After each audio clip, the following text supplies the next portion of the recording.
a life of romantic adventure? Want to get away from it all? We offer you Escape.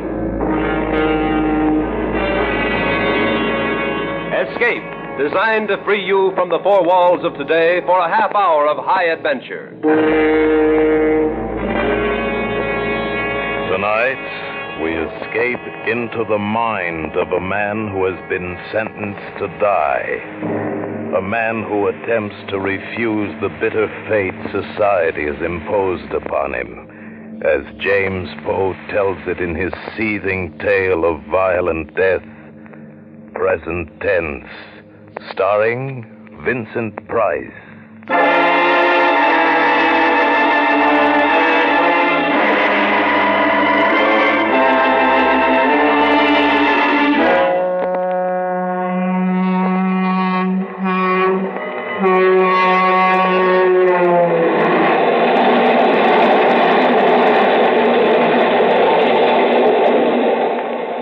Dim pain, the cold, dark land wheels away, and the hills beyond, below the stars, are black and sharp. Dead hills, dark sky. Cold steel below my feet, cold as the face of the officer at my side, cold as the cuffs which link my arm to his, which join us on this journey to the prison where I die. Want a cigarette? No. Go on, take one. No, I don't use them. Oh. Has this happened to you before? What? Being handcuffed to a murderer. Has it happened to you before? Sure, plenty of times. To an axe murderer? Yeah, there's nothing special, brother. Lots of guys axe their wives, lots of them. I could have escaped after it happened, but I didn't, and now it's too late. Late. Late, ever too late. Never too late, too late, too late. Escape. Escape. If the train were to be wrecked, if the detective were to be killed. Late. Late. The sweet escape. The light escape. The crash of fate.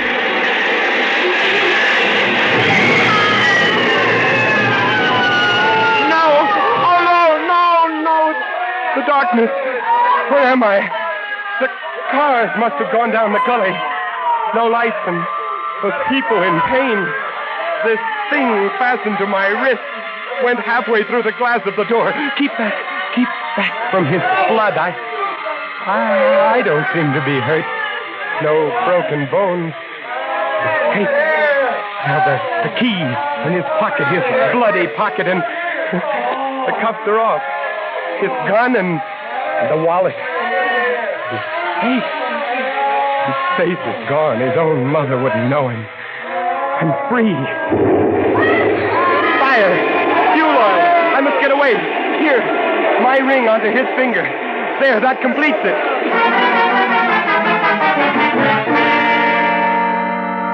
Number 63 from Bakersfield now arriving. Please claim your luggage as secured. Taxi, mister? Yes. Where to? Up Beverly Glen above Sunset. I'll show you where. Gotcha. Read about the big train wreck? Yes. Understand almost 100 were killed.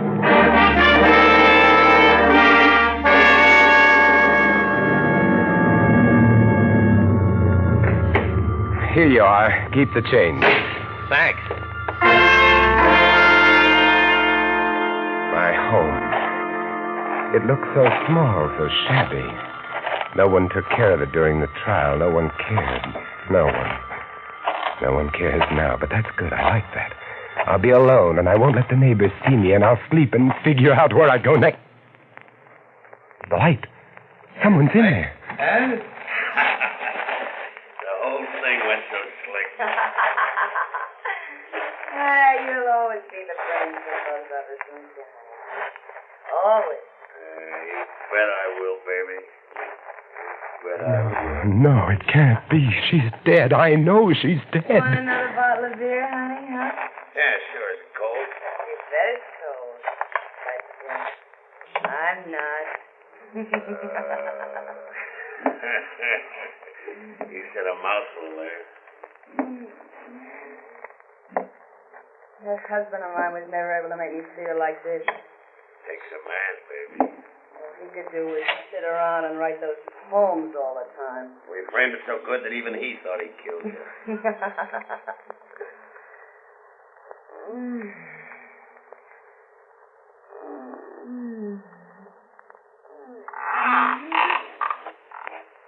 What was that? Mice. You're funny, you know that? You're real funny. Open the kitchen door so quietly and walk softly. Here on the wall by the stove, the cleaver. Hey, honest, I hear something. Are you nervous, baby? Relax just a little bit. See them now. It is she. How did they do it? How did they trick me into imagining the murder? I am innocent. Sweetmeats. That's what you are, sweetmeats. Love her, man. The pig in his dirty undershirt. Soft, weak, white neck, fat on his arms. Pig. Grip the cleaver and walk like a feather. He shall be first. Soft, white neck. Honest, I hear something. What's the matter, sweetmeats? What's the matter?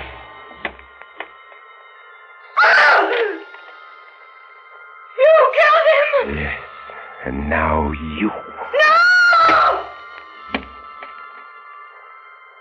I was innocent, and I thought myself guilty, and now I am truly guilty, and never in my life have I felt so innocent.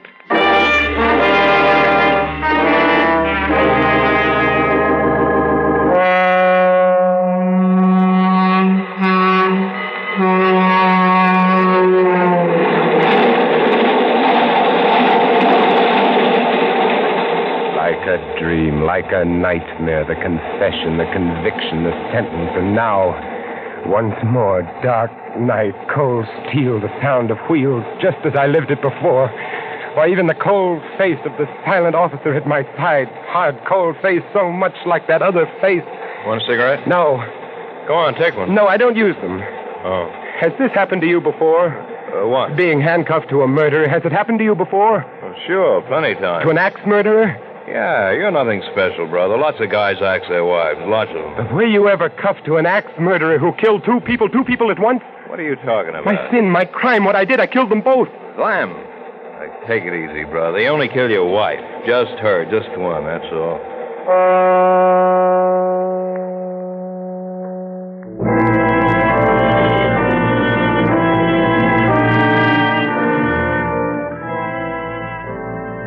It had been raining for some days now, and beyond the barred window, the leaden sky bleeds sorrow on the barren land, the lonely land, the land beyond the prison wall. The sky was blue when first I came here, blue, so blue. And now it has become as the walls of my cell, of all our cells. Dark, cheerless cells, these lifeless cells, these cells of men who wait to die. That wet sky, gray sky, cheerless sky. But it is beautiful. I have 12 hours left of life, 12 hours left to live. Beautiful sky, beautiful, beautiful, wet and fresh and alive. Oh, rather would I spend eternity at a well's bottom with but one patch of that to gaze upon than leave this life, than leave this earth, than leave this sky. But leave it I must. The guard told me no man has ever escaped San Quentin's death row. Blocks and bars, guards and guns lie between me and the world beyond. No escape, not from here. But wouldn't it be nobler to gamble my life in bold attempt and lay it down in reckless resignation, eh? So, now to get out of this super-guarded area. Oh, guard! Guard! Hey, pipe down, cut it out. Well, what's wrong? What's the matter with you? My gut, here, it's killing me. Your gut, huh? I'll call a medic. Now, as I press, you tell me where it hurts. Everywhere, all over down here. There! Oh, don't touch that place again. Call the ambulance. Right. This man's got appendicitis.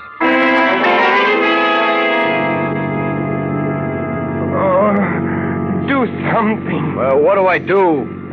Why didn't they send somebody with you? The interns are all tied up. They're giving shots today. Well, he's acting kind of crazy. Let's get him over to the hospital block. Now, hurry. I can't drive any faster. My windshield's steamed up. So wipe it. You got a rag? Yeah, here.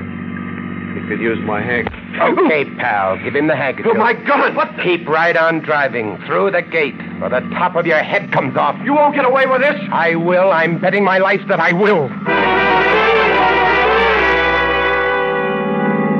How far back is the prison? About 15 miles. At least that. Okay, pull over.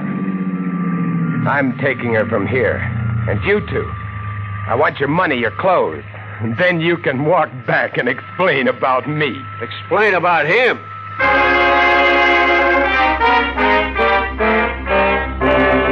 They won't find the ambulance for days. Not at the bottom of that canyon.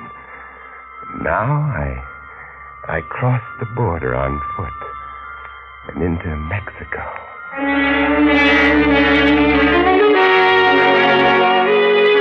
Your drink, senor. Oh, thank you. Say, when does the next bus leave for Mexico City? At 12 o'clock, senor. A little card, bought in a back room with no questions asked, and I become a tourist. 4 days' growth of beard, and I become poor.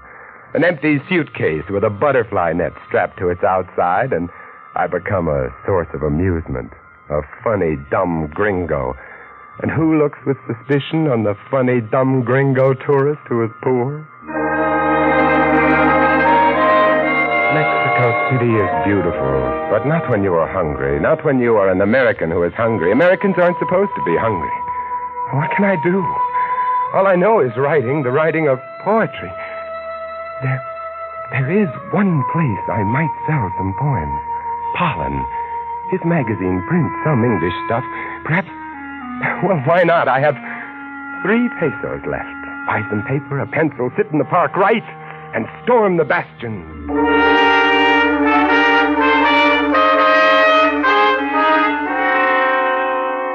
Ja? Ja, das ist gut hier. Do you like them, Mr. Pollen? Well, excuse me. Lucida! I have some poems here. Oh, let me see. The river doubled, dreaming troubled, fester passion of my soul. Ah, muy bueno. Yeah, that is just what I thought. You are too kind. The poet should read his own work. that drips sweet droplets, passion's goblets, fate's thy roll.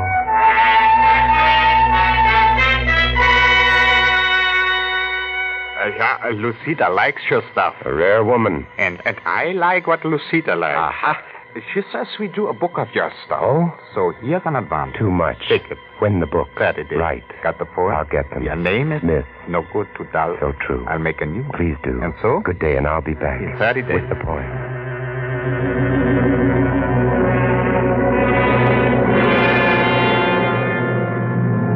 America. Miles below, the bleak brown mountains, the desert yellow and red. My own, my native land. My advance money went for new clothing and a round-trip plane ticket to Los Angeles and my new lease on life. In a small file under the eaves of the little house in Beverly Glen, there are poems, more than 1,000 of them, poems which no one has ever seen, poems written in the evenings after work, on Sundays. And now, with the beard and the hat and the glasses, no one will recognize me. A cane. I ought to carry a cane, too. Get the poem. Does someone live there in the house? Has someone bought it? No matter. Get the poems, and then get back to Mexico City.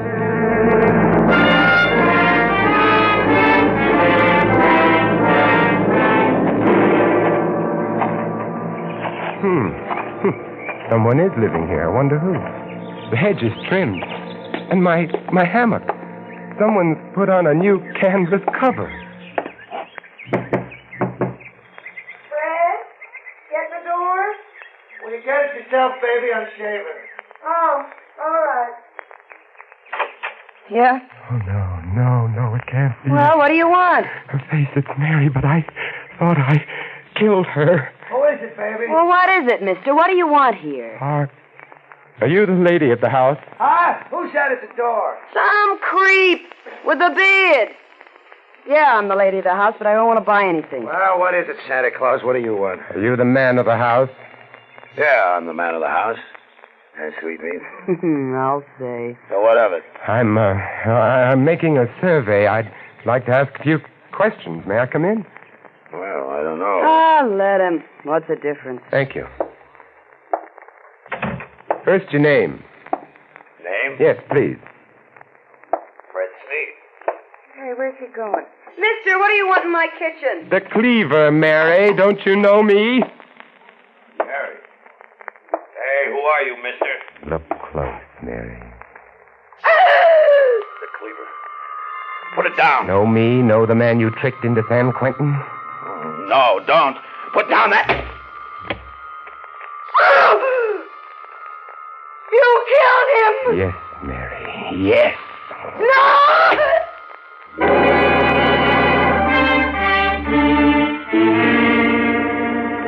Confession, conviction, sentence, transportation, and... again, the death cell as before. But when I came here, they promised I could keep the beard. And it's gone. Gone. I can't remember when. What's that? Who's coming?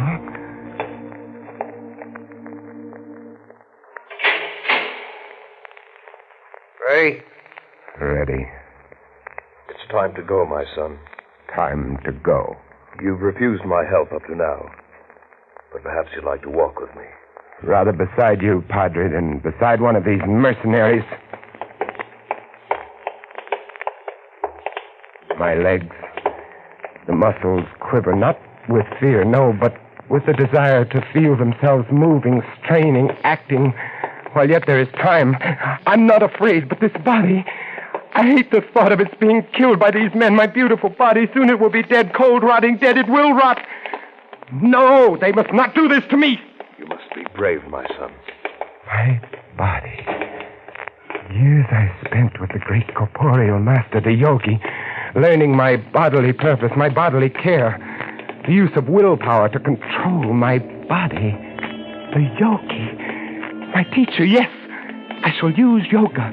Suspend my breathing and become invulnerable to their gas. Suspend my body functions to the point of death and fool their doctor, of course. Oh, yes, the greatest escape of them all, and this time I must succeed.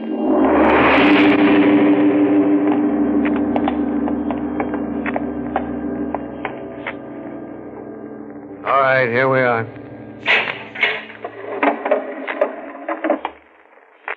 The room is so small. Somehow I had imagined it would be larger. And here is the chair. Yes, straps. Hood. All right, now just sit down. And over there, the glass. Take it easy. Small pane with the dark faces seen dimly through. The witnesses. Now lay your arms along these. The whole room is like some strange sort of time machine. Machine for launching a man into another dimension. So true. Yeah. I'd best begin to prepare myself. Relax. Relax. Must relax. It won't be easy. Have you any last words, my son? Yes, one request. Do not allow my poor body to be dissected or embalmed, but on the third day after my death, cremate it. That will be arranged as you desire. Thank you. God be with you, my son. Remember what Christ said to the two criminals. In this day shalt thou be with me in heaven. Now move your head forward a little. All right, put the hood down. There. Now, when you hear the pellets drop into the acid, don't try any tricks. Just breathe deeply, see? Fumes don't hurt, see? You just cooperate with us. Make it easy on yourself, pal. You know what I mean?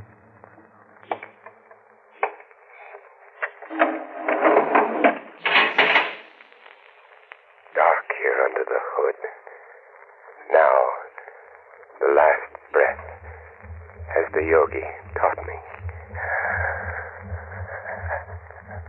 lungs. Hold it. Body limp. All muscles, tendons, joints. Relax. All slow the bloodstream. Lock the breath. Hold. Hold. Slow. Slow. Hold. Suspend all bodily functions. Hold. Fix the eye in. Suspended animation.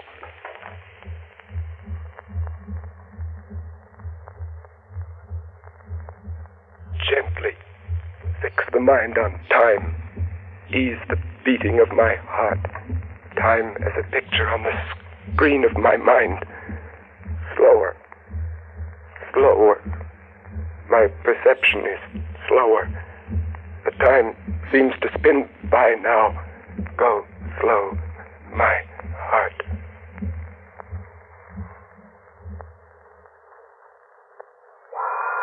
The ventilators go on, clearing the air of the poisonous fumes. Now the doctor will come with his stethoscope. I will my limbs to stiffness, my flesh to coldness. All right, it's clear, Doctor. You can go on in. Well, let's see now. Respiration ceased. Heart stopped. By the authority vested in me by the state of California, I pronounce this man dead. I will myself to consciousness in 6 hours' time.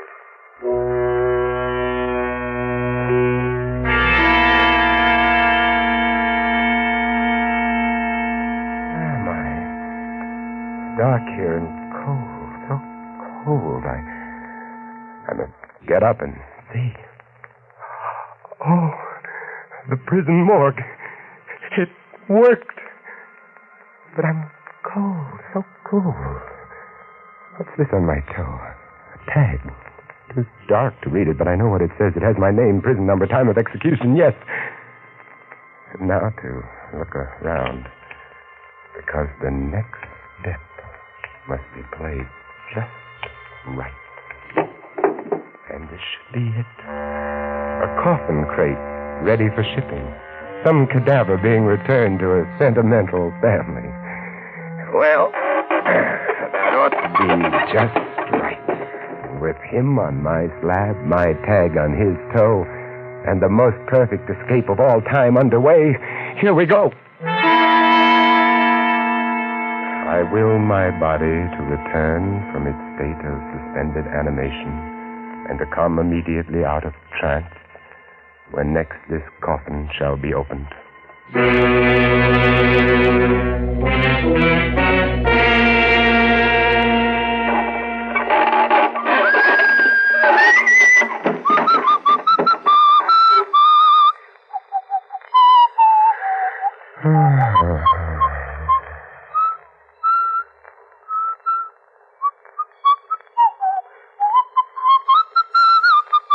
Hello, old man.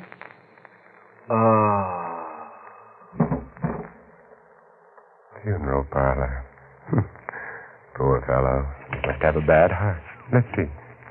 No, it's going. Well, let's hope he's out for a while.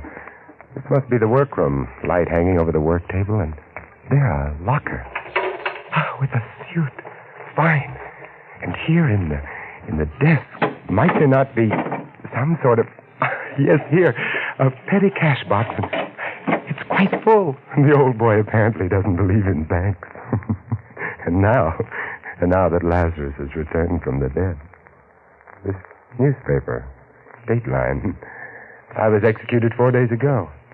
Now I find myself resurrected in Indianapolis, Indiana.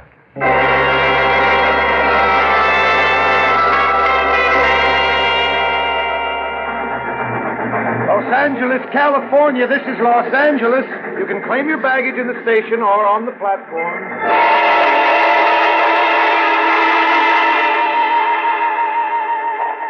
I return to my home. Beautiful time to return home. My old hammock is there, and my flowers, my yard. The house is empty. The lawyer said he had it cleaned up. Oh, my books, my pictures. Here's my old pipe. I haven't smoked it in years. Mary didn't like it. But now she's gone. I don't hate her anymore. Tobacco's still fairly fresh. Fill the pipe. There's that detective story I never got to finish. Now I'll have time. Now I'll have lots of time. Time to smoke and read and write and rest. Oh, the sun's almost down. Twilight. Wonderful time to get outside. Cool, sweet air. Wonder what kind of birds those are. My hammock. Oh, it's so nice. Light the pipe. And, relax. Wish I could remember what page I was on, but no matter. I can begin again. I've got all the time in the world. The rest of my life. Birds. And the sun is slipping out of sight. Death of the sun. How red the sky. How soft those clouds. So lovely, so lovely. What's that? Birds playing in the fish pond. Look at them. Happy birds. And hissing. The neighbor is turning on his lawn sprinkling system. Lie here and smell the cool air. Evening coming on. Sky grows darker. Lie in the gathering twilight. Death of the day, birth of the night. Sweet softness of the summer night coming.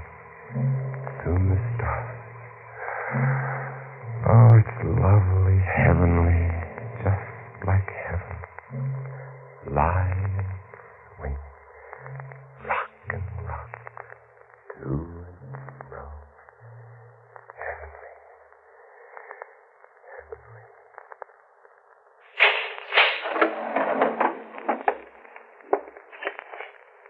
By the authority vested in me by the state of California, I pronounce this man dead.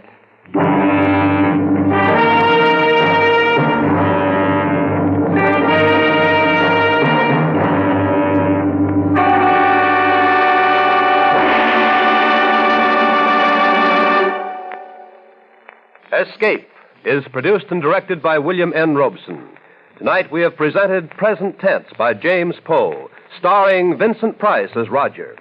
Featured in the cast were Charles McGraw as Fred Sneed, Joan Banks as Mary, Harry Bartell as the Doctor, and Ben Wright as Pollen. Also heard were Tom Tully, William Lally, Jeff Corey, and Paul Frees. Special music was arranged and conducted by Del Castillo. Next week. You are alone at the controls of an experimental rocket aircraft, about to be hurled 40 miles out from the Earth's surface into the limitless boundaries of space, into a nothingness from which there may be no escape. Next week, we escape with Graham Doerr's imaginative and widely discussed story of a rocket pilot who receives the strangest and most terrible warning in the history of man, the outer limit. Goodbye, then, until this same time next week, when once again we offer you Escape. When Bob Hope visits Bing Crosby on Bing's CBS show tomorrow night, they'll be singing a duet called Have I Told You Lately? That's a good theme for Bing and Bob, for you know and I know that when the two lads get together, the gags about each other's shortcomings fly thick and fast. Tomorrow night, with National Sauerkraut Week as the springboard, Bing and Bob promise one of their most hilarious meetings. So don't miss the CBS Bing Crosby show, which is heard on most of these same stations. Now stay tuned for Pursuit, which follows immediately on most of these same CBS stations. This is CBS, where Wednesday night is Bing Crosby night, the Columbia Broadcasting System.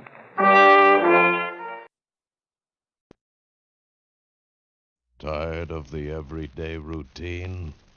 Ever dream of a life of romantic adventure? Want to get away from it all? We offer you Escape. Escape, designed to free you from the four walls of today for a half hour of high adventure.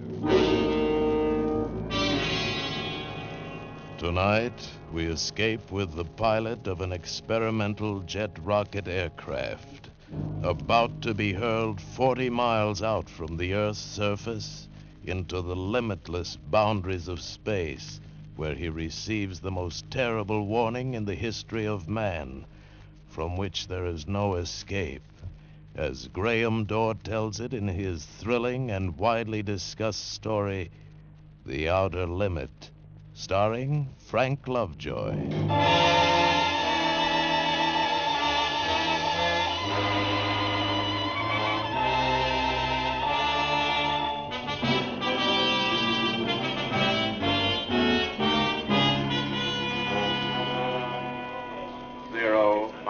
25. 0 minus All right, 25. men. Settle down. Settle down, men. Okay, Colonel. Yes, sir. All of you will want to know why we took you out of whatever warm beds you were in. Got a reason. The RJX-1. Yeah, that's right. The RJX-1. The top secret experimental rocket jet aircraft. We've been babying it, nursing it, staying up nights with it for 16 months now. This morning, Major Westfall is going to wean it. Bill is going to take her out and beat her up to death. I can't impress upon you men how extraordinary this flight is. It's an 8-rocket ship. 8 rockets. That's what I said, 8 rockets. 8 rockets designed to take man into areas of space that have never been explored before. And at a rate of speed to which no pilot has yet been subjected. Some of you men have already flown many times the speed of sound, so I don't have to tell you very much. Yo? Yes, Colonel? You'll lead the F-86s. You and the other 3 jet boys will be Bill's chase planes. We want observation at 35,000 feet. Yes, sir. Okay, here's how it plays. Pull the curtains on the map, will you, Sergeant? Yes, sir. You see it circled here, your rendezvous point. We designate it Point X. It's roughly over Boulder Dam. 0 hour is 0900. Joe, you and your jets will take off at 0 minus 15. You got that? Yes, sir. You F-86s will make conventional climbs to 30,000 feet.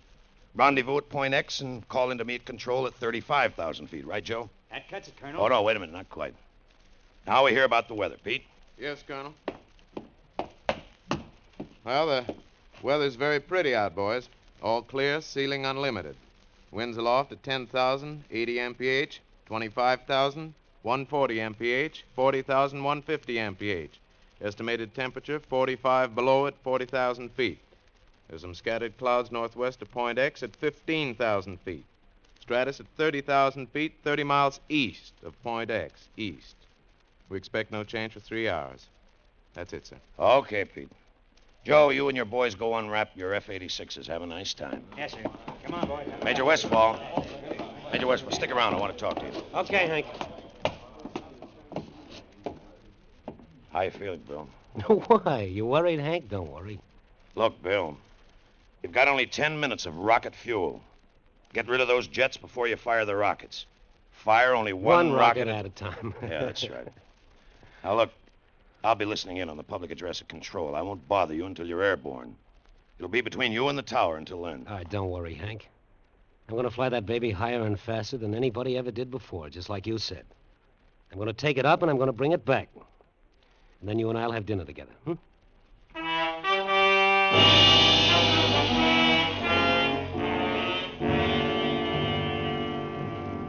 0 minus 3. 0 minus... Good morning, Colonel. Mr. Hargrove, you'll be here at the control with me? It's all right with you, Colonel. I wouldn't have it any other way. You've checked the communications equipment, Sergeant? Yes, sir. Major Westfall's been assigned a special radio frequency of 3970. Good. You'll take care of it, Sergeant. We don't want it to poop out or anything like that, do we? Yes, sir. No, sir. Hargrove, I got a thing on my mind. That boy on the plane you geniuses designed, he's my best boy. It's our best plane, Colonel. It better be. Now it's your turn. What do you got on your mind? Everything's in proper order, Colonel. Recording equipment, the television cameras in the cockpit, everything. Every known scientific device, even some unknown. They've been very... We're talking about a man, Hargrove. That's all I really want to get back out of this. What about the man? There may be one difficulty. Tell me about it. I'd like to know. The takeoff, with all that load. The jets, the rockets. all at maximum fuel capacity. It's never been tested that way before. Go on, Mr. Hargrove. Well, it's just that Major Westfall has only 6,000 feet to get his ship airborne. If he accelerates from 0 to 160 miles per hour in 6,000 feet, he should be airborne in 7 seconds. 7 seconds, that makes 0 plus G. Yes, Colonel. Beyond 0 plus G, well, beyond that, we don't know. We just don't know. Thanks. Thanks for everything, Mr. Hargrove. Sergeant. Yes, sir. Flip your switch on Major Westfall. I hear he's got a swell program. Flip them all, will you, Sergeant? Yes, sir. RJX1 to tower. Any change in weather? Tower to RJX1. Barometer reading 29.7. Set your altimeter accordingly. Roger. Wind 15 miles from south. Take off runway 27. Runway 27. Got it. 0 minus 130. 0 RJX1 to control. Over. Control to RJX1. Go ahead. This is just for you, Hank. Cabin pressure, okay. Oxygen pressure, okay. All right. Get off the dime, kid. Take a pill, Hank. You'll need it to settle your stomach. 0 minus 1. 0 RJX1 to crew chief, over. Crew chief to RJX1. Go ahead. I'm ready to fire. Hold it. Okay. All set to fire. Clear? Clear. Starting right, jet. Starting left, jet.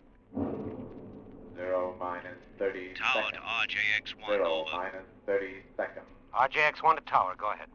Western Airlines Convair reported over Ventura. Got it. Eastbound Constellation at 17,000 over Salt Lake. Roger. Western Airlines DC-4 on Base Lake at 1,000 over Burbank. The rest of the air is yours. Thank you so much. 0 minus 10. RJX1 to tower. Ready for 8, takeoff. Tower 7, to RJX1. 6, Clear for takeoff. 5. Good luck, Bill. 4, 3, 2, 1, 0. He's rolling. 0 plus He's rolling. B, C, D, E, Bill, F, lift it. G, Lift it. H, Lift it, Billy. He made it! Bill made it, Mr. Hargrove.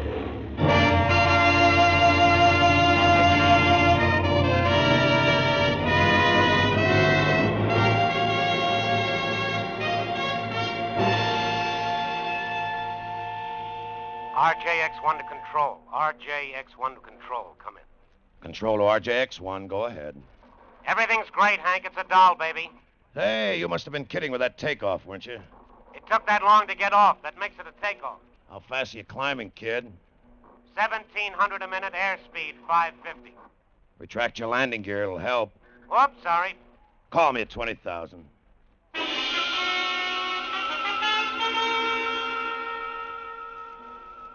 Heading is 87. Everything is real good. Come in, Hank. How do you feel? I like it here. Pressure okay? Okay.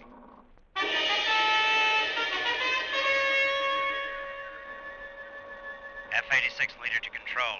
F-86 to control. Come in. Control to F-86 leader. Go ahead. F-86 observing RJX-1. He's really tearing, Colonel. Over point X at 35,000. On schedule, Joe? On schedule.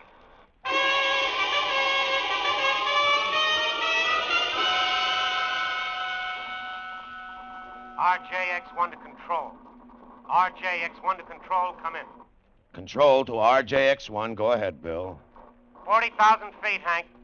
Still a down, baby? Still is. Ready to pressurize. Can you hear me okay, Hank? Coming in fine. Pressurized. Ready to prime rocket system in 5 seconds. Primed. Dropping right jet. Dropping left jet. All clear. Good luck, Bill. Firing number 1 rocket. Fired. Oh! Taken back. Firing number 2 rocket. Fired. Hey, honey! Okay, Bill, what is it? Bill! Bill, are you receiving me? Control to RJX1. Come in. Come in, RJX1. Hello, Bill. Come in. Control to F-86 leader. Control to F-86 leader. Come in. F-86 leader to control. Go ahead. What about it, Joe? F-86 observing RJX-1. RJX-1 at approximately 60,000 feet, maintaining a heading of north-northwest. I can barely make him, Colonel. Try calling. Okay. F-86 leader to RJX-1. F-86 to RJX-1, come in. Come in, RJX-1, come in. Mr. Hargrove. F-86 to RJX-1. Share it with me, Mr. Hargrove. F-86 to Sit RJX-1, here and run your fingers through your hair and Come in, RJX-1. wait and think about it and share it with me. F-86 to RJX-1. F-86 leader to control. F-86 leader to control, come in. Go ahead, F-86 leader. We've lost him, Colonel. Stay up there, Joe, for as long as you can. What do we do now, Colonel? I just told you, Mr. Hargrove. We wait. You and me, we wait. We've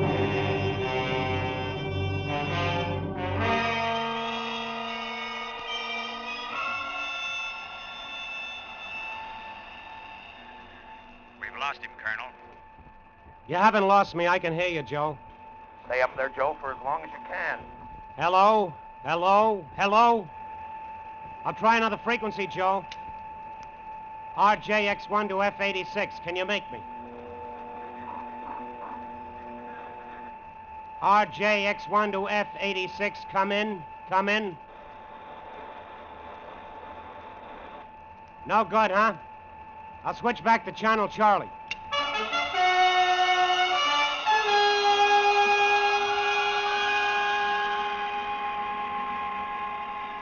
I still can't get you, Joe.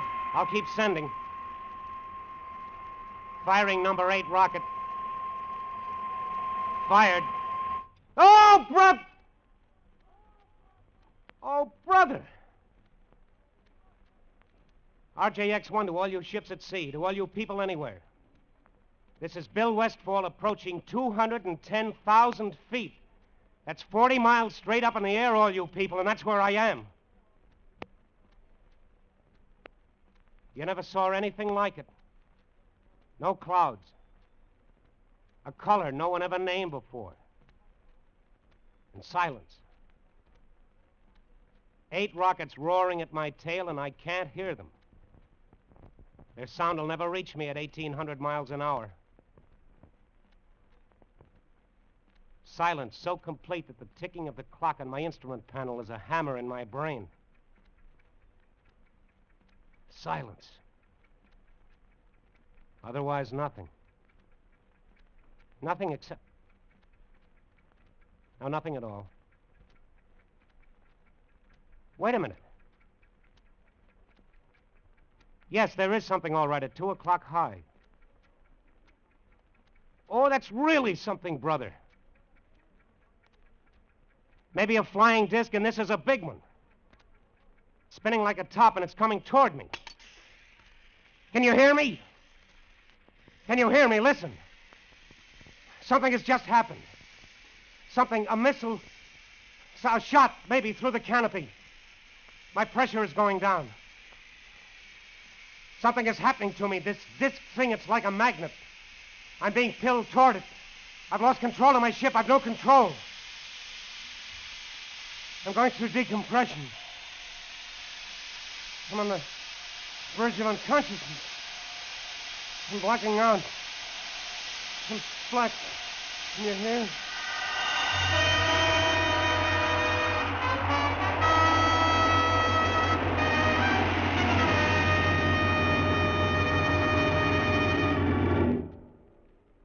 You are listening to The Outer Limits, starring Frank Lovejoy, in another thrilling adventure on Escape.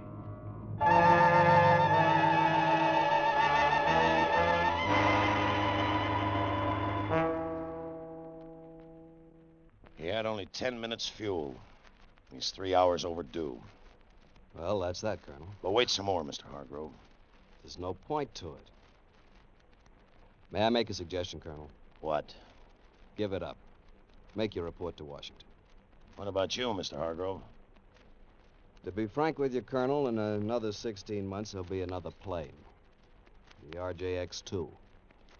And the Army will give us another man to fly it. Not till we're certain about this man, and we're not certain. What do you propose to do? The things that are in the manual. We'll organize search parties and put spotter planes up in the air. Maybe Bill came down on the ocean. We'll call the Navy in. Colonel, if the RJX-1 came down on the ocean, it would sink in 3 minutes. You know it had no life preserver equipment on it. The added weight of We'll the call the instruments... Navy in. Whatever you say, Colonel. My guess is... What's your guess, Mr. Hargrove? My guess is that sometime, somewhere, on some beach or in some field, someone will pick up a piece of torn metal. That someone will be holding what's left of the RJX-1. You're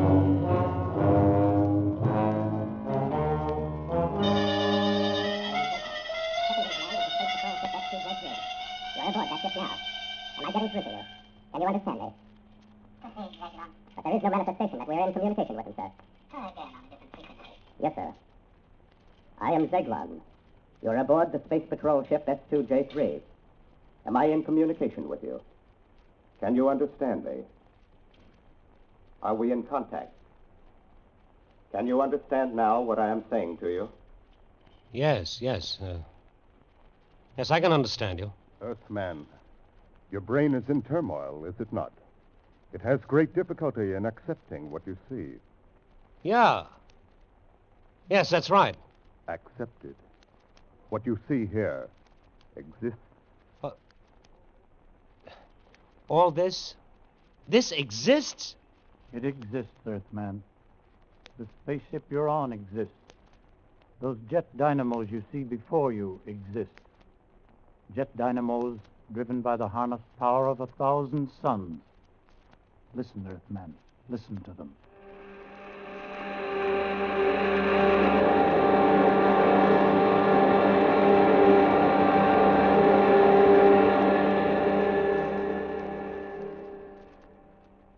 Do you know what happened as you listened, Earthman? We have flung ourselves 10,000 miles into space. What do you say to that, Earthman? Why, I don't know what to say. It's beyond the conception of your Earth brain. Then conceive this. Try to move, Earthman. You're not bound in any way. Try to move. Don't strain. It's impossible for you to move. There's a screen of force aimed at you. Now it's turned off. You may move about, Earthman. Proceed, Zeglon. Yes, Commander. Earthman, I perceive that your intellect now accepts the fact. You are aboard Space Patrol ship S2J3. I am Captain Zeglon of the Galactic Guard. Galactic? Galactic Guard? The guardian of the galaxy. The guardian of the universes. The instrument the Brotherhood of Worlds has set up in defense against such a civilization as yours. What puzzles you, Earthman? Well, I can't see you. I can feel that you're here, but I can't see you. There is no necessity for you to see us. It is sufficient that we communicate with each other. Yes, but talking to you is... Well, it's not like talking. It's, it's as if it were all happening inside my brain. It is. That is how I'm reaching you, by telepathy. Do you remember what happened to you before you blacked out? Yes, I think so. There was a sharp sound, like a bullet hitting the canopy. It was not a bullet. It was a ray. It was necessary to stop your flight. We have so much to tell you. Well, first tell me about my ship. Is it lost? No. It is such a crude little ship. Crude? Easy for us to repair. It will be returned to you. And you will return to Earth. Because you are the Earth's only hope of survival. Hope of survival? What do you mean? I will show you. What you see on this screen before you is a panorama of your own universe, far greater in scope than an Earthman has ever seen before. Observe. Observe where the line is pointing. Planet 3, Star 5, Galaxy C, Sector K. Is that the Earth? No. That dot, that speck you see revolving in the vastness, is your sun. A star whose surface is 12,000 times that of your Earth. Your Earth is not even visible here. What? How did you know we even existed? That was our problem. We first became aware of your planet when we found atomic dust in the upper atmosphere. We traced it to your Earth. It was that important to you? Quite. We determined that you were setting off atomic bombs. That's why the Galactic Council has quarantined you. Quarantined? I don't understand. How? How are we quarantined? We have sealed off your planet from the rest of space. But we have surrounded it with a force screen. When that screen has accumulated enough particles of atomic dust, your Earth will explode. Your civilization, you, all life will disappear forever. Listen to me, Earthman. Listen. We've had our own wars, wars that almost destroyed our civilization. But we have finally outlawed war throughout space, including Earth. Now listen carefully, Earthman. If you continue to make atom bombs and hydrogen bombs, each many times more powerful than the last, and if you start making war with them, exploding them, it would upset the balance of the entire universe, throw all space into chaos. This, of course, we cannot allow. And the force screen with which we have surrounded the Earth will prevent it by exploding the Earth itself. Remember then, Earthman, if you start an atomic war, the Earth will at once be completely destroyed. Warn them, Earthman. Release him, Zegdon. Yes, Commander. Earthman, you will rise from your seat and open that door. Descend those stairs, Earthman. You will now enter the chamber to your left. There's your ship. Get into it, Earthman. Are you ready? Yes, I'm ready. While we were communicating, the patrol ship has returned to where we picked you up. And now you will be propelled toward Earth. Close your canopy. Open aperture. Warn them, Earthmen! Warn them! Fire!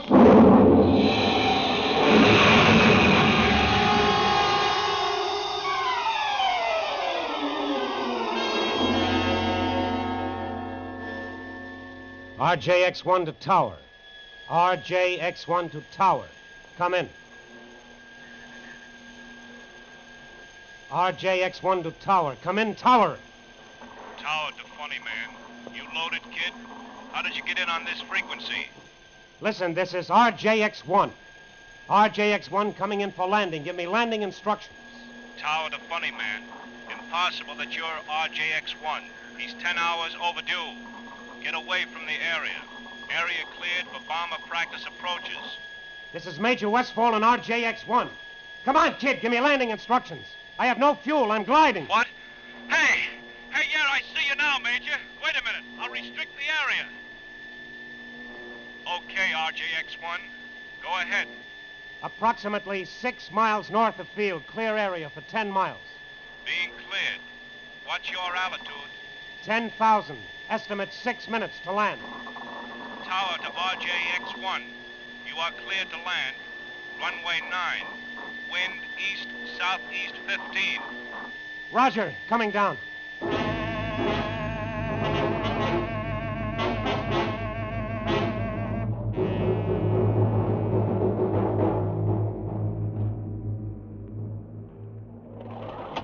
Hi, Hank. Bill, what happened? Hank, you won't believe it, but you've got to. I know you won't believe it. It'll knock you over. Now, just take it easy, Bill. Sergeant. Yes, sir. Have the ship gone over by Geiger counters for radioactivity and seal it. What? Oh, yes, Hank, you better mount a 24-hour guard on it. Look, what did you run into? Plenty. Listen to me, Hank. They said the Earth would explode. They said it was the end for us.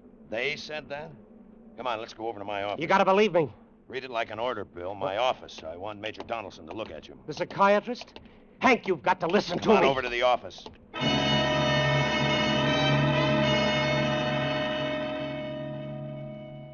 Well, that's the story, Major Donaldson. I see. Well, Hank, you believe it, don't you?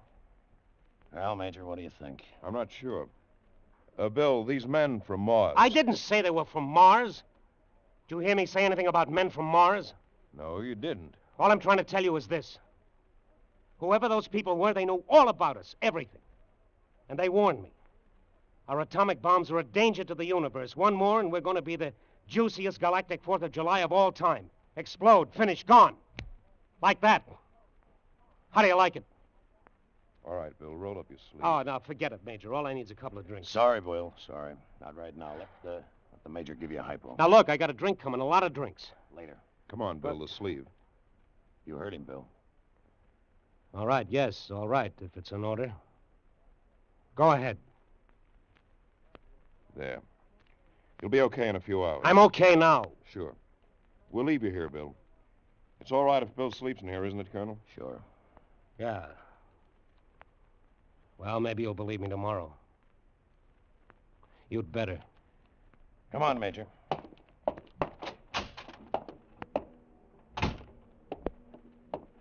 He'll be okay by himself, Major? He's been under a strain, but he'll sleep a long time. You better explain it to his wife somehow. I'll talk to him tomorrow. Tough. I've heard he's one of the best. He's the best. A combination of nerve and loyalty and lightning reflexes that comes once in 10 million times. What about it, Major? How does Bill look to you? I can't tell yet. Maybe a week, 6 months, 6 years. I'll need a whole lot of time with him before I can tell. I see. Well, he'd better get some sleep, too. All right. And don't worry, Colonel. He's a strong boy. Best nerves I've seen. I'd say things will be all right. Delusions like Bill's latched on to... Well, delusions like this... Major. Yes, Colonel? Major, when you make your charts for Bill, diagnose him and treat him and do all the things you have to, when you do that, Major, consider this. Yes? How did he keep that plane in the air for 10 hours? For 10 hours, Major, when he had fuel to last him only 10 minutes.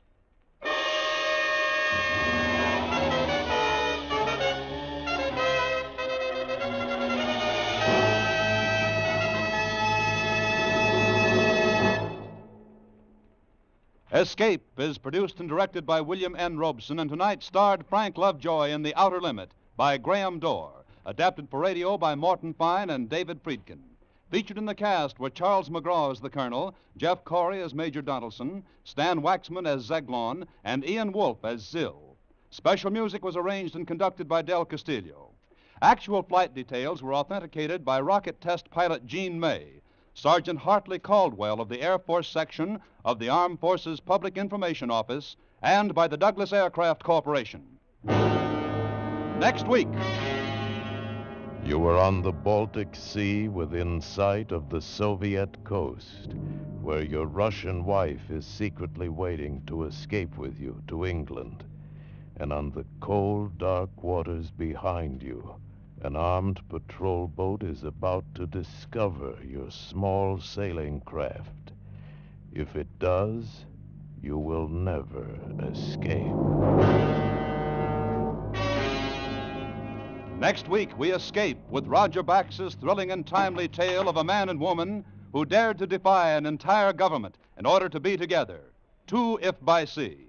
Goodbye, then, until this same time next week, when once again we offer you Escape. 2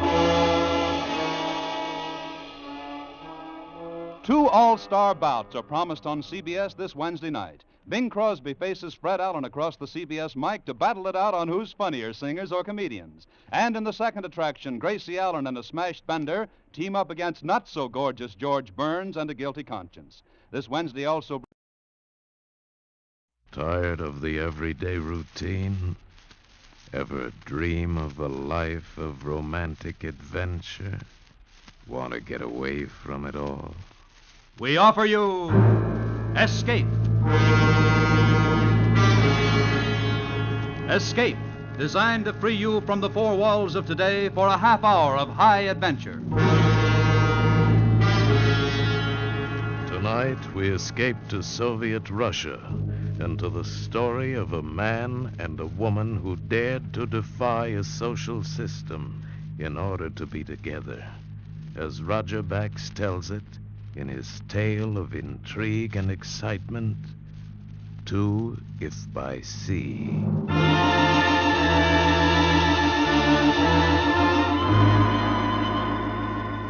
Before we hear tonight's story, a brief message from the Ford dealers of America. Again, for 1950, Ford has won the Fashion Academy Gold Medal Award as the Fashion Car of the Year. Listen to what Mr. Ralph Shaughnessy of Evanston, Illinois, one of the more than 220,000 delighted owners, says about his 50 Ford. I've been a Ford user for many years, but my new 50 Ford has made me more enthusiastic than ever. That quiet V8 engine is packed with pickup and go, and it gives the feel of real extra power performance. As for appearance, inside and out, it is a style leader. The smart, clean lines of the body design are particularly appealing to me. No wonder it was picked again this year as the best-looking car on the road. Yes, comments like that are heard every day by Ford dealers. But we want you to prove for yourself that the new 1950 Ford is the one truly fine car in its field. The classified phone directory will give you the name of your nearest Ford dealer, or perhaps you know him personally. Call him tomorrow and ask for a test drive in the new 1950 Ford. Feel its comfort. Hear the purr of its mighty V8 or 95 horsepower 6. See its many big car features. Yes, see, hear, and feel the difference yourself. Test drive the new 1950 Ford tomorrow. And now we bring you Escape.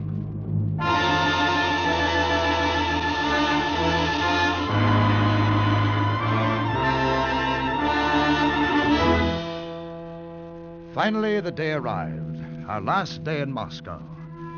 We stood in the chill wind at the airport, watching the huge four-motor plane taxi to the loading ramp. A pair of newlyweds. Philip Sutherland, Moscow reporter for the London Press, homeward bound after 3 years in the Soviet Union. And his bride, Maria, ballerina of the State Ballet. Oh, and Steve Quillen, American newscaster. He was there, too. Only Steve was green with envy. Oh, I hate you both. This time tomorrow you'll be in London, and me? I must remain to languish midst the caviar and vodka. But don't forget, Steve, you've got a vacation coming soon, and you're to spend it in London with us. Yes, that's right, Steve. We're looking forward to it. Don't worry, I'll be there. Announcing departure. Special flight 2 for London. Oh, well, that's us, Mrs. Sutherland. Oh, darling, I can't believe it at last. Oh, you're going to love London. I'd love any place with you. Well, this is goodbye, kids. Well, Steve... Just a moment, please.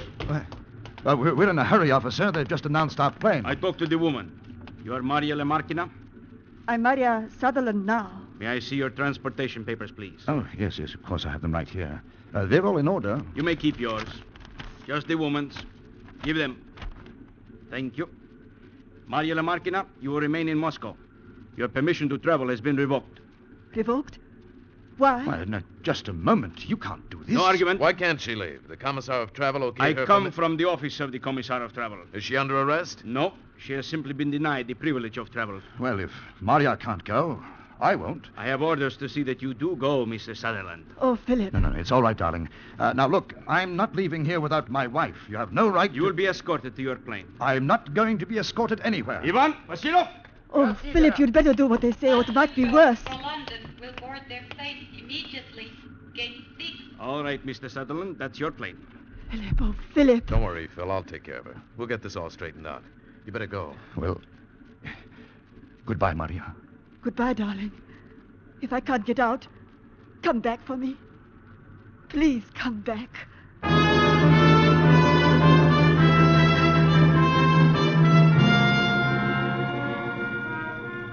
For the next couple of months, those two words rang in my ears 1,000 times a day.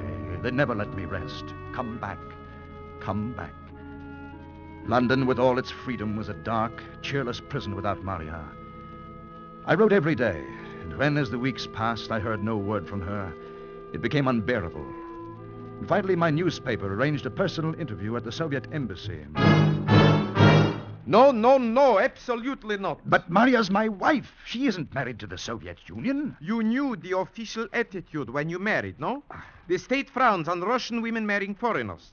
And when such a marriage occurs, you take your own risk. Very well, then grant me a visa to return to the Soviet Union. Mr. Sutherland, I am forced to be blunt. You are no longer welcome in my country. And besides, to return would only work a hardship on both of you. What do you mean? Forget Maria Lemarkina, Mr. Sutherland. She is a prominent ballerina, the premier danseuse of Moscow, a girl of exceptional talent. And you may as well know this. Even now, The state is arranging an official divorce. Good day.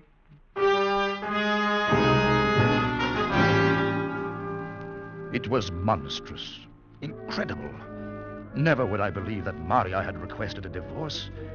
I was sure of the love we had shared all too briefly, even though I never received a single letter from her. No. It was something bigger than the frowning labyrinth of bureaucracy. It was a giant conspiracy to keep us apart. I used the influence I could bring to bear on the people in high places. The matter went at last to the British Foreign Office. Red tape, it would seem, was not a monopoly of Red Russia. No. We grew a vigorous and hardy variety in Whitehall. So I made my own plan. And by the time Steve Quillen arrived on his vacation, I was ready to put it into action. Oh, Phil, you're crazy. It can't be done. Oh, yes, it can, Steve. Here, look at this map. Now, here. A small boat could sail out of Southfleet, cross the North Sea, work into the Baltic, through the Skagerrak, and then sail northeast into the Gulf of Finland. Phil. Yes? I know how badly you want Maria, but that kind of a trip would be impossible. It can be done if it's planned right. All right. Look, suppose you get as far as the Gulf. Yes? And suppose no patrol boat or observation plane uses you for target practice. What then? Maria's in Moscow. That's in the heart of White Russia. Ah, yes, but every summer her ballet troupe goes on tour through the north, and they always hit Pirita, a summer resort. Here, look here on the map. It's right here on the coast. I was there once. It's just a little town, no harbor. The small craft could put in there one night and pick someone up with no trouble at all. At night? Yes. How could you possibly get in? Follow the Vimsey Light about 4 miles up from the main beach at Pirita, somewhere in that dark stretch. Do you realize how that would have to be timed? Well, you'd have to be there not only on the right day, but almost at the right minute. And you have no way of knowing exactly when Maria will be in Pirita. Well, I was sort of counting on you for that, Steve. I'd be glad to write and tell you, Phil, but suppose there were some last-minute changes in her schedule and you were out at sea waiting to... Now, you have a schedule that doesn't change, Steve. What? Now, here, you broadcast from Moscow to New York once a day. That's your job. Now, perhaps some way we could work out a code system and I could tune in on your newscast from aboard ship and keep informed. What ship? Oh, well, the boat, the one I bought yesterday. What? Yes, the Dawn. I spent every shilling I had on her. She's a small schooner with an auxiliary engine, but she can make that trip. Phil, do you mean you're actually going through with this? Well, of course, Steve. Look, I love Maria and she loves me, and this is all I can see to do about it. All right, Phil. If you're willing to take such a chance, I'm with you. Oh, thank you, Steve. Thanks. But, Phil, you can't sail all alone. I know you're a good sailor. Oh, no. I don't intend to. I have a friend who knows the Baltic waters like he knows his own bathtub. And he's going with you? You've already talked to him. Oh, yes. He's a fine chap. Oh, that must be he now. I asked him to come over tonight. Hello, Philip. Denny, good to see you. Come in. This must be Mr. Quillen. I'm Denny. Hello, fellow conspirator. Oh, it's going to be something, don't you think? That, Mr. Denny, is the understatement of the week.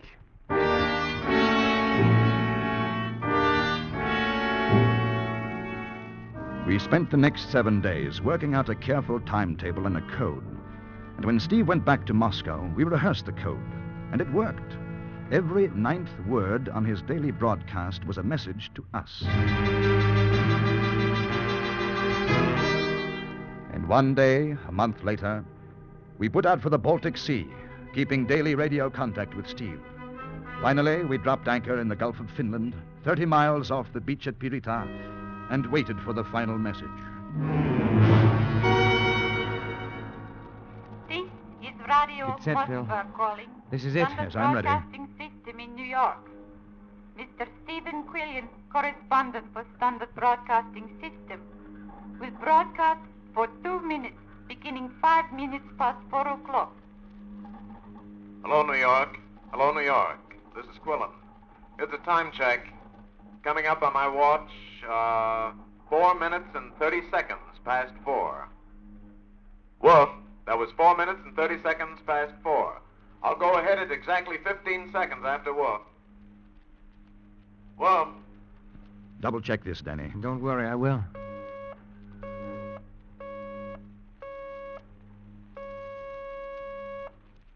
This is Steve Quillen reporting to you from Leningrad. I've been touring this battered city, studying all the reconstruction work in progress. Leningraders have certainly set themselves tremendous tasks. One of the architects, a blonde, vital woman of about 40, told me that on all occasions, Leningrad had reckoned to show the way Way? to other parts of Soviet Russia in making good progress Good? with its economic plan, and that with luck and hard Luck? work, it should keep the lead. Okay, Denny, that's all of Most it. of the Cut it off. buildings in the place were What did he say? Ah, this is what we've been waiting for. Here. All set. Blonde on way.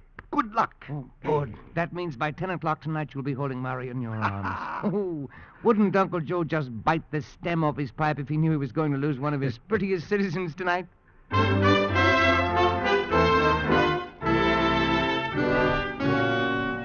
The seconds ticked slowly into sluggish minutes. The minutes stretched into unending hours until sundown, when we would start our dash for the beach. I had waited too long and traveled too far to let any hitch upset our plans. But to wait those long hours was pure agony. At last, darkness fell and we turned over our engines and started to the beach, our running lights extinguished. There it is, Phil. Yeah? Over there. Yes. Those are the Vimsey lights. Aha. Now, down there, about a mile down the beach, where you see all the smaller lights? Yes, yes. That's the bathing beach and the dancing pavilions. The town's farther in. Maria should be right opposite us now, on the dark stretch straight ahead. Denny, I can hardly believe it. Maria, only a mile away. Well, come on, let's drop the hook and get the dinghy over the side.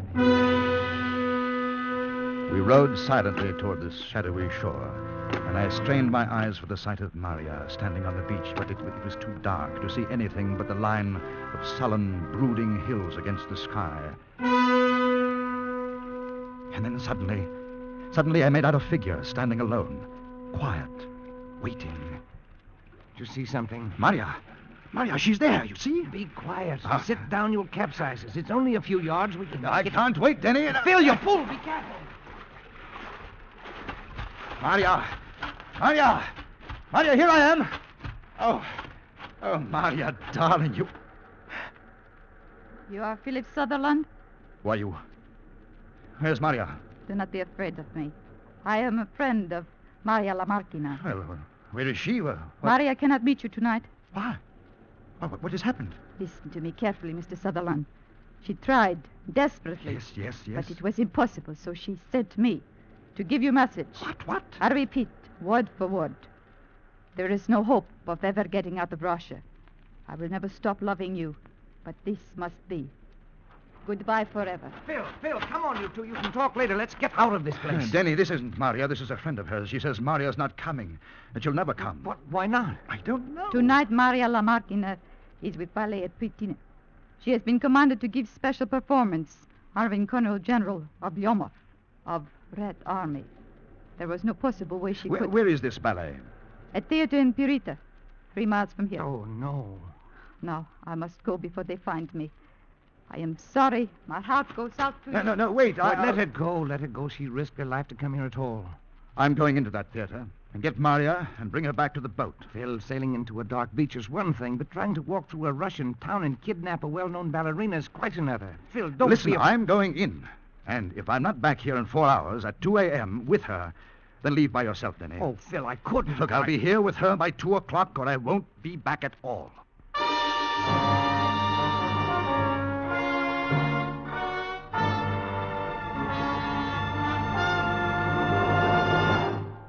In just a moment, we will return to Escape. But first, a message from the Ford dealers of America.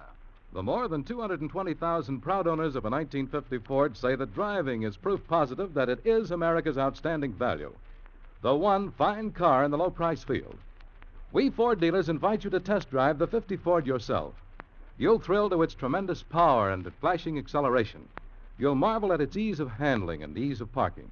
And when you try a rough road, you'll experience a luxurious big car feel of solid roadability and genuine comfort. Yes, 50 Ford owners are proud owners. Proud of the performance of their cars and proud of the beauty, which for the second straight year has won Ford the New York Fashion Academy Gold Medal Award as the Fashion Car of the Year. Tomorrow, drop in to see your Ford dealer. If you don't know him personally, he's listed in the classified telephone directory. He'll gladly arrange a test drive for you in either the great new V8 or the 95 horsepower 6. Then you'll see, hear, and feel the difference. Before you buy any car at any price, test drive the 1950 Ford. And now we return you to the second act of Escape.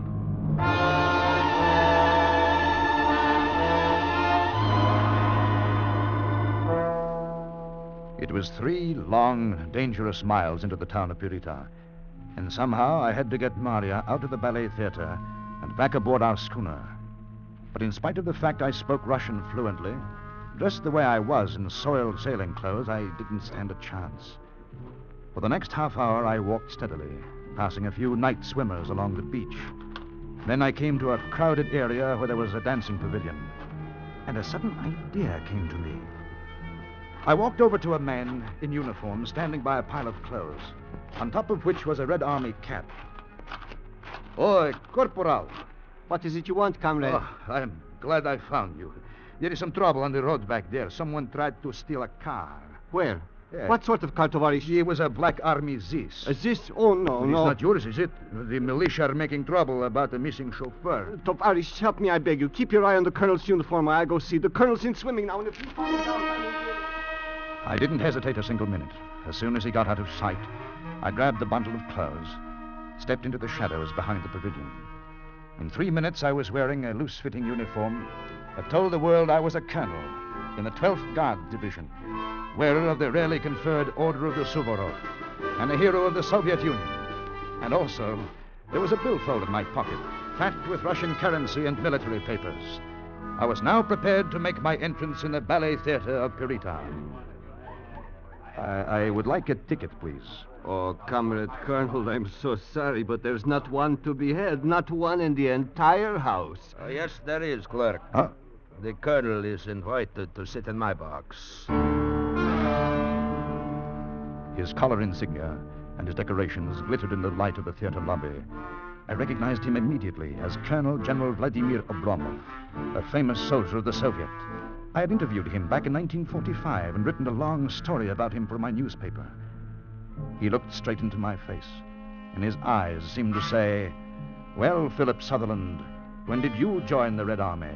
I see you wear the Order of the Suvorov, even as I. I would be pleased if you would join me in my private box. Well, thank you just the same, General, but it wouldn't be right. Nonsense, I insist. I am alone, and you can still see the last part of the ballet.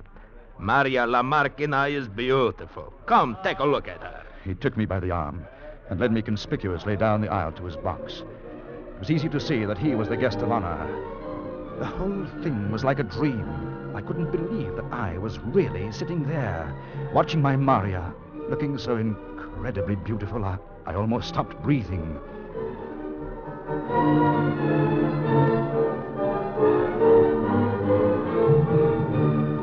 Time was our enemy. I thought the ballet would never end.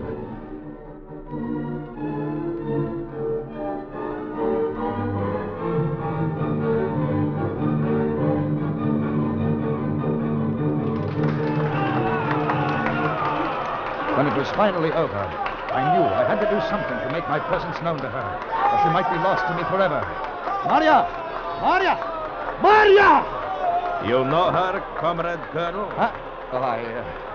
Yes, sir. I know her, sir. Rather well. Really? An old lover, perhaps, huh? Well, I'm her brother, Sergei.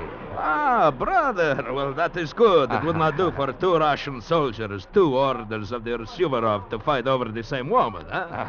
No. Come, brother Sergei. Let us go backstage and talk to little Maria. She will be most anxious to see you and me. I am having supper with her tonight.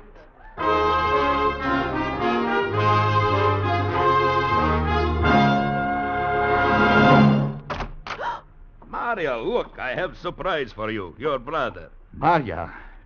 Well, Maria, don't you know your own brother?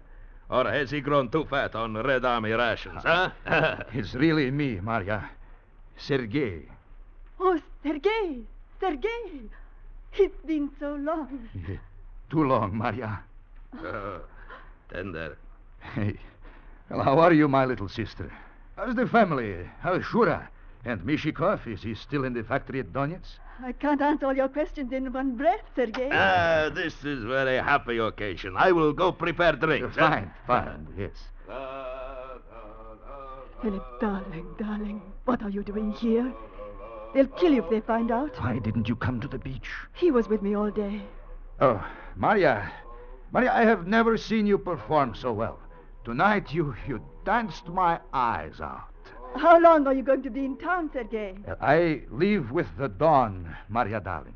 Oh, well, in that case, we haven't much time. We must do our best to entertain Sergei, huh, Maria? Of course, Colonel General. Oh, please, just call me plain General. Here, your glasses. Thank you. And now, a toast. Until the dawn. And to brothers and sisters, wherever they find themselves.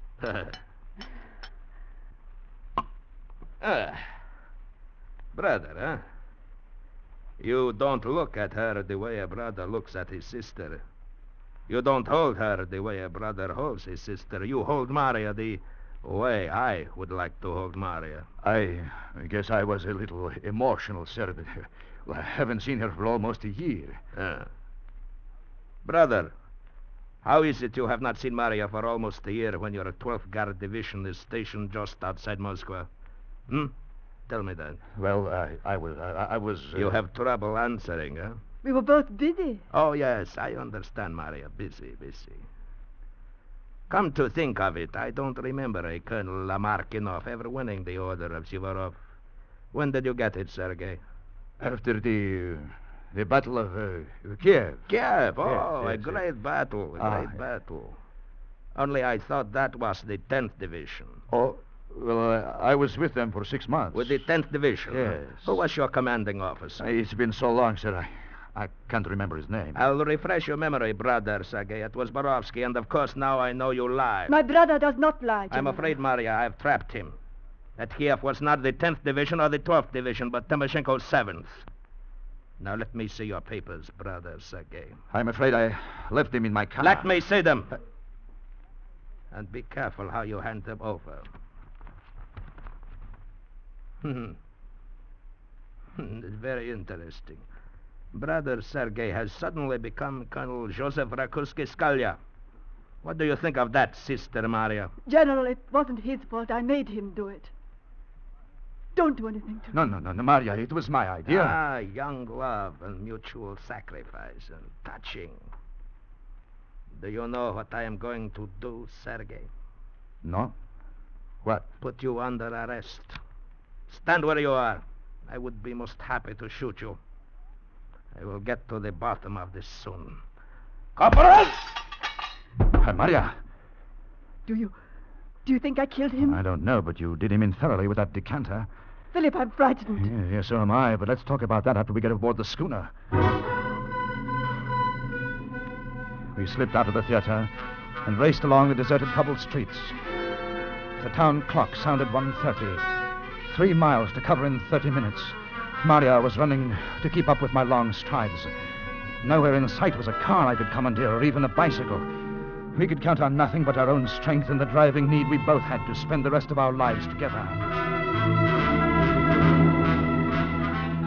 25 minutes later, we were hurrying down the long slope toward the beach, and ahead of us the Vimsy light twinkled mockingly and seemed just as far away.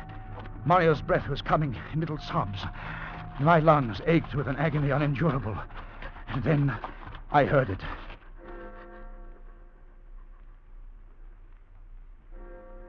The town clock struck 2. We had failed. So near to the beach and yet too far. The planning of months lost by seconds. Oh, Philip, I'm sorry I couldn't go any faster. No, dear. It wasn't your fault. There was just too much against us. Philip. Shh, quiet.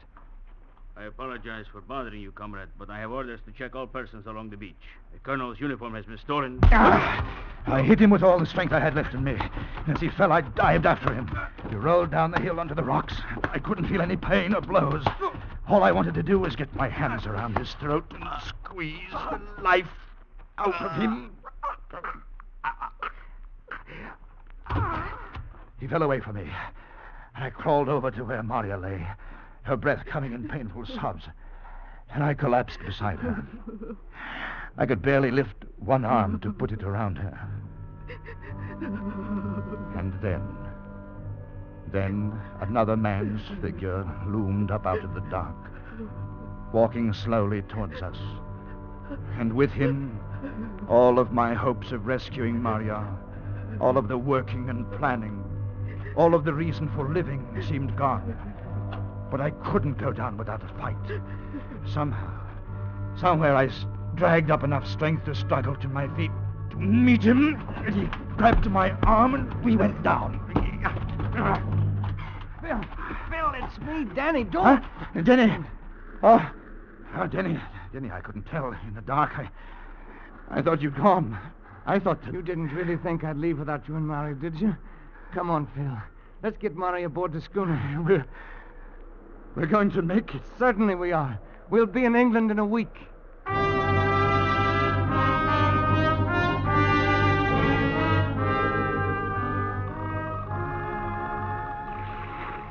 Phil, Yes, darling.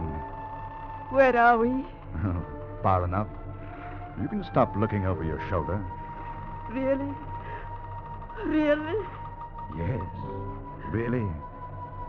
We're going home, Mrs. Sutherland.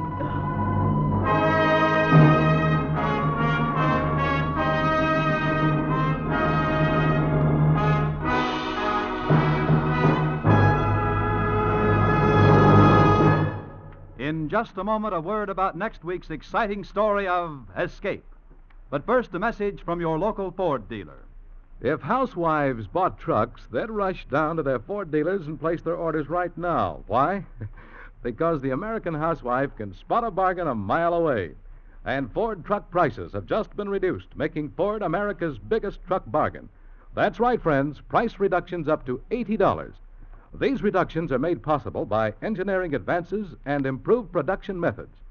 Ford trucks for $50 at these new reduced prices have all the extra value features that have enabled Ford trucks to score greater sales gains than all other makes combined. They are packed with truck advancements that give more performance at less cost. See them at your Ford dealers today. And remember, Ford trucks cost less because Ford trucks last longer. Latest available registrations prove it.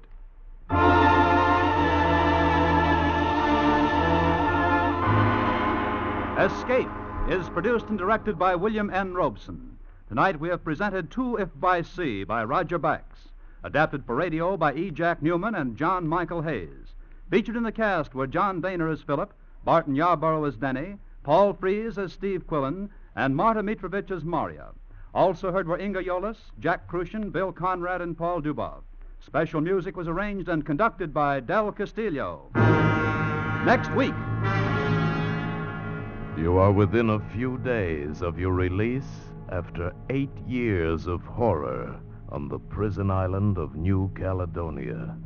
But between you and final freedom stands the love of a beautiful girl and the monstrous figure of Monsieur Deneuve, the official executioner. Next week, we escape with John Russell's terrifying story, The Red Mark. Good night, then, until this same time next week, when once again we offer you Escape. This is CBS, the Columbia Broadcasting System.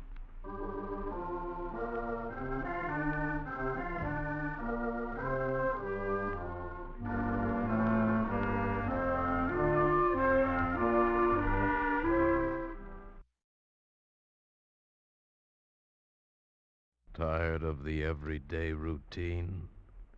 Ever dream of a life of romantic adventure? Want to get away from it all? We offer you Escape. Escape, designed to free you from the four walls of today for a half hour of high adventure. Tonight, we escape to the prison island of New Caledonia and to the murderous conflict between one of the prisoners and the monstrous Monsieur Deneuve, official executioner, as John Russell tells it in his terrifying story, The Red Mark.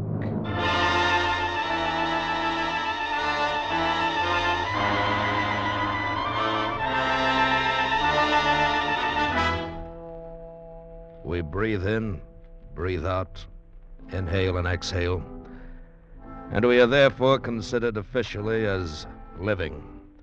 Privately, however, and always with a snarl deep in our throats, we call ourselves the living dead.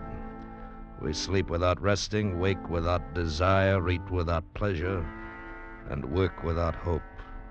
Some of us work in the mines, some in the copra sheds. I myself am a barber, but all of us wear the same straw sandals and the same rough canvas jackets, and we are never allowed to forget that this is the penal colony of New Caledonia, that we are convicts, and that France is on the other side of the world. Hello, Jemai. What? I'll be sure. You startled me. I didn't hear you come in. You were daydreaming. You know how it is. I know how it is for you. But Jemai, for me, the dreams are at an end. My life as a convict is at an end. You have your ticket home? Of course I have my ticket. I've only 8 more days to go. 8 days. 3 weeks on the ship, and then France. Freedom, wine, music, the theater. Shut up. Oh, sorry, Jemai. You are my friend, my very good friend, but don't talk to me about France. I'm really sorry. You're leaving in 8 days, but I will be here for 13 more years. I know. I assume you wish to be shaved? If you'd be so kind. Be seated. Uh-oh. Jemai, look. What? Out the window there, coming across the compound. Ah, yes. Monsieur Duneau and his ugly little assistant bomb beast. The vultures. It's no matter for concern. If one has a prison, one must have an executioner. Oh, careful with that soap. Monsieur Duneau is neither flesh nor fowl, neither a convict or an official master of the guillotine. He's a dog, a pig. But such easy work if one has a strong stomach. For merely pulling the cord on the guillotine only 3 or 4 times a year, he's permitted a house of his own, even a wife. He's a corpse who should be buried with a stake through his heart. I hate him. Oh, ignore him. He's nothing, an old bag of bones. He's the devil himself. Devil, huh? Dumai, if he were the devil, he would not be the stupid fool that he is. Ignore him, I tell you. I do. Ignore him, huh? It can't be done. Be careful with that razor. Oh, I'm sorry. Are you trying to become an executioner yourself? Be sure. There's something you know about Monsieur Duneau. Tell me what it is. Look, Dumai, you will say nothing until next week, until I've sailed? Nothing, I swear it. All right, I trust you. You know his wife, of course. You mean that little girl? Yes, from the fishing village down the coast. Zélie, her name is. Well, what about her? Do you not agree that she's beautiful? That marriage is a sacrilege. True. But you can't blame her. Monsieur Duneau bought her from her family. It's disgusting. Of course. But is she not beautiful? I don't pretend to be a judge of these things. You know she is. Well, what about her? You asked, do I have my tickets to France? Yes. Yes, but not just one. More than that. I have 2 tickets. 2? Zélie is going with me. Oh, be sure you're out of your mind. No. But I would be if I left here without her. But can you not imagine what that man will do to you? He will do nothing because he knows nothing. He's a stupid fool. Oh, but my friend, you're young and you've forgotten. France, Paris, the world outside is full of beautiful women. It's foolish to run this risk for Zélie when there will be others waiting for you. But Dumai, I love her. You love her? And she loves me. I'll try to make her happy, make her forget. She's never been happy, Dumai. And she's a girl who ought to be very, very happy all the time. Now, if your hand is steady again, get on with my shave, will you?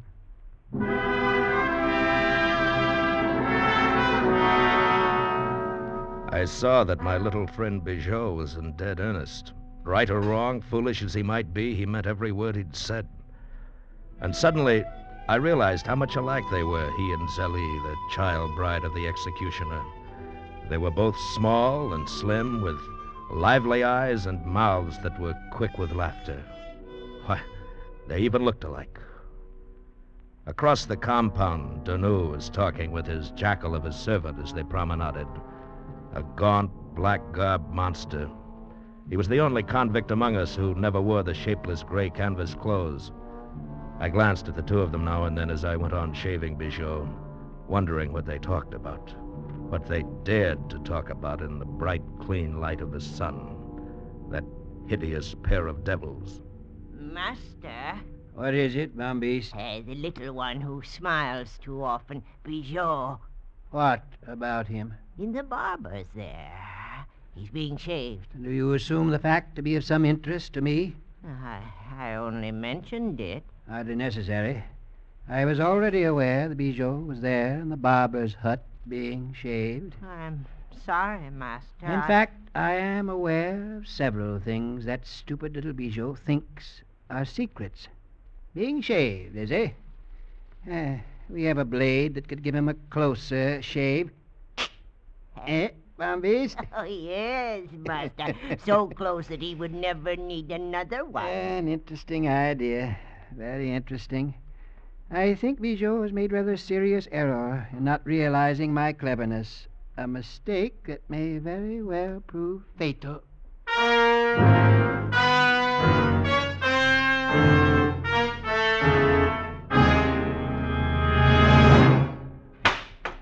Zelly. Who is it? Your husband, my little one, your old husband. You were expecting someone else, perhaps. No, of course not. But you're home early. Did I surprise you? Well, I enjoy surprising you, my dear. Do you mind? No. But dinner won't be ready for another hour yet. I'll start it at once. An hour? What is an hour when we have a lifetime together? Zelly? Yes, sir. Even though I'm an old man, old enough to be your father, you do not answer me. I don't consider you old, sir. Thank you. Then we will have many more years together, no? But of course, sir. And we must make good use of those years. We must do things, Anything you wish? Then why not begin with a small trip up the coast? I can easily get permission. Whatever you say. Good. Then we shall leave the 1st of next week. Next week? Yes, my dear. Why not? But next week, 8 days from now, the boat stops here. Really? I had forgotten about it. But what could that possibly have to do with us? Well, letters. There may be letters for you from France. And your papers. You know how you love your papers. Ah, you are so considerate of my welfare, Zelly. Try to be, sir. You must love me very much. I said you must love me very much. Oh, of course. Say it. What? Say that you love me very much. I love you very much, sir. Pretty. But so unfortunate that you must always address me as sir. It's much too formal. It means nothing. It's only a habit. We must do something about that habit. I'm going out while you prepare dinner, Zelly. I must see Bombeast about a little matter. You'll be back soon? But of course. How could I bear to be away from you? Not to see you or touch you for even one single night. Goodbye, Zelly.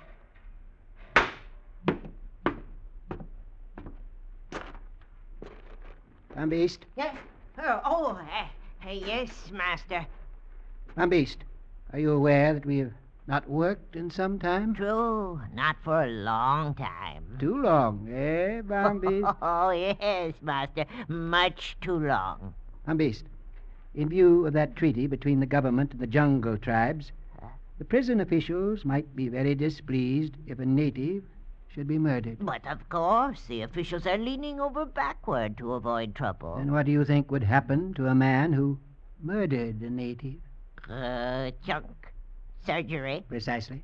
Has somebody killed a Canuck? No, at least not yet. Not yet. Bombeast, do you happen to know where our little friend sleeps at night? The handsome Bijou? I think it is in barrack number 12. Could you find his bed in the dark? Yes, Master, but if it is a matter of slipping a knife between his ribs, there are much better places than the barracks. Why not in the jungle, where it may seem that a native... Please, Bombeast. Oh, I'm sorry, Master. You are not going to slip a knife between Bijou's ribs. In fact, my little Bombeast, quite the contrary.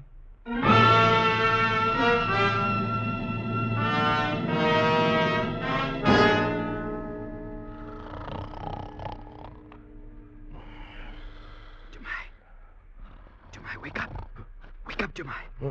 Quiet, quiet. What? It's Bijou. Bijou? What do you want? Why are you awake? Jemai, something has happened. I'm not sure what it is. Oh, what do you mean? I awoke a moment ago. Some sound, I think. Jemai, I have something here to show you. What is it, Bijou? Wait. Let me strike a match. Look.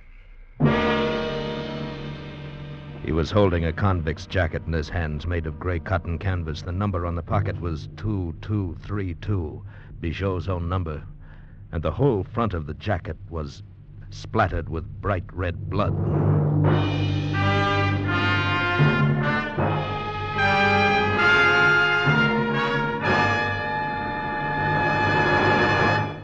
In just a moment, we will return with the second act of Escape. But first, most people like to know what to expect. But on at least one CBS show, a great part of the fun is in what turns up on the spur of the moment.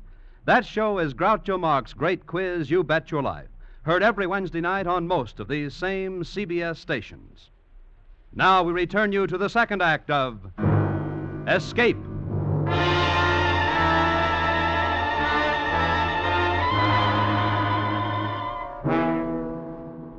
The brief time before the match flared and went out seemed like minutes.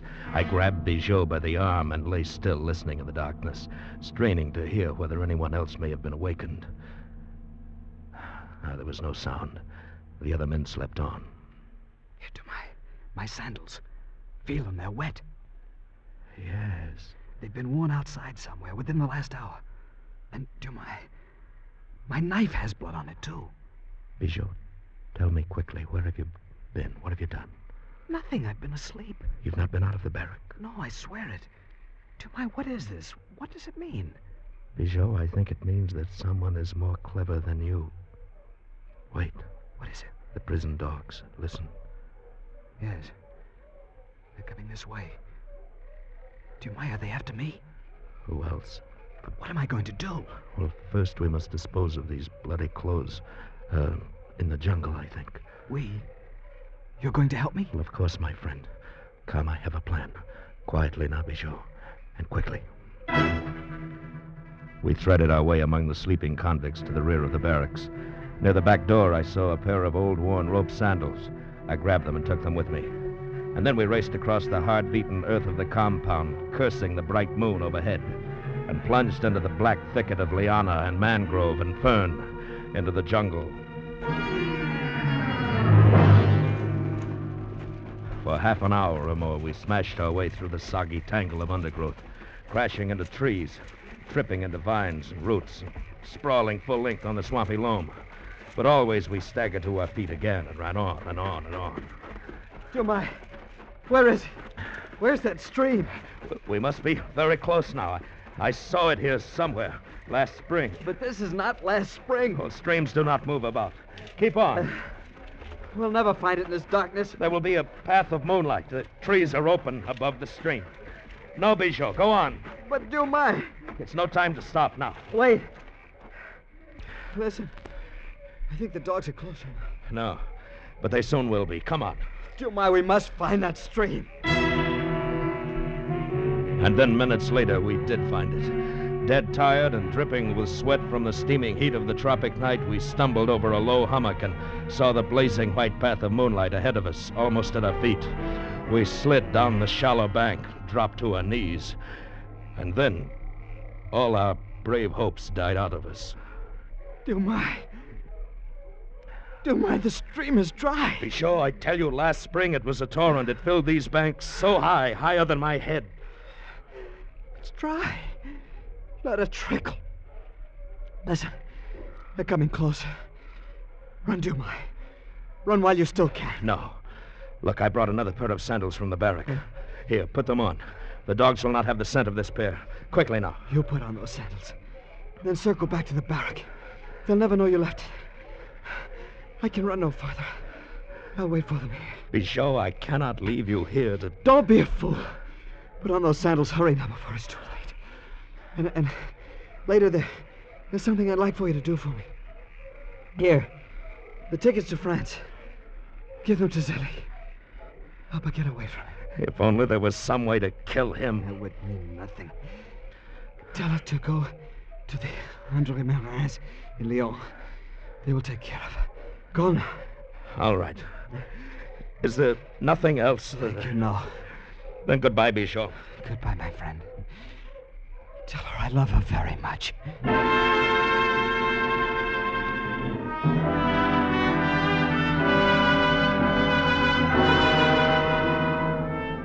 Being a convict, I was, of course, not permitted to attend the trial of my friend Bichot for the murder of a native. There were 2 convicts present, however, 2 star witnesses who palmed the Bible reverently and swore to having seen Bichot commit the murder. 2 demons from hell, Monsieur Deneux and Bombiste. The trial was over in less than 2 hours. The verdict was not surprising. The sentence, inevitable.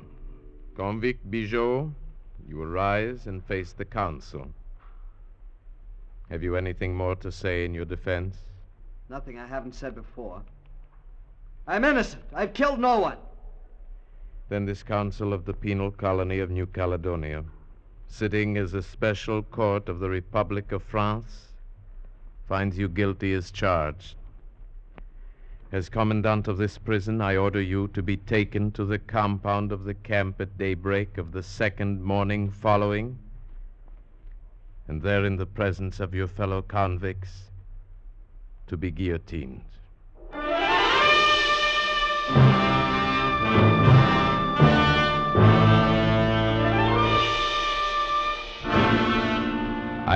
The night before the execution, I stood outside Bichot's cell, rolled cigarettes, and handed them to him through the barred window.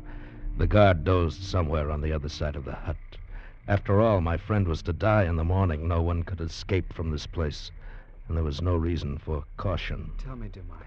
Sally, how did she take it? Is she all right? I could only see her for a moment. It was dangerous. I gave her the tickets, but she says she will not leave you. It's I who will be leaving in the morning at daybreak. Does she expect a miracle? Probably, because she is in love with you. She's very upset, of course, nearly out of her mind. Poor little Sally. I hope it goes well with her in France. Bichot, is there nothing at all I can do for you? Some small... No, nothing. The Republic has been very thoughtful in all the details. Even a bottle of red wine with my last meal. Oh, the vintage was atrocious. Bichot. And look, they've even left me the black hood, which I wear to the guillotine. I suppose I'm to make sure of the size or get used to wearing it or something. My friend, would you like for me to send for the priest? No. He was here, but I sent him away. I thought he would need a good night's sleep since he's supposed to accompany me in my ordeal. Oh, not, of course, to the extent of getting his head cut off, you understand. But Bichot, how can you make jokes about a thing like this? My friend, how can I do anything else? The game is over. Should I pound my head on the wall and scream like a madman? Shh. Quiet. Someone is coming. Bichot. Bichot, are you there? It is Zélie. What? Zélie. Over here. Who is it? Dumais. Come. Here by the wall. Monsieur Dumais, we must not waste time. Zélie, go away from here quickly before they find you. Be quiet, dear. Here, the key to his cell. Let him out. The guard's asleep. Where did you get this? From my husband, after he went to sleep. Hurry, please. But it will help nothing, only cause trouble for you. There is no time to argue. Hurry. I took the key and slipped around to the entrance of the hut. The fat guard dozed in a chair with his hands folded on his paunch. I moved past him, tiptoed to the door of Bichot's cell, fitted the key in the lock. I held my breath, but nothing stirred. Bichot came out of the cell without a word. We slipped past the guard and met Zélie by the wall of the hut. The 3 of us skirted the moonlit compound with the grim black shadow of the guillotine in the center of it. And without raising any alarm, we finally reached the edge of the jungle.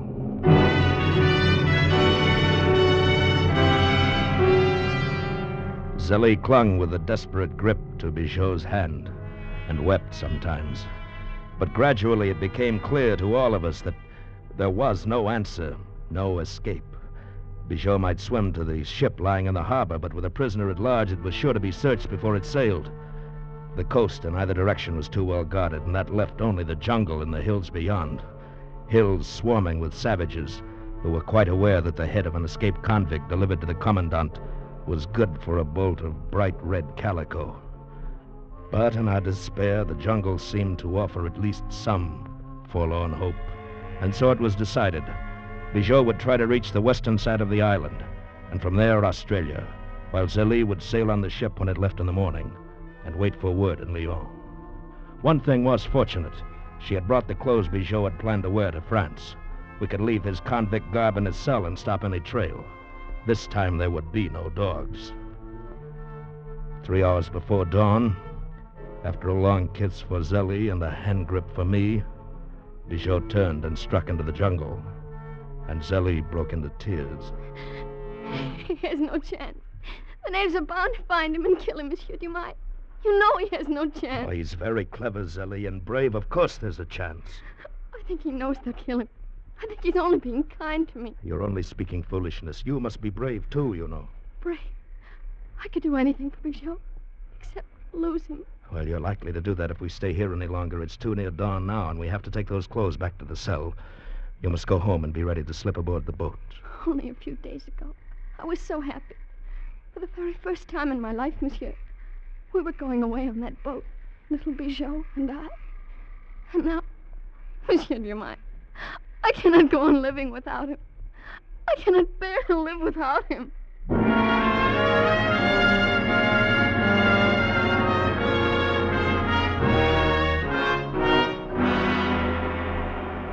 As was the custom in those days, we knelt bareheaded, over 400 of us, on the hard-packed dirt of the compound facing the guillotine. The morning sun burst suddenly over the eastern rim of the sea, its blood-red color fitting for the business at hand. The commandant of the prison stood only a few yards from me, and just beyond him, fussing over their hideous machine, those two vultures of evil, Monsieur Deneux and Bombiste. The stage was set. The audience was ready. And only I knew that the star actor would not make an appearance. Is everything in readiness, Monsieur Deneux? Quite in readiness, Monsieur le Commandant. Very well. Bring out the prisoner. I looked toward the cell hut and waited, keeping my face as blank as all those around me. And then a priest and a guard stepped out of the hut and came toward us, and walking between them, wearing the gray convict's uniform and the black hood of the condemned, was my little friend Bigot. One moment of shock, and then I suddenly understood his apparent agreement with our plans a few hours earlier. He had reasoned that by this time Zélie should be aboard the ship that had waited only for the tide to sail. She would not know of the execution for months, a year or more perhaps. And by then she would be settled safely in France. And so Bigot had come back to face his death. Bombiste, place the condemned prisoner on the rack. Yes, master. Of all of us in the compound that morning, the man who was to die seemed the least afraid and the least concerned of any. Though the hideous black hood covered his face and head to the shoulders, no hood nor prison clothes could hide the almost jaunty swagger of his walk. That swagger spoke a reproof to the justice of the prison court, sneered at the blood-stained evil soul of Deneux, and gave courage and hope to us who knelt on the ground. I am ready to proceed, Monsieur le Commandant. Is it your order that this prisoner be executed? It is. Proceed, Monsieur Deneux. Bombiste, raise the knife. I think to the very top. To the top, master. The eyes of all of us, officials and convicts alike, followed the heavy blade moving slowly up the guides. Fascinated. Some of us snarled or cursed. Some of us trembled. But only Monsieur Deneux smiled to himself. So intent was my gaze that I hardly noticed the native who pushed past me carrying a leaf-wrapped bundle and walked up to the commandant. Here. What is this? What are you doing here? We bring him one fella head. Alasemi, you give him one piece calico. We've had no escape here. Long time, fella here no chop bush. Alasemi, bring him one fella head. You look. Monsieur Deneux, holding the release cord of the guillotine in his hand, smiling still, had not noticed. The native fumbled with his package, and suddenly out rolled a human head. One that was impossible to mistake. You! But this is the head of the convict, Bijot. Then who in the name of heaven was the prisoner on the rack? Monsieur Denou, stop! No, stop! Monsieur, that was not Bijot. Here is his head. Look. Not Bijot. Who is it you have killed? Pull off the hood and see. No, I'm afraid. Monsieur Denou, remove that hood. And then, suddenly, I knew. It was not necessary for me to see who Monsieur Denou had executed. Little Zélie had taken the place of Bijot on the guillotine, and now had joined him in death.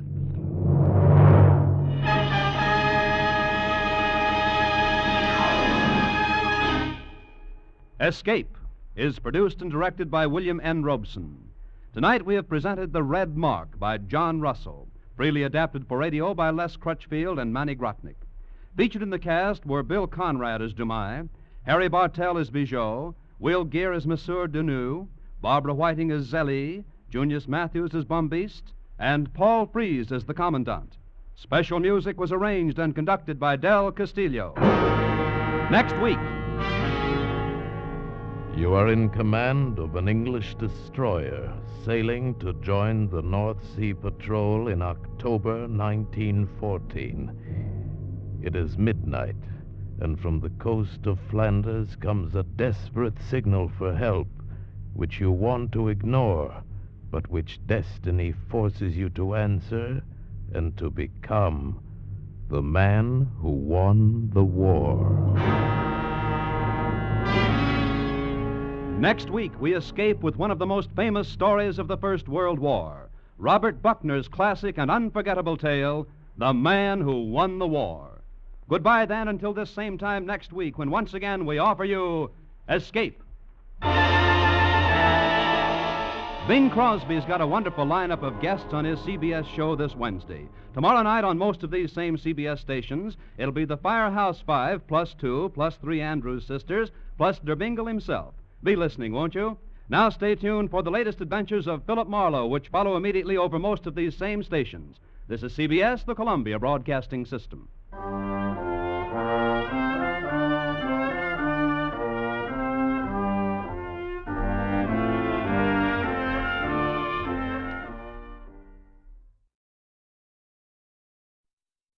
Tired of the everyday routine?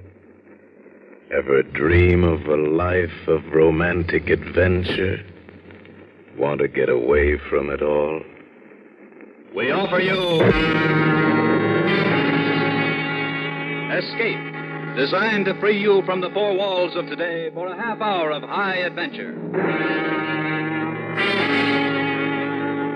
Tonight, we escape to the coast of Flanders in October 1914, and to the story of a man chosen by a strange destiny to win the First World War, as Robert Buckner tells it in his classic tale, The Man Who Won the War.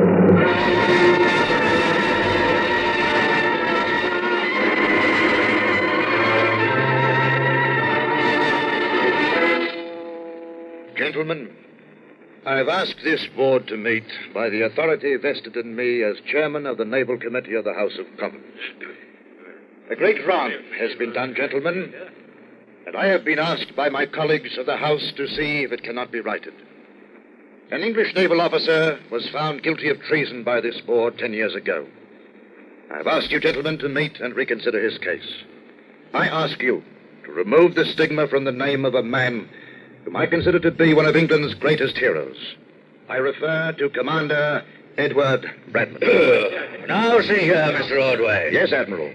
I am compelled to say, Mr. Ordway, that it is a waste of the Admiral his time and a sorry commentary upon the times in which we live, when the Royal Navy is brought to heel by a parliamentary committee. Bradman had a thoroughly fair court-martial, No single piece of evidence came to light to substantiate his fantastic story. There is no record of his action in the Belgian War Office. There is not a single witness to his weird adventure upon the Flanders beach that night in October 1914. Why, damn it, man, the Royal Navy itself tried to find the evidence, but we couldn't. And why couldn't we? Because it does not exist. I have evidence, gentlemen. New evidence. That is why you have been asked to meet. And as for the Navy's attempts to clear Bradman's name, I would like you to meet a young man and listen a moment to him. Edward, would you kindly tell the gentleman your name? I'm Edward Bradman III. How old are you, Edward? 13 years and 6 months. Who is your father, Edward? Commander Edward Bradman, sir. And your grandfather? Who was he? Admiral Edward Bradman. And your great-grandfather? Lieutenant Edward Bradman, sir. He was killed in action aboard the Victory at Trafalgar. And you, Edward, what do you wish to become? A midshipman, sir. I shouldn't be surprised. And have you made application? Yes, sir.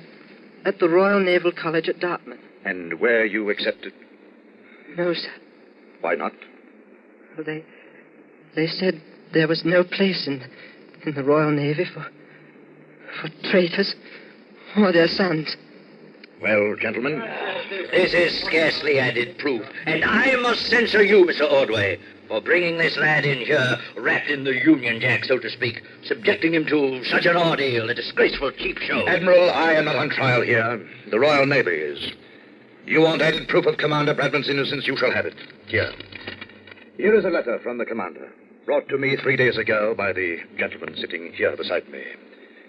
Commander Bradman is lying ill at Newport across the Channel in Belgium. Seriously ill of a tropical fever he contracted during those years when he fled the disapproval of Navy men throughout the Empire. This may be the last word you will ever hear from Commander Bradman, gentlemen. I charge you, listen carefully. It is dated October 24th, Auberge des Deux Matelots, Newport, Belgium, gentlemen. It is 10 years ago tonight that I first set foot upon this Flemish beach. I have returned here tonight under a sort of compulsion, like a criminal returning to the scene of his crime. But I am no criminal, and what I did here 10 years ago was no crime. I am tired of saying it and of being disbelieved. I am tired, and I am ill. I shall not make this statement again. I make it this last time at the encouragement of the man who brings it to you, the proprietor of this little inn, and the one man in the world who has ever believed my story.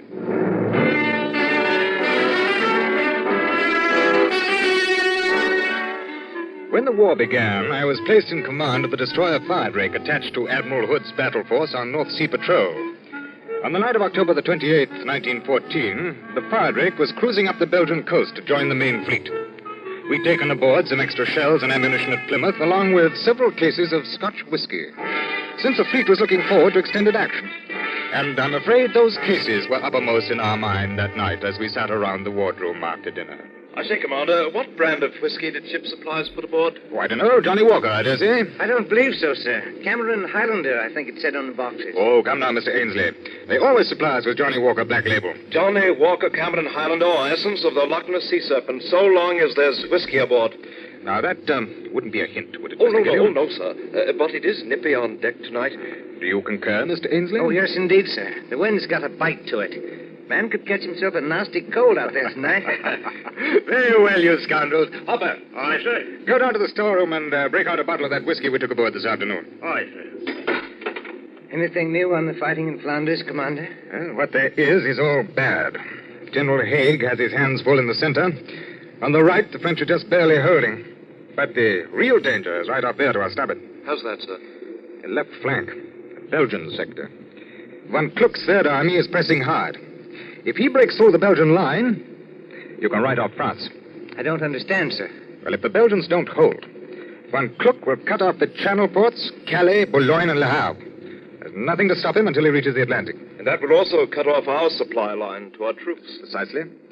It's the Clausewitz strategy for the conquest of Western Europe. Paris would be bypassed and caught between giant pincers, to be taken later at the Kaiser's leisure. Beg your pardon, sir. Here's Hopper with our wee drop. Yes, well, you needn't have brought the whole case, Hopper. I wanted you to see it, sir. I've opened 4 of them, and the contents are all the same. You see, I was right. It says Cameron Highlander on the box. Yes, sir. But the contents are not Cameron Islander whiskey. They're Cameron Islander uniforms. What? Yes, sir.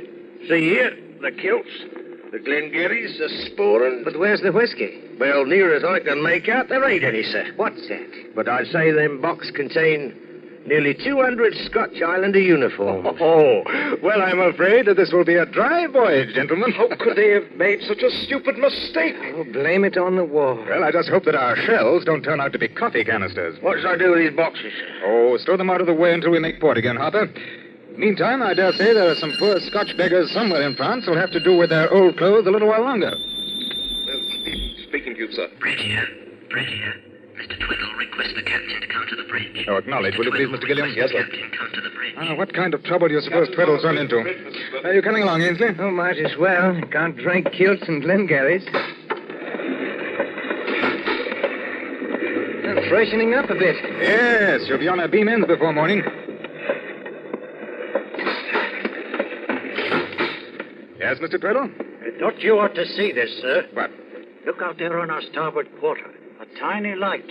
Oh, yes, I see it. Yeah, take a look through the night glasses. Yeah.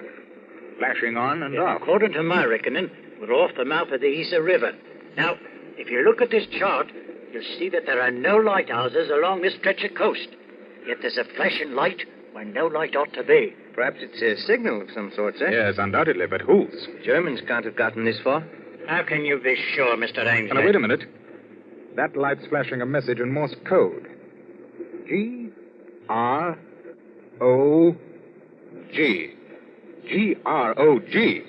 Quartermaster. Aye, sir. Change course to 110. Change course to 110. Aye, sir. What you going to do, sir? I've got to take a closer look. But, sir, this might be a trap. Yes, it might.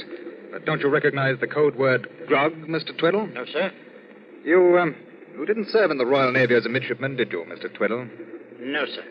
My apprenticeship was in the merchant service. Well, then, of course, grog wouldn't mean anything to you. I don't understand, sir. Well, Mr. Tweddle, G-R-O-G is a midshipman's joke. It means good rum on goose days. I still don't understand, sir. When is Goose Day? That's the joke, Mr. Tweddle.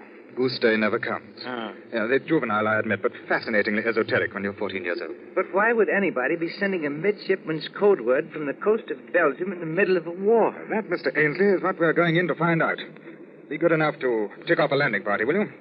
Number 2 power launch. We'll go ashore in 10 minutes. What? But, Captain. You have your orders, Mr. Ainsley. Yes, sir. You can't be serious, Captain. I am, Mr. Tweddle. This might be a trap. We have no way of knowing whether the Germans have advanced beyond this point or not. Yes, it might be a trap. Or it might be some poor beggar trying to escape the advance. Well, it's well worth looking into. If they were sending a plain SOS, I might be suspicious, but the choice of that half-secret smarty-as code word makes me think it's worth looking into. But suppose it is a trap? Mr. Tweddle, it would be somewhat the reverse of the classic rules of warfare for a land force, no matter how large, to attempt the capture of a naval vessel on the high seas. Nevertheless, the enemy's devilishly clever. Well, don't you worry, Mr. Tweddle. I'm not asking you to go ashore. I'm leading the landing party myself. Well, it's not a matter of fear, sir. Naturally. But one of caution. Yes, of course. I'll speed ahead. Half speed ahead, Fleet sir. orders clearly state... I am quite aware of the contents of the fleet orders, Mr. Tweddle. And they state that elements of the Royal Navy are to give all possible aid and assistance to shore positions. They also limit such aid to ships of the class of the Mercy in 7. That is very true, Mr. Tweddle. Then we'll stretch the limits of that portion of the orders a little, shall we? Furthermore, we're under specific orders to rendezvous with the flagship at dawn. Then we may be a little late. Sir, I protest that this is Tweddle, not... apparently things are different in the merchant service. But in His Majesty's fighting ships, an executive officer does not protest to his commander. You will heave to and drop anchor. Now, if I've not returned within an hour, you will proceed to the fleet rendezvous. Is that clear? Yes, sir. Carry on.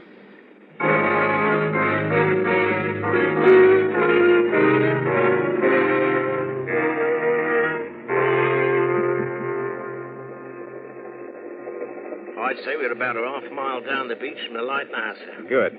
Swing her inshore. Aye, sir. That light is getting dimmer and dimmer. Yes, it's probably only a pocket torch. Battery's burning out. All right, men. Now then, listen to me. Yes, sir. When we get to the beach, we'll spread out 10 feet apart and proceed toward that light. Now, you'll keep well down, walk with the utmost quiet. If you encounter a sentry, you try to knock him out before he challenges you. Use your firearms only as a last resort.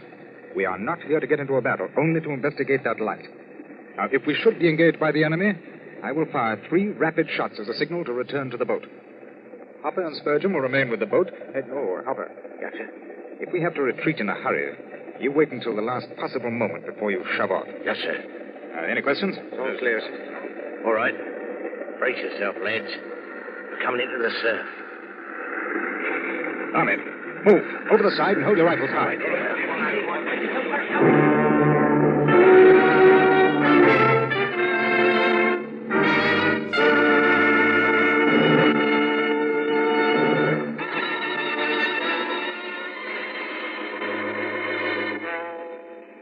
You may imagine the fearful anxiety with which our little landing party hit the beach that October midnight in 1914. We had no way of knowing whether the coast was in Belgian or German hands.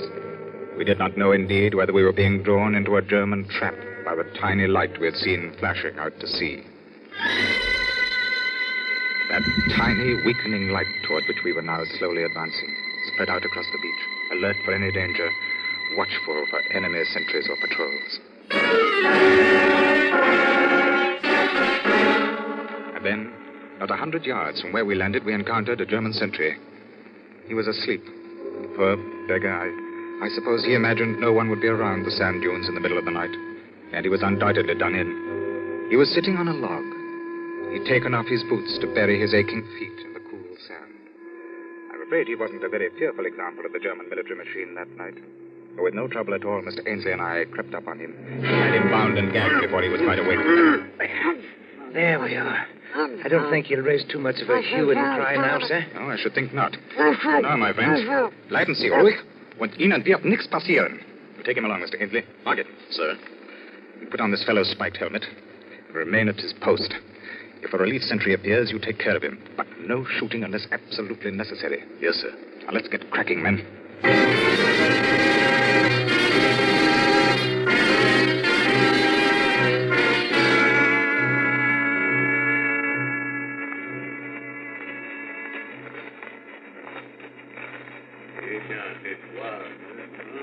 Hold up, sir. What's that? I thought I heard voices. All right, men. Halt. They're speaking French. Then they're allies. Still, we must make certain. You take 2 of them, men, and come up on them from the rear. Yes, sir. I'll approach from the side. Now, I'll do the talking. If it's a trap, I'll give the signal to fire. After 1 volley, you break for it and rendezvous at the launch. Yes, sir. Evan, Stanley, come with me. Aye, sir. Wilkins, Rodman, no. Aye, sir. Follow me quietly. Keep your heads down.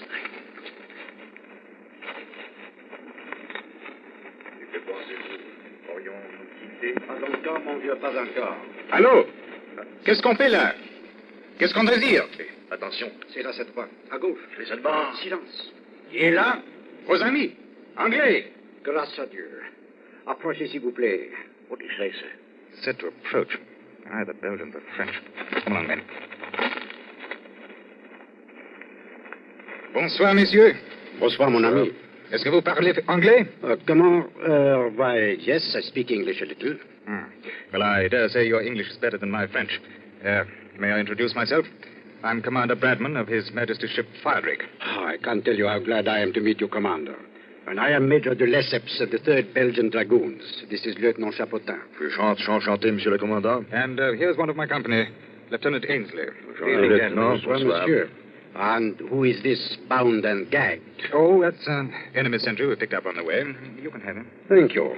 We saw your light from the ship. Whatever made you flash the word grog? Oh, I thought a Royal Navy man would respond more quickly to grog than SOS. Yes, it was an inspiration, but where did you learn it? Oh, I used to sail in the regattas at Cowes when I was younger.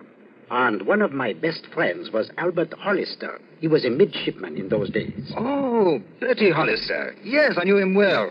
Oh, he's a three-striper now, gunnery officer on the Repulse. Yes. We can go into that another time. What was the reason for your signal, Major? Simply this, Commander. We're in trouble, serious trouble. We've been pushed back day after day until our men are completely exhausted. Our orders are to make a stand here at the Isère River long enough to give the sappers time to blow the dikes.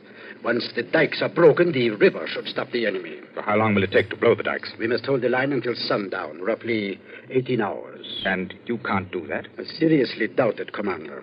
We've appealed to General Haig for help, but he's completely engaged on our right and can't send us any reinforcements. The French are too far south, and they have their hands full, too. It was my suggestion at tonight's staff meeting to seek help from the sea. It's our last chance. Well, what do you want us to do? Stand by us. Bring your guns to bear on the enemy's advance. But we're only a destroyer, Major. Our firepower is too low to do any good whatsoever. And we haven't the range for offshore bombardment. Alas, then we are finished. And so is the war. There is nothing between Von Kluck and Paris but us. I'm sorry, Major. Uh-huh. They are starting the barrage early this morning. I suppose they know this is the last day. Yes, I suppose. Oh, wait a minute.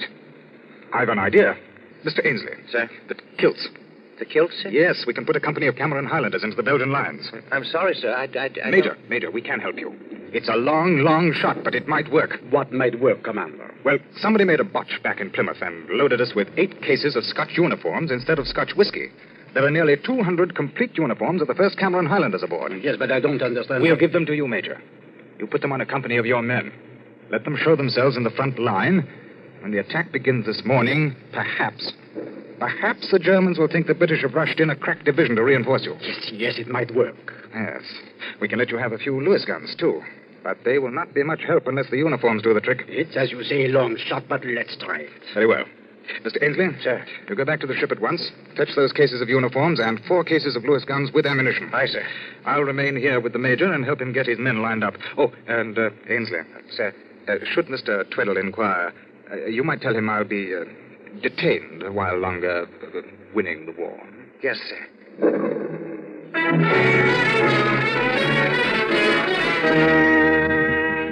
It was a sight I shall never forget. 200 men solemnly changing their battle-dirty green uniforms for the gay kilts and tartans in the pale light of the setting moon. Everything was done with the utmost dispatch and in utter silence.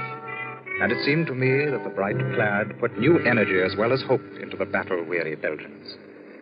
They look like the real thing, don't they? Yes, they certainly do. You know, I believe this will work. Oh, I nearly forgot, sir. What, Ainsley? Mr. Tweddle asked me to tell you the flagship's been trying to reach you by wireless. Oh? What did they want? Mr. Tweddle didn't say, sir. Well, they'll have to wait until this business is finished. Mr. Tweddle said he'd replied, sir. Oh, well, very well, then. That's the last of him. 1,000 thanks. Oh, not at all. Scotch kilts are precious little use to a ship full of sailors. But they may do a turn for you this morning. I feel sure they will. Well, we must be on our way. Less than an hour until daybreak. Goodbye, Major. Goodbye, Commander. You must look me up after the war. You always reach me at the Navy Club in St. James's Square. Thank you, sir. I'll do that. Au revoir. Au revoir, Major. A bonne chance, that sort of thing. Huh?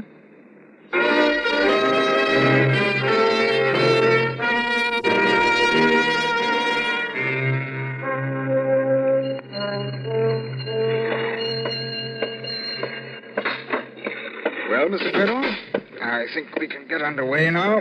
Finished with your visit ashore, sir? Scarcely a social call, Mr. Tweddle. I think we may have been of some help to our allies this morning. Of course, sir. Captain, the flagship's been trying to reach you. Yes, Mr. Ainsley said something. I signaled them that you'd gone ashore. Oh, you did? Well, that must have intrigued them. Well, I shouldn't say they were pleased. I just received this reply from them. As senior officer present aboard, you are ordered to take command of Firedrake and proceed to fleet rendezvous immediately. Well, that's a neat double cross, Mr. Tweddle. I'm sorry, Mr. Bradman, but my responsibility is to the ship on which I serve. Yes, I can see it is. However, since you're once more aboard... Oh, no, Mr. Tweddle. You have your orders from the flag. Follow them.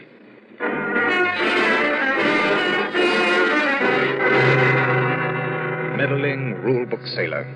His captious wireless message had made an unnecessary embarrassment for me. But I had no doubts that my explanation of the night's work would fully satisfy the Admiral.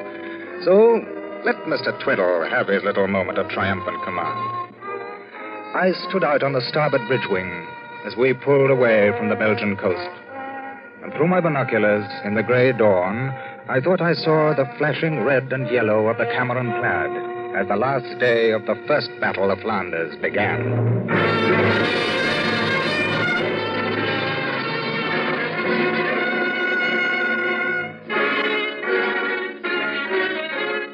As I expected, the Admiral made a thorough investigation of the matter, and a few days later I faced him in his quarters aboard the flagship.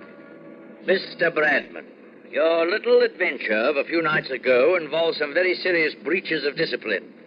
You disposed of war material without authorization. You left your ship without authorization. You deliberately violated the fleet orders regarding assistance to land forces. And I managed to stop the German advance dead in its tracks, sir. Mr. Bradman, we know that the German advance has been stopped, but it was stopped by opening the dikes of the Yser River, a plan which has been part of the Belgian and French grand strategy for years. Sir, the dikes would never have been opened if the Belgian lines hadn't held that last day of the battle, and they were held because the Germans' attack was slowed down. And it was slowed down because the Germans thought the Belgians were reinforced by the 1st Cameron Highlanders. Mr. Bradman, I have given your story the benefit of every doubt. I have even queried the Belgian General Staff to try to substantiate it. I have their reply. They have no record of any unit being outfitted in Highlanders' uniforms. This wasn't a General Staff matter, sir. It was on a regimental letter. I may say there is even some doubt on the part of the members of your crew whether or not the men who received the uniforms were Belgians. What? Yes, Mr. Tweddle says. Mr. Tweddle? That middling fool from the cargo ship? That is enough, Mr. Bradman. It is the decision of the Fleet Inquiry Board that you be relieved of your command, placed in irons, and be returned to Hull to face court-martial at the earliest possible moment.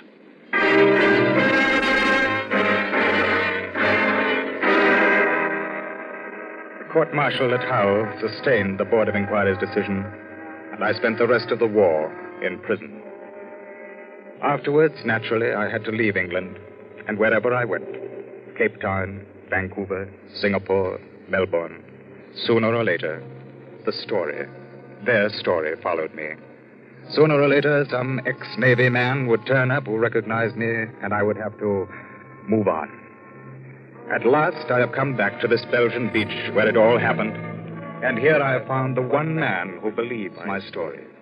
He is the proprietor of this little inn where I now lie ill and too tired to fight any longer. It is too late now to worry about my reputation, but he has persuaded me to write this letter that my son may not have to bear the undeserved infamy which I have been forced to endure. And he has kindly offered to carry this message to any who may yet be interested in clearing the record of Edward Bradman, Commander, Royal Navy. That's all very well, Mr. Ordway. But there is not a single statement in that letter that has not been entered as evidence in Bradman's court-martial. There's no new proof. There's nothing here... Excuse me, Admiral. I wish to present to this board the bearer of Commander Bradman's letter, Mr. Wolfgang Bechtel. Guten Tag, gentlemen. You are the proprietor of the Auberge des Deux Matelots, where Commander Bradman is now staying. Yeah, I am. But your accent, you're German, aren't you? Yes. How is it that you own an inn on the Belgian coast? After the war, I could no longer bear to live in Germany in the midst of the misery that I had helped to cause. So I, too, like a criminal returning to the scene of his crime, went back to the beach at Nieuport. I have been there ever since. This is all very interesting, but I don't see what it Sir, has bitte, to do. please. I am the proof you have been asking for. I swear that every word of Commander Bradman's statement is truth. Commander Bradman is indeed the man who won the war. I know, because I am the man who lost the war. I was the sentry who fell asleep.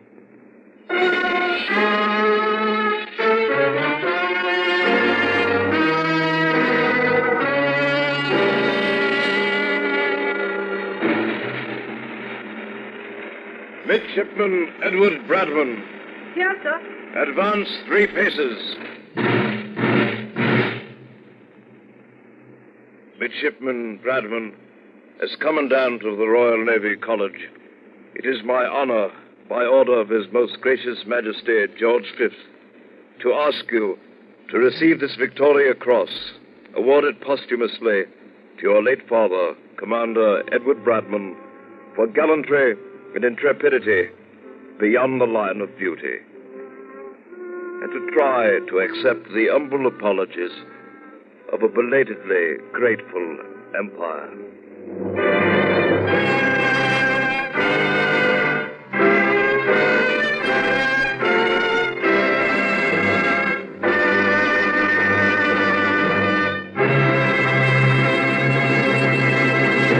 Escape is produced and directed by William N. Robeson, and has tonight presented The Man Who Won the War by Robert H. Buckner, dramatized for radio by Mr. Robeson.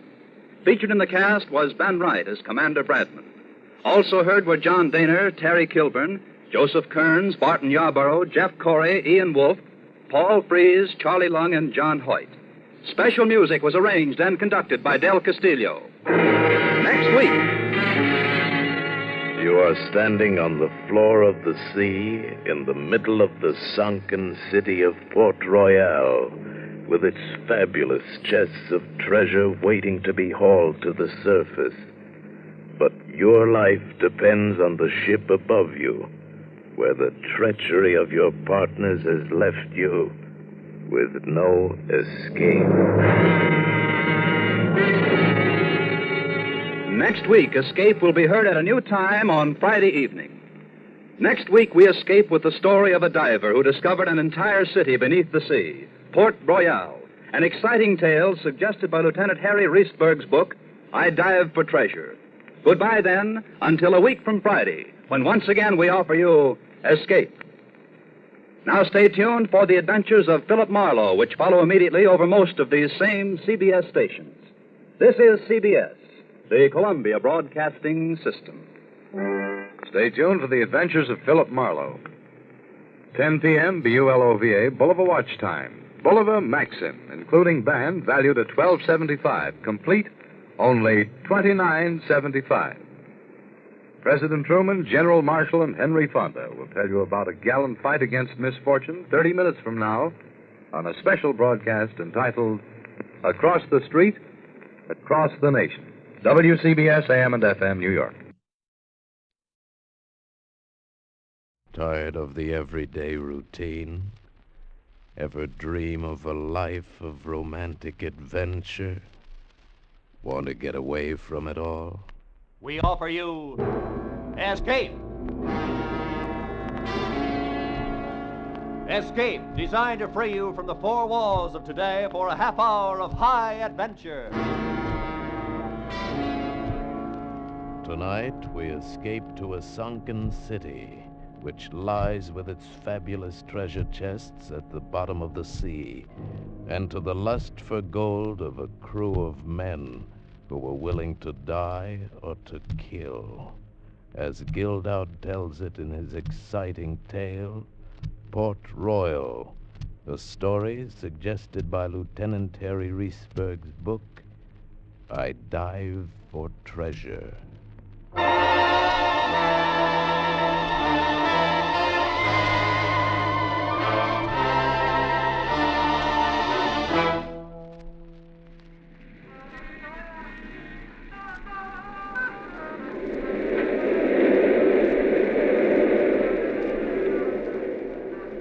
Can't you get anything else on that radio?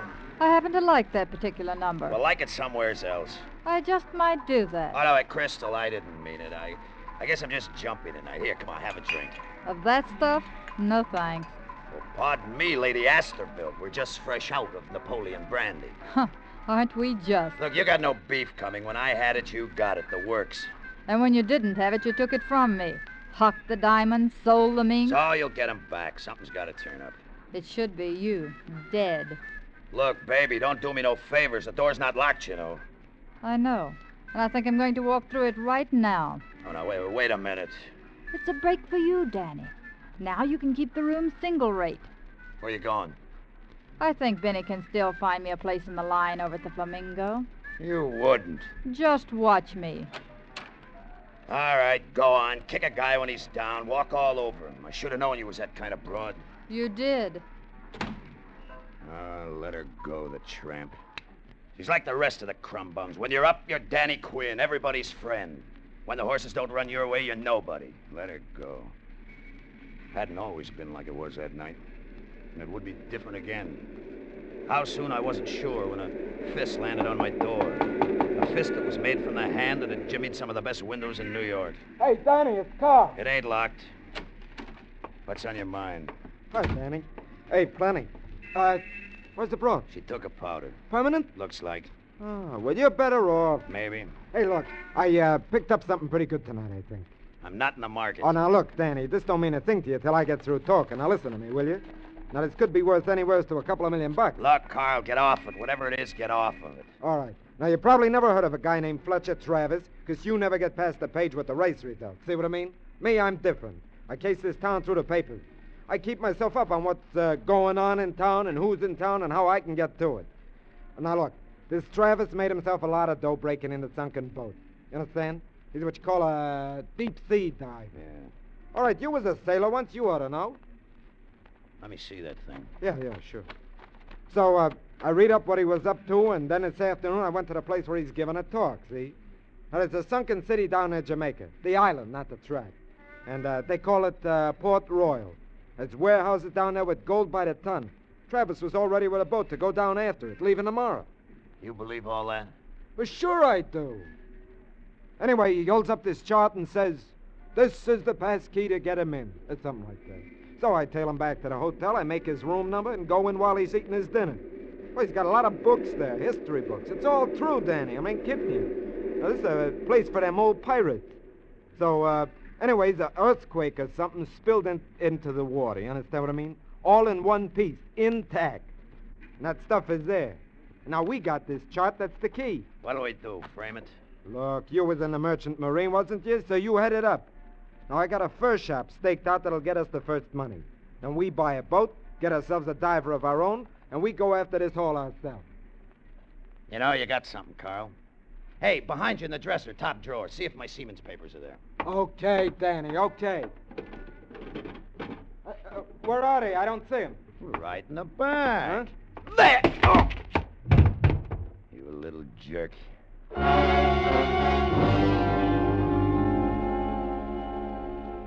There's a difference between being a gambler and a second story man. I know what to do with that old chart if there was anything to it. Or what I would do would be legal. I let Carl wake up by himself and read the stories about his job in the late finals. They printed enough to make me pretty sure that the dope on this sunken city, Port Royal, was on the level. Millions. So after the police cleared out of his hotel, I went calling on Fletcher Travis. Who is it? My name's Danny Quinn, and I got something that belongs to you. Danny Quinn? Yeah, that's right. I was with some friends slumming in the Bowery. I read about you in the papers, and when I heard this guy talking about you and a chart he'd just stolen, well, here it is. Well, come in. Well, I can hardly believe it. Well, this chart here is... Yeah. I heard from this guy. It sounded pretty important. I caught up with the guy on the way out and roughed him up a little. Well, I don't know how to thank you. This chart Wait a minute. Look, it's easy to thank me. I want to cut in on this deal. I want to go with you on the trip. You go with us? Well, sure, it's in the cards. I told you, I read about you in the papers. I was interested then. Now this happens like fate. I run into the chance to get this chart back to you. Look, I'm important to you.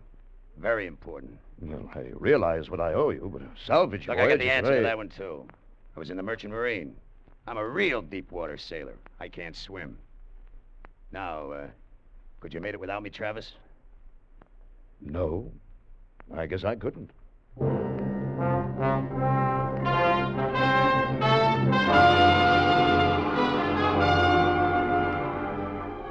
It was quite a feeling heading out into the big Atlantic swell. The rigging sang. The deck beneath me took an angle to port, and it rose and fell. For a second, my imagination took a turn. I got a picture of Danny Quinn standing on another deck, wearing earrings with a cutlass or two and a brace of pistols in his belt. Danny Quinn sailing out after a pirate treasure.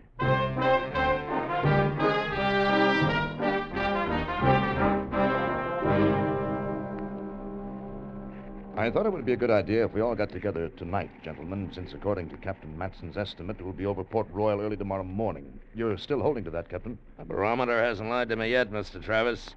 Tells me this weather's holding. That means we should drop anchor an hour or maybe two after dawn. Good. Then it's time to look at the chart that Danny recovered for us.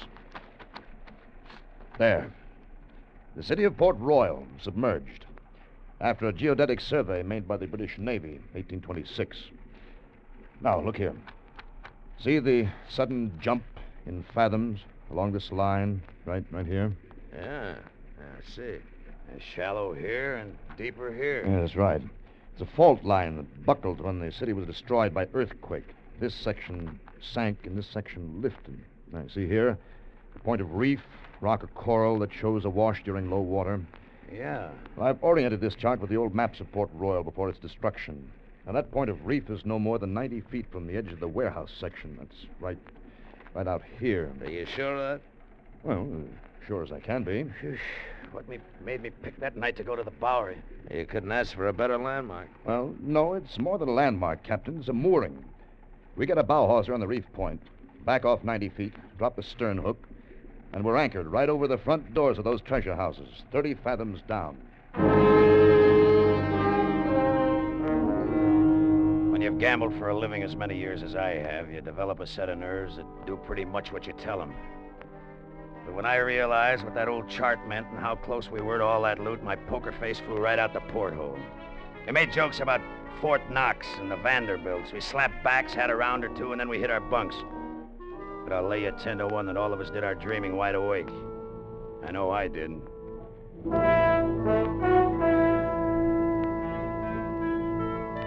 Millions of dollars. 30 fathoms under our keel. We were like men in a daze when we set about our work the next morning, but it went the way it should. The point of reef was there at low water. The ship was secured to it, backed off, and anchored. The lifting gear was rigged to the mainmast. The pump and compressor were checked a dozen times. Travis got into his heavy canvas suit. The helmet went over his head. Little afternoon, he begun his first dive. I was on the intercom on deck. What's my depth now? Hold on, I'll get it. He wants his depth, Captain. Here comes 25 fathoms. Now. You're at 25 fathoms, Travis. Good. It'll be safe to go down at this speed. No faster.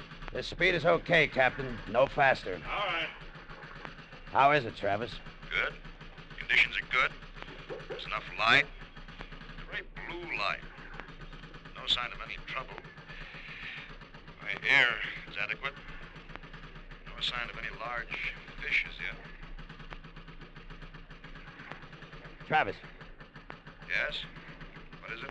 Well, you make me nervous when you aren't talking. Keep saying things, will you? What do you see? I can't look down and turn my head. I see only what's in front of my faceplate. Well, I'm revolving slowly as I come down. Water's clear. All around me is that very blue light. Uh-oh. Few fish. Nothing large enough to be dangerous yet. The conditions are as good. What's my depth now? He wants his depth. Here's 28 fathoms. Now. 28, Travis. Slow my descent. Slow it. Slow his descent. Right. I can see coral now. There's great formations of it stretching away from me. Buildings? The warehouses? Yes. Yes, buildings. Roofs. Windows. There's a street. Yeah. Must be a street in front of me. There's storehouses. He's hit it. Storehouses. We've hit it. Do you hear that, mate? Hey, I heard. We've hit it. No, I'm on the bottom. I'm on the bottom.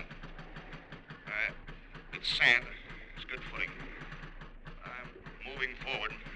Yeah, I'll need plenty of slack in both my lines. You need slack. He's getting it. The winch is rolling. There's no trouble yet. Moving toward the nearest one. It's encrusted with coral. It's a building. Big one. There's a wide opening. That lets enough light in. There, it's a storehouse. I need the loading platform. He wants a loading platform. What? The loading platform, you jerk!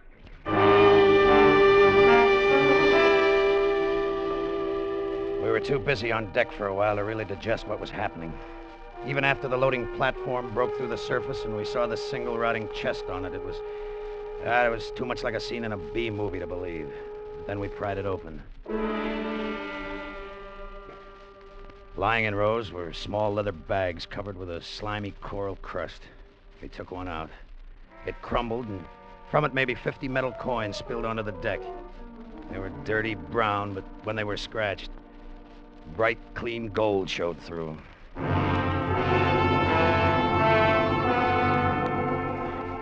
By the time Travis was aboard and out of his suit, the first shock of success had passed, and we were calm enough to have a drink.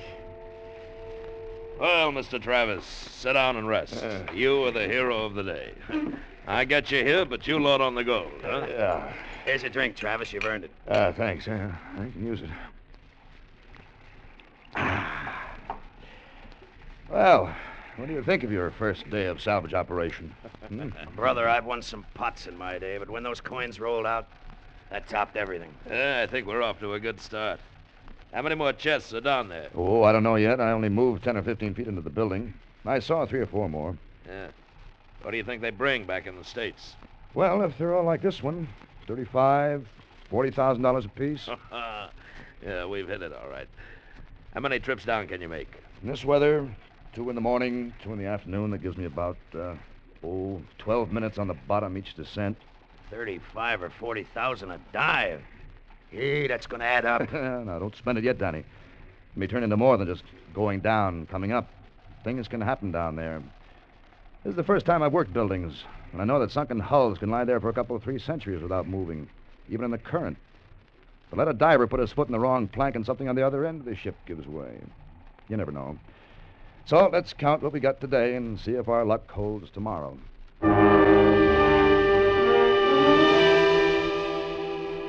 Our luck did hold, not only the next morning and afternoon, but the day after and the 2 days after that. 1 chest per dive, 4 dives per day. An average of $140,000 worth of loot a day came off the bottom. We had $560,000 in the hold.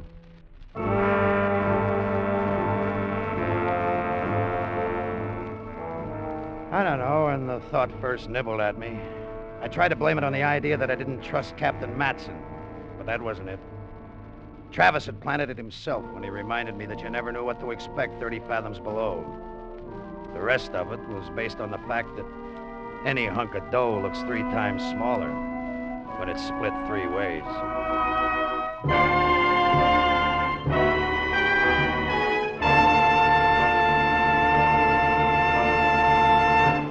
In just a moment, we will return you to the second act of Escape.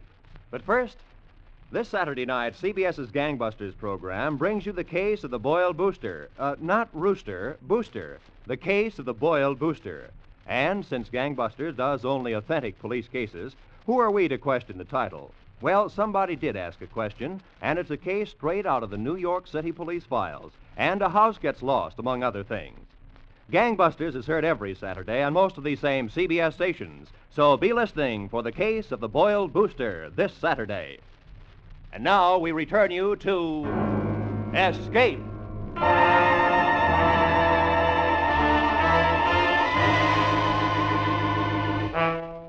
Went on like that day after day. Those chests coming up until there was enough treasure aboard that schooner to drive any man half out of his head. We were isolated out there. The island Jamaica was just a blur off our bow. The only ships we saw were cruise liners way out on the horizon. The more I thought about it, the stronger my hunch got. The way my luck was running, I could work it out so there wouldn't have to be a 3-way split of those chests. Travis was easy. He'd just stay down there. Captain Matson and McGraw the mate, well, they took a little more thought. But with that fortune at stake, what else was there to think about? Danny. Hey, Danny, you deaf? Hey, Danny. Oh, yeah, Skipper, what'll it be? You and your dreaming, Danny. Sometimes it's not so good to spend so much time in the future. Come on, give us a hand. Another chest is coming up. Another chest? You know this thing could go too far.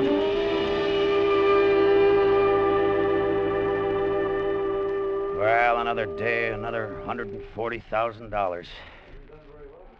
Gentlemen, I think tomorrow's the last one. Yes, I was going to ask how long. My food stores are running short. Well, I've had to move as far into that building as I want to move. That roof I've been working under is heavy with coral growth, and it's not held by nails anymore. They're gone. It's held by balance, and I don't want to upset it. I don't blame you, Travis. Tell me, what do you say we got in the hold now? Well over 900,000. There haven't been many salvage operations that have topped that. Over 300,000 apiece, huh? Yeah, those are good wages. Why bother with another dive?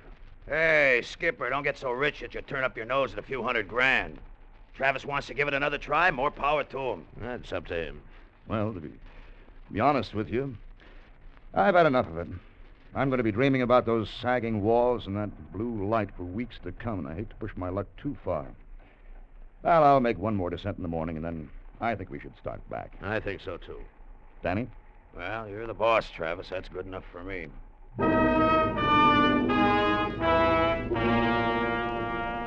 That was after evening chow. I stretched out in my cabin, but I didn't sleep. I lay awake planning. I was still awake when the mate came off watch. Hey, Johnny, wake up. Come on, it's midnight. Oh, thanks, McGraw. You can turn in. Yeah. Here, keys are on the table. There were 3 keys on that ring we anchor watches carried every night. One to the gear locker in case we needed tools. One to the lamp locker in case we needed a light. And a third had been added when the treasure started to pile up. It opened the gun locker. Outside on the deck, I leaned my elbows on the rail, watched the phosphorescence rippling back from the side of the boat, and lined up the next detail. The gun locker had been equipped to take care of any possible attack, so it was an arsenal. What I needed was a Thompson submachine gun. But I wasn't about to overplay my hand by taking it out of the locker. Somebody would have noticed that. I just slipped in and unlocked the case so I could get it when the time came. I didn't think anybody'd notice that, and I was right.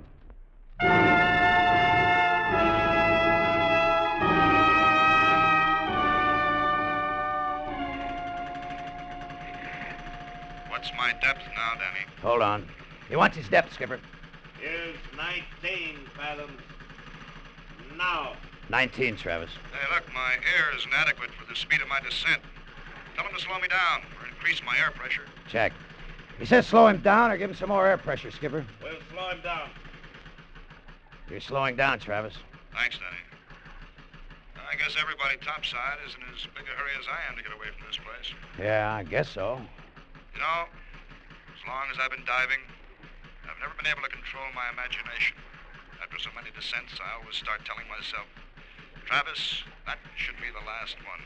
You've had no trouble. From now on, the law of averages working against you.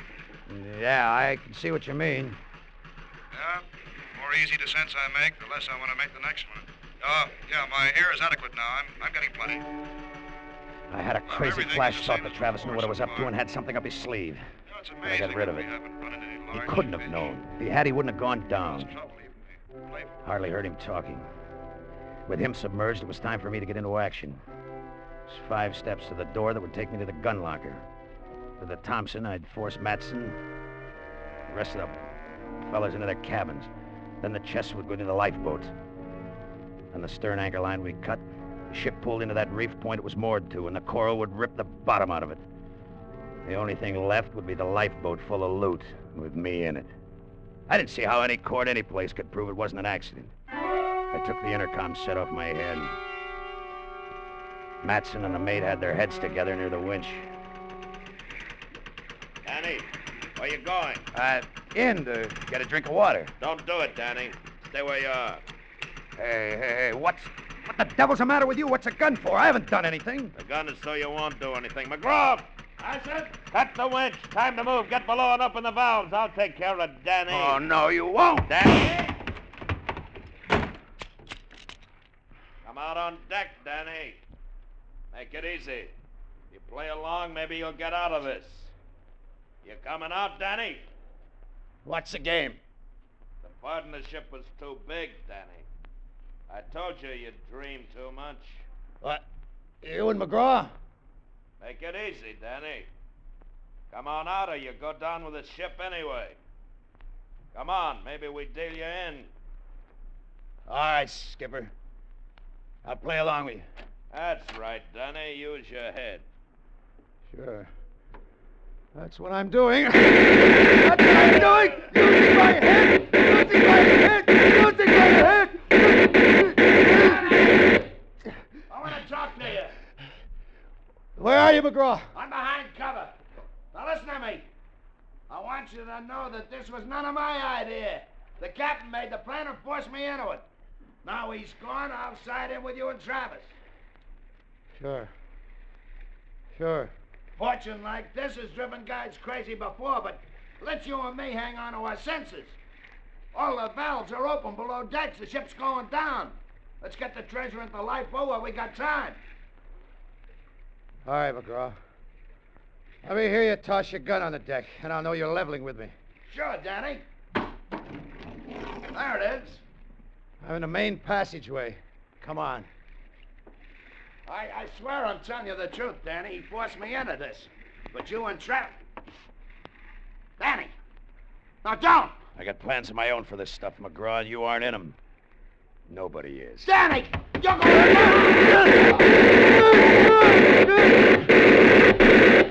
Maybe he was right. Maybe that treasure was driving me crazy. It was like I was rushing downhill and couldn't stop, just like I didn't seem to be able to stop the time after I started screaming. After McGraw was gone, I went over to the main hold and tore the canvas off the hatch. I could hear the water rushing through the valves he'd opened, and it was telling me I'd have to hurry if I wanted to get those chests. I went over to the lifeboats hanging in its davits. No. No! No! No! No! No!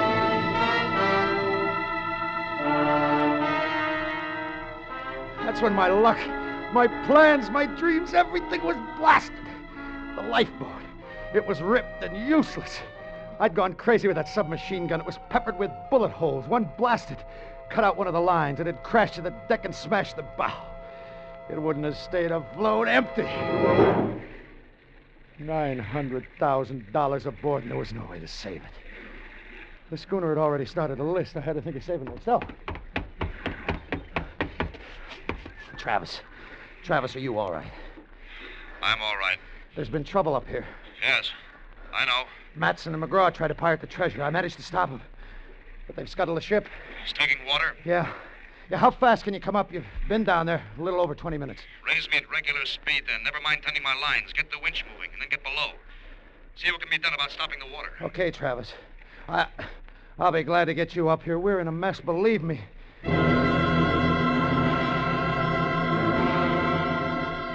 I did what he told me. I went below. But it didn't take long to see there was nothing to do down there the way the water was pouring in. I spent my time working out a story for Travis that would save my hide and give me another chance at that treasure. It took 30 minutes to get him aboard and out of his suit. By that time, the schooner was starting to settle by the stern. There's no time to talk about it now, Danny. I can see you had plenty of trouble. Well, there wasn't much I could do but kill him. Naturally, Danny. All those chests going back to the bottom. How can you tell about guys like Matson and McGraw? I don't know, Danny. Treasure hunting does strange things to people. Well, we're coming back after it, aren't we? I can raise some more dough. We aren't giving up, are we? I'm coming back, Danny. But you aren't. What's that supposed to mean? You left the intercom system open. I heard what you told McGraw before you killed him about your plans. That's too bad, Travis. Oh, no. Don't try it, Danny. Guns won't help you now. The lifeboat's gone. You're the sailor who can't swim, remember? You'd never make it by yourself, but I can get you ashore. And once I do, I've got to turn you in. So, you've got a choice. Come with me, or stay with the ship. Your choice, Danny. Don't be too slow in deciding. I went with him. Hanging onto what was left of the lifeboat, we watched the rest of it from 50 yards away. Looked like the schooner just got tired of fighting the water. She lifted her bow like for a last look around, and then rolled over and went out of sight.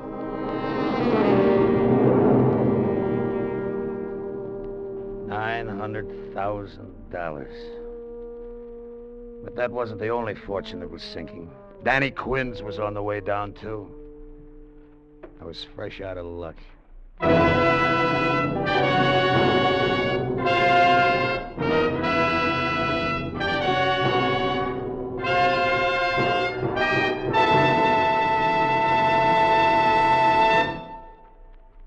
Escape is produced and directed by William N. Robeson. Tonight we have presented Port Royal by Gil Dowd, suggested by Lieutenant Harry Reesberg's book, I Dive for Treasure. Featured in the cast were Charles McGraw as Danny Quinn, John Daner as Fletcher Travis, and Bill Conrad as Captain Matson. Also heard were Dee Tatum, Paul Frees, and Ted DeCorsia. Special music was arranged and conducted by Del Castillo. next week. You are imprisoned in a lonely lighthouse off the steaming jungle coastline of French Guiana. Your comrades, a maniac and a coward. Your captors, an army of gigantic, hunger-maddened rats.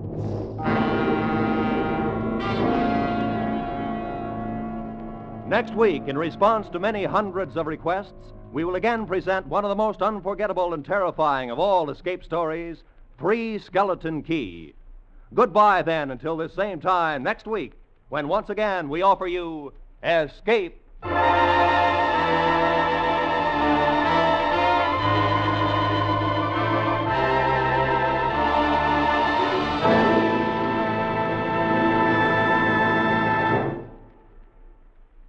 Through field workers stationed with our troops in this country and across the world, the American Red Cross helps the lonely soldier, the Marine anxious about his sick wife at home, the sailor with a dying mother 3,000 miles away. Last year, more than 750,000 men in service were helped in family, welfare, and recreational problems by American Red Cross workers. Give to the Red Cross workers. Give to the Red Cross generously this month.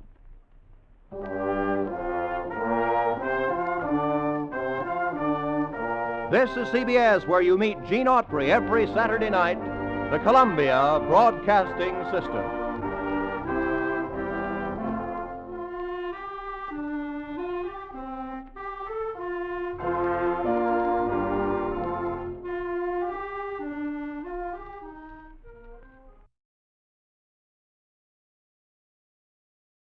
Tired of the everyday routine?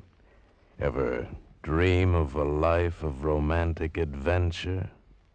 Want to get away from it all? We offer you Escape. Escape, designed to free you from the four walls of today for a half hour of high adventure. Escape, brought to you by your Richfield gasoline dealer and the Richfield Oil Corporation of New York, marketers of Richfield gasolines, motor oils, and other petroleum products. Look for the Richfield Eagle on the cream and blue pumps.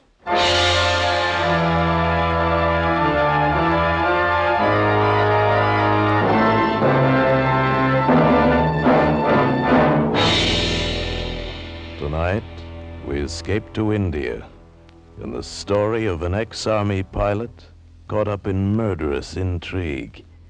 As Joel Murcott tells it in his exciting tale, Serenade for a Cobra.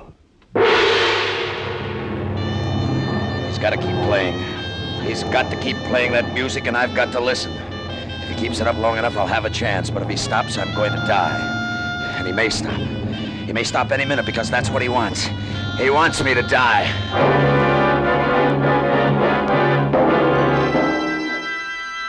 My name's Monk Slavin. I'm a flyer. I don't know whatever brought me to Calcutta, but something about the name had the smell of gold. Sounded like the kind of place where a good pilot who didn't ask questions might make a deal. A big deal and a fast one.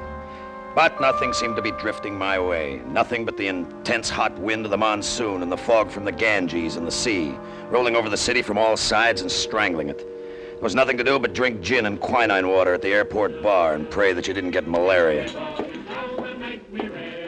Hello, Slavin. Oh, hello, Grant. You back again? Just flew in with a small cargo, a very small one. Mind if I sit down? Help yourself. You won't get out of Calcutta tonight. Another 5 minutes of that fog, and there'll be a better ceiling in here than there is out there. You sound like the monsoon's getting on your nerves. What you need is a job. Doing what? Flying stinking hides down here from Kathmandu? You don't call that a job, do you? It's the best work I can get at the moment. Now, if I had a chap like you to handle the flights, I'd have time to dig up some new business. You don't have to dig it up, Grant. It's waiting for you. You used to ferry a lot of stuff in and out of China. Yes, but that was before the present situation. You could still make a buck out of China. A good fat profit anytime you wanted. I don't fly contraband. Oh, ethics, huh? If you care to call it that, yes. That's why you're starving with a lousy one-ship freight line. I could take offense at that, but I won't. You don't even have a ship, Slavin, and I'll wager you have very little cash. Well, that's a safe wager. You'd win. Why not be practical, old boy? I can offer you £100 a month and meals and quarters at the base at Kathmandu.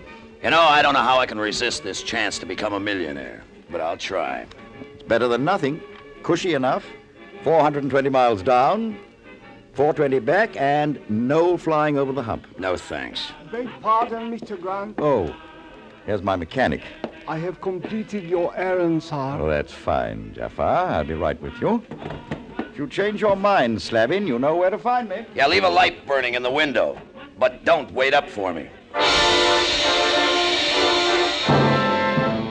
That's all I got. 2-bit offers from men like Grant. A beggar, just like the reformed beggar that followed him around. His native man, Jafar. A Hindu street faker who learned about planes at an RAF base during the war. Now Grant had him for a grease monkey and a radio operator at the base. You couldn't beat the British. They found a way to hang on. I reached for my half-empty glass, and there's another drink beside it, a full one. A drink I hadn't ordered. Is it permissible for a lady to buy the drinks? Permissible? It's a big, happy new custom. And thank the lady for me if you ever see her. The American flyer speaks sharply, like the eagle. But the poor eagle has no wings. You were going to fix that for me, baby, remember? You had big connections while I'm still sitting here waiting. My friends can use a flyer, but only if he has a plane. But just wait here. I'll go out and buy one. How come your hotshot connections can't afford a plane? It's not the case of affording.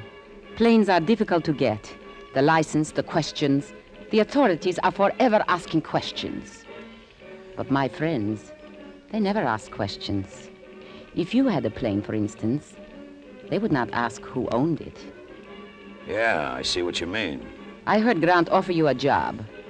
If you worked for him, there would be days when you would be waiting here for cargo. Enough time to make a little extra flight. A flight not on Mr. Grant's schedule. And remember, my friends pay well. Yeah. Yeah, maybe Grant's going to get himself a pilot after all.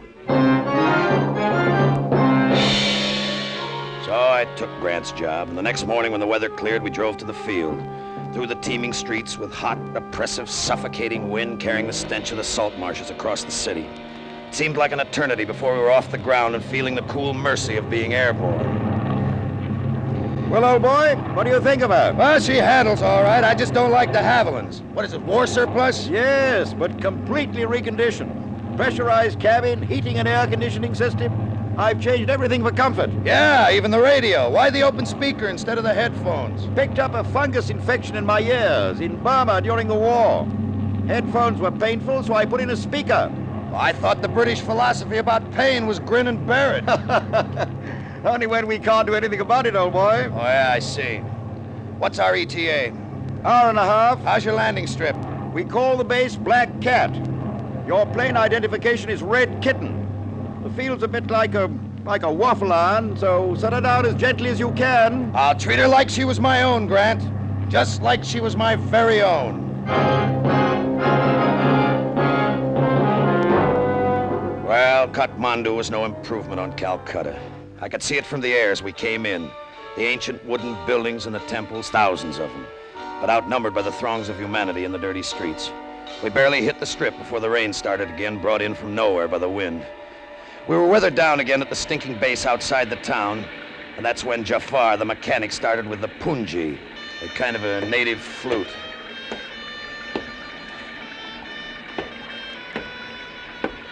I say, Slavin, do sit down. You're wearing me out. I'm wearing you out. Listen to that thing. Don't he ever stop? He's just amusing himself.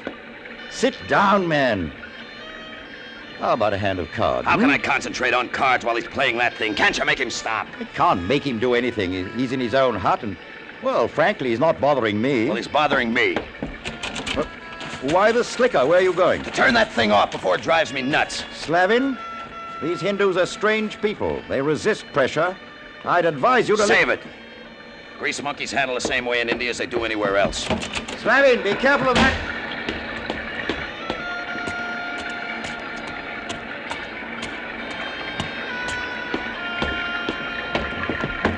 Jafar! Jafar, do you hear me? Jafar! Jafar, stop that thing! I don't know why I stopped inside the door, but I did. There was something eerie about the room. Something in Jafar's burning black eyes that held me. I watched the flute moving slowly as he played, Then I saw it in the dim light. The weaving, puffed head of a cobra. The snake was dancing in front of him. Oh, I'd seen cobras before in the bazaars and in the streets. No matter how many times I saw them, the sight of that deadly, slowly moving, puffed head was enough to turn my blood to ice. I backed slowly out of the room and closed the door.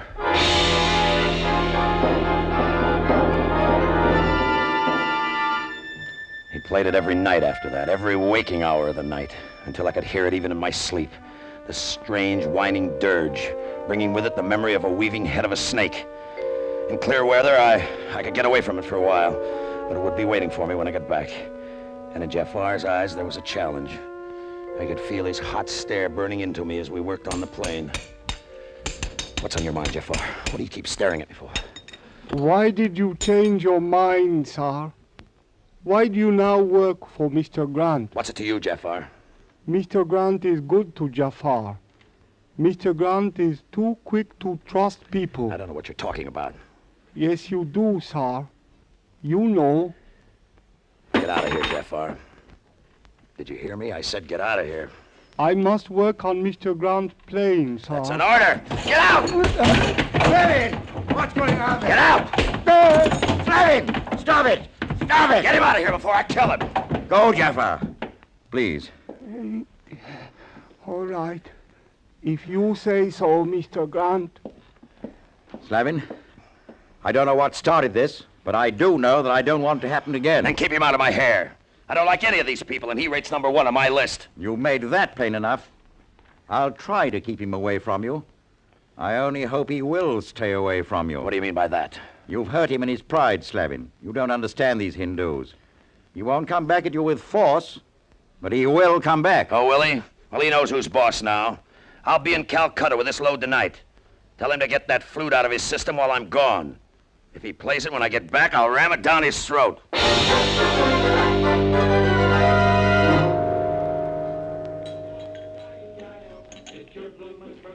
Aren't you going to buy me a drink? You don't make me any money, baby, so don't cost me any.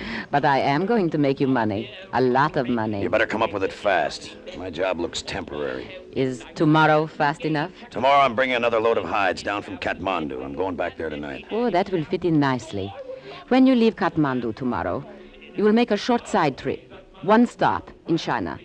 Then come back here to Calcutta. China, huh? Well, now you're beginning to interest me, baby. Where in China? My friend knows. His name is Karkanov. He will be waiting for you tonight when you return to Kathmandu. Meet him at midnight, at the rear of Great Temple of Vishnu, at edge of town. How big is the job? Big, but very little trouble. That is, if you are not squeamish. When I say how big, I mean how much. For you? 10,000 American dollars. 10,000? How much of that do you expect? Oh, Karkanov pays me. The 10,000 is all yours. Now will you buy me a drink? Yeah. Now I'll buy both of us a drink.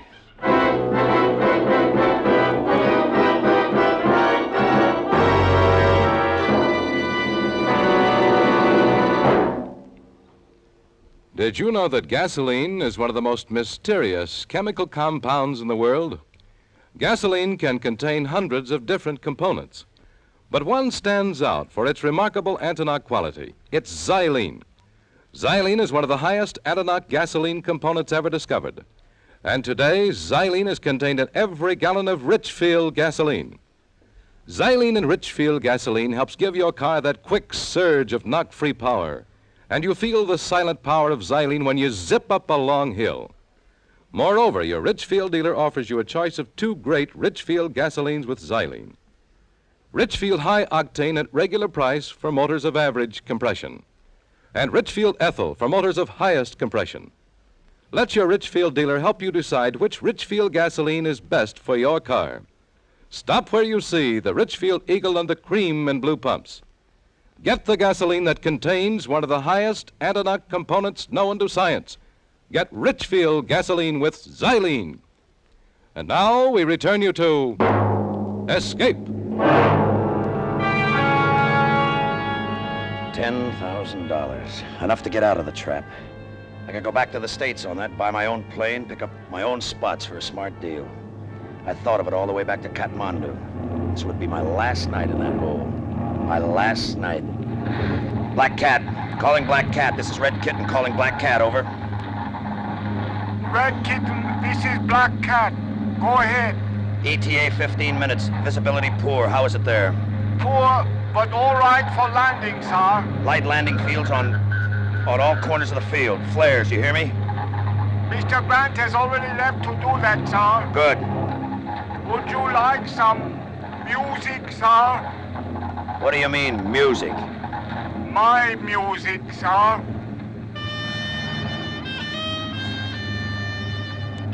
Why, that dirty little swine?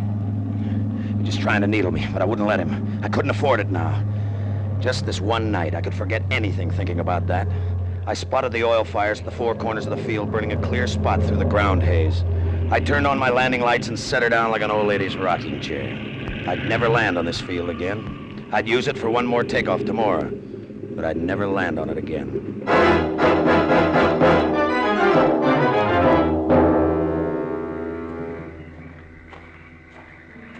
Turn off your flashlight, Mr. Slevin. Karkanov? Where are you? On the steps of the temple. No. Don't flash the light. Keep it off, please. Ah, you are very prompt, Mr. Slevin. $10,000 worth. What time do you expect to take off tomorrow? I'm scheduled to leave for Calcutta at noon. Excellent. As you have been told, I want you to go into China. Oh, that's vague. It's a big country. Inner Mongolia. It's just south of the city of Suchao. Ooh, that's about 1,000 miles in. 1,200. Here is a map. What's the deal?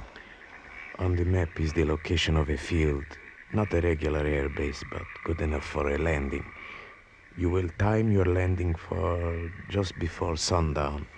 You will take off again almost immediate and return by night. Back over the hump at night, huh? That makes it interesting. It will be dull, really, as all well-planned things should be dull, but profitable. A countryman of mine named Leontovich will meet you when you land at Suchao. With him will be an old Chinese. They will return with you. Too hot for him up there? The old Chinese is a wealthy merchant. He will bring his wealth out with him. Through connections, we have arranged this escape for him. Look, there's something else you'll have to arrange. I don't carry enough fuel to get me to Suchao and back to Calcutta. You will be refueled. Nothing has been overlooked. Where do I contact you when I get back? When you land at Calcutta, taxi to the north end of the field. I will be there with automobile to pick up your passenger and his cargo. Passenger? You mean passengers, don't you? You said there'd be two. Your man Leontovich and the old Chinese. Oh, a trifle I forgot to mention. They will both start back with you, of course, but the old Chinese will not complete the trip. You understand? Yeah, I understand. He disappeared into the darkness, and I started back to the field. The night was full of sound. Even the damp heat had a sound of its own, like nothing else in the world. But there was something else. Jafar, where are you? Jafar! Jafar!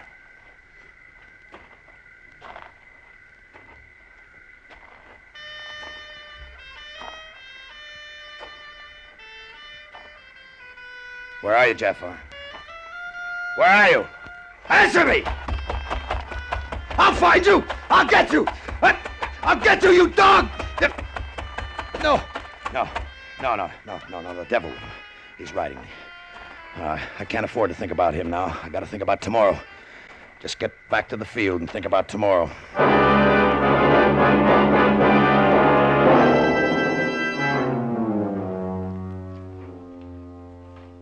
He was on the field in the morning, checking the plane as though nothing had happened. But I could see the glitter in his black eyes, like the glitter of a snake's. I wanted to smash his face with my fist, but I couldn't. I had to fly out as though nothing was wrong. The motors caught sweetly, and I lifted off the strip like a feather, and then headed south for Calcutta until I was out of sight of the field. Then I made a half circle to the north and headed for the hump. She took it like a swallow.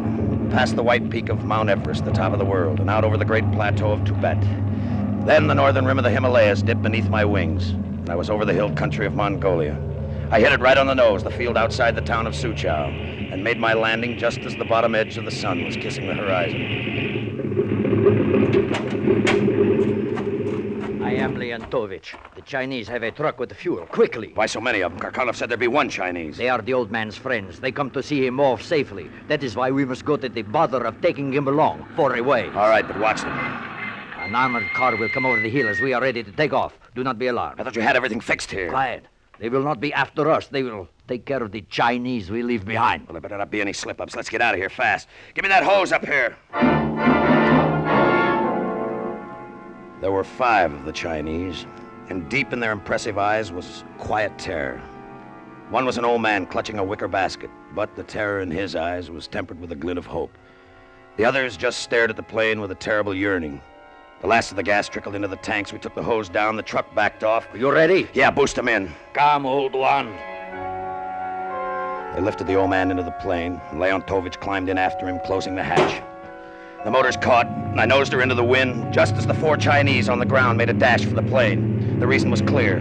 Coming across the hill at the end of the field, an armored car. Hey, what is this? They're shooting. Not at us, but hurry. Don't worry, here we go. Our friends on the ground seem to be dead. That was nicely arranged. Now they won't be able to talk. How about the old man? In the cabin, he saw nothing. It is almost dark. We can persuade him to leave us at any time now. Wait. Someplace over Tibet. As you say. Karkanov's man hadn't flown before. I could see it in his face. And I was thinking about the wicker basket. That was the cargo I could carry alone, all alone. I didn't have to land at Calcutta. I could go on to Bombay and be out of India on a ship to Africa before morning. The moon was bright over Tibet and it looked like a ghost land. The old Chinese seemed to be sleeping when I glanced back, his head bent down over the precious basket in his lap. I nodded to Leontovich. He moved slowly, methodically. He slipped an arm under the old man's head, jerked an elbow tight against his throat. I saw the old man's eyes, the terror and the hope mixed with surprise, then realization, then resignation. He slumped and the basket slid to the floor at his feet. I set the ship on the automatic pilot and went back into the cabin.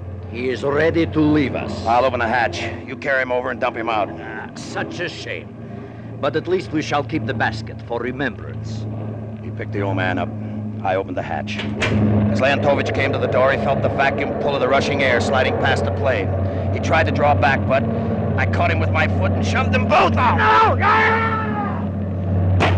I was alone in the cabin with the basket. When I opened it, I didn't even mind the stink of the hides. American dollars, British pounds, and jewelry. In a few hours, I'd be sailing from Bombay. A millionaire sailing from Bombay.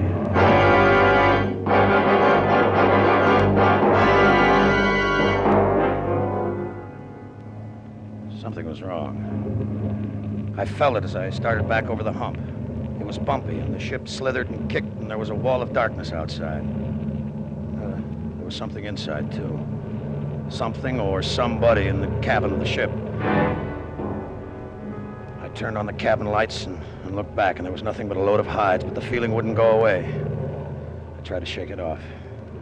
In half an hour, I'd be passing over Kathmandu, just a sound in the night. I had to have a look through the cabin. I set the ship on the automatic pilot and slid from the seat, but she bucked me and I had to grab the controls.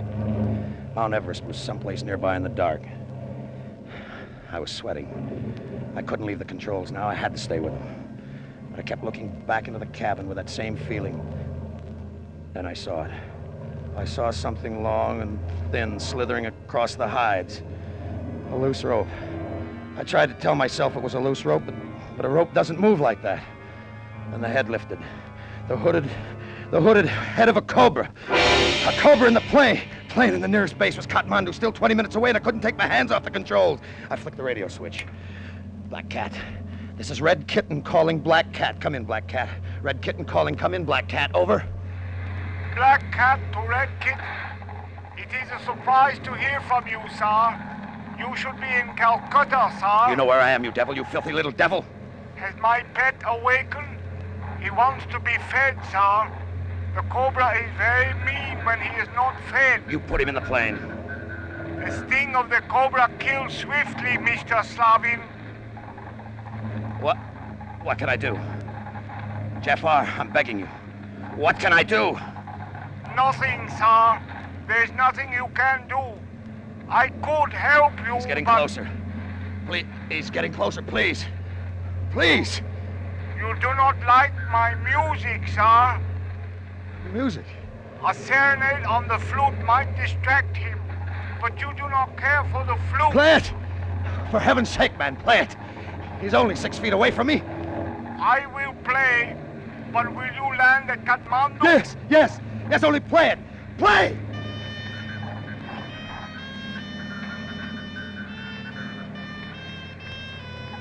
The snake came closer. That ugly hooded head, spreading and raising and weaving in time with the music coming over the radio. It was only 2 feet away. Death only 2 feet away, and if Jafar stopped playing, he'd strike. An ugly, ill-tempered, hungry cobra, deadly to anybody but Jafar, who knew when he wanted to be fed. He knew the only thing in the world that could hold him was that flute. That flute, as long as Jafar kept playing it.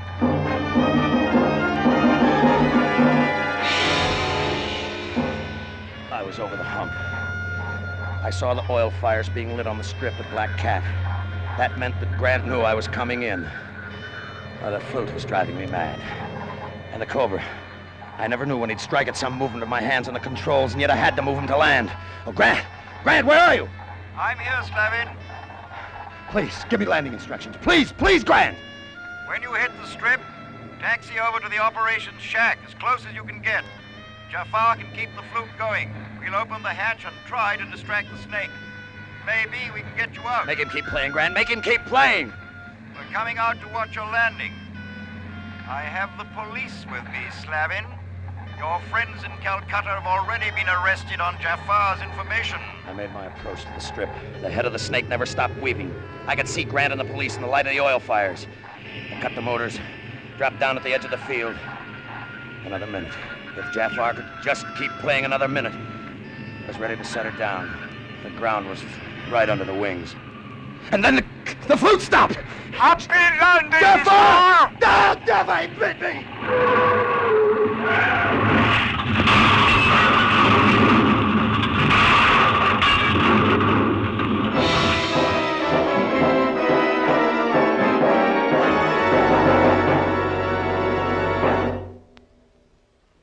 Well, what do you think, officer? Will he live? Oh, bad crash. Afraid not. Too bad about your plane. Oh, it's insured. I'll get another. Oh, you might possibly get the money and the jewels, too, if nobody claims them. I doubt if anybody will. No matter. I only want what is my own. Well, Jafar, I'm afraid I shall have to arrest you. Why, sir? There is no law that says I must play my flute. No, but you deliberately put the snake in the plane. The snake lies there dead, sir. Have you examined it? It is not poisonous. The poison sac and the fangs I removed long ago. Oh, you mean the snake couldn't have hurt him? He couldn't have been killed by that snake any more than he could have been shot by an unloaded gun. I did not harm him, sir. My people do not use violence. It is against our belief. I see, there's a strange one. No matter how long I'm out here, I'll never understand him. Neither will Slavin, I'm afraid. You'd better cover him. He's dead.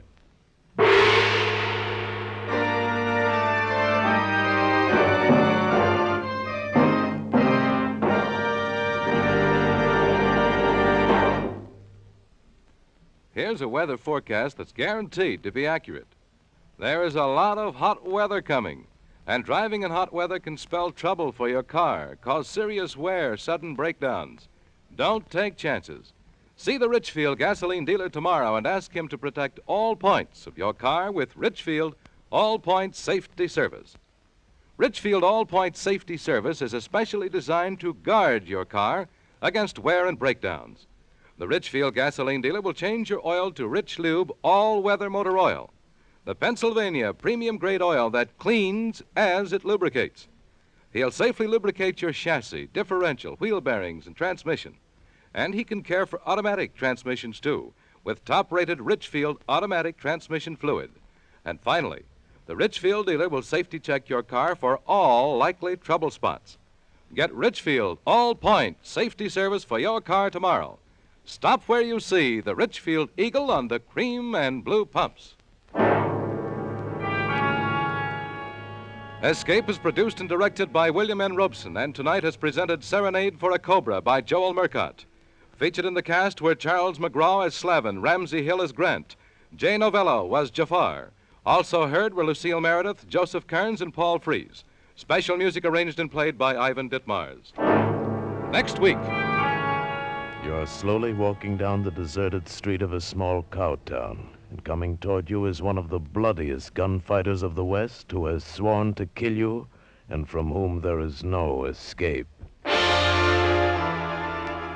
Next week at this time, the Richfield Oil Corporation of New York invites you to escape to the range country of the early West and to the story of a boy who grew up to be a gunfighter, as Joel Murcott tells it in his exciting story, Sundown. Goodbye then, until this same time next week, when once again we offer you Escape. Tom Hanlon speaking. This is CBS, the Columbia Broadcasting System.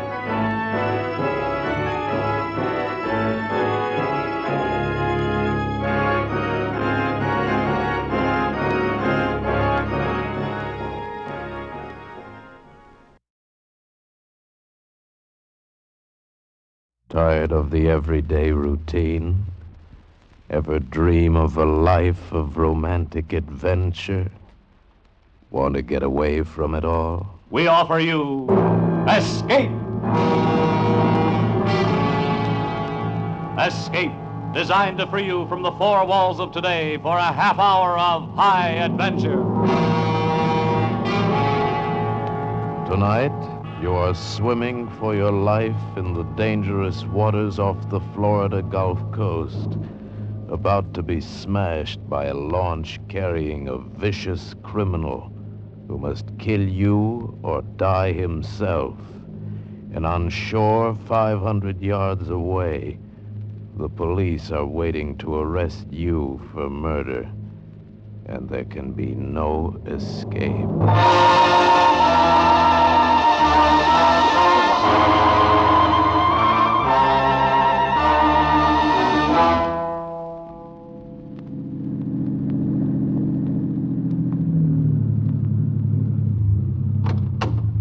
All right, buddy.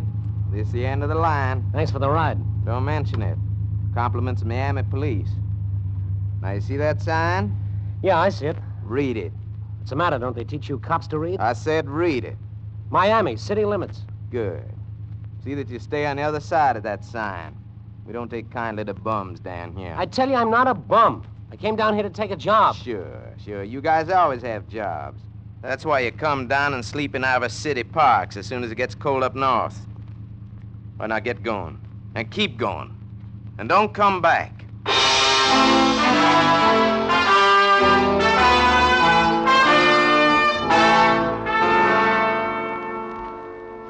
Don't come back, he says. Fat chance. One night on the streets and you're a vagrant. They give you a cot in the city jail and some coffee and spud nuts in the morning and escort you out of town. Every step I took was away from that place, and that was all right, too.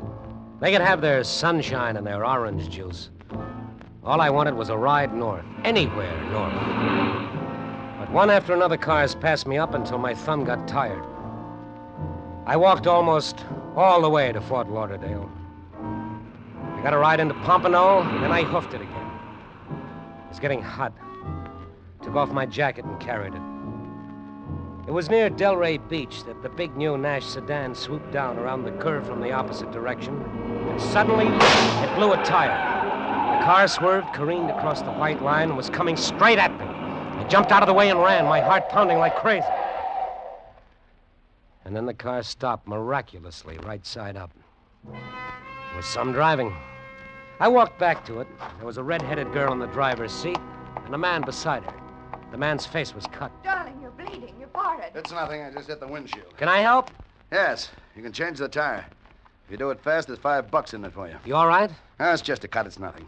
Look, we're in an awful hurry. Oh, sure. Where do you keep the tools? Oh, in the back. Here's the key. I'm sorry I scared you. I couldn't help it. The car got out of control.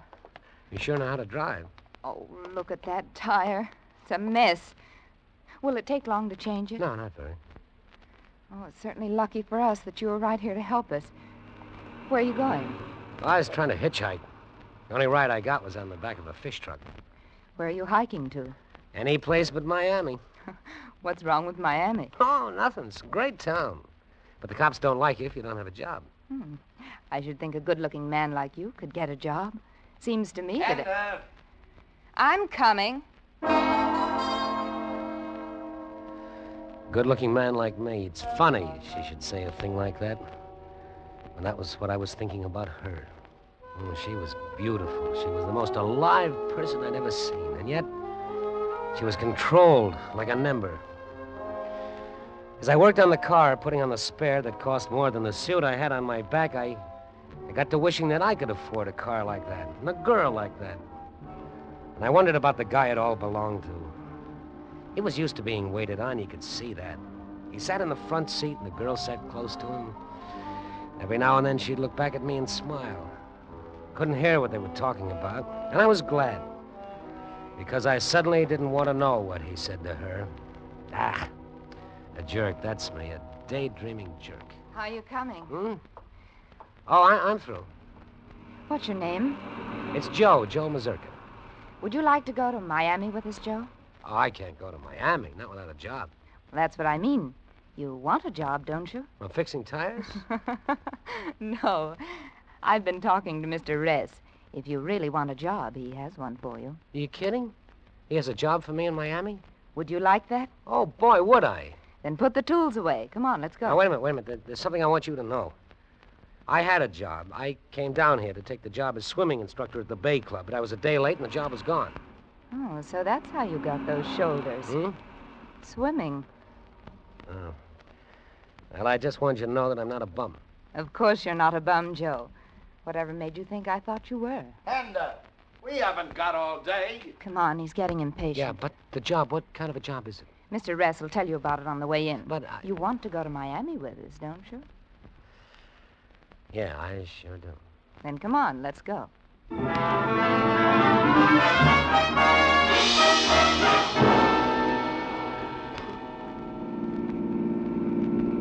It's this way. I'm a writer. Oh, sure, Ress. William Ress. You're the guy who wrote Break It Open. Did you read it?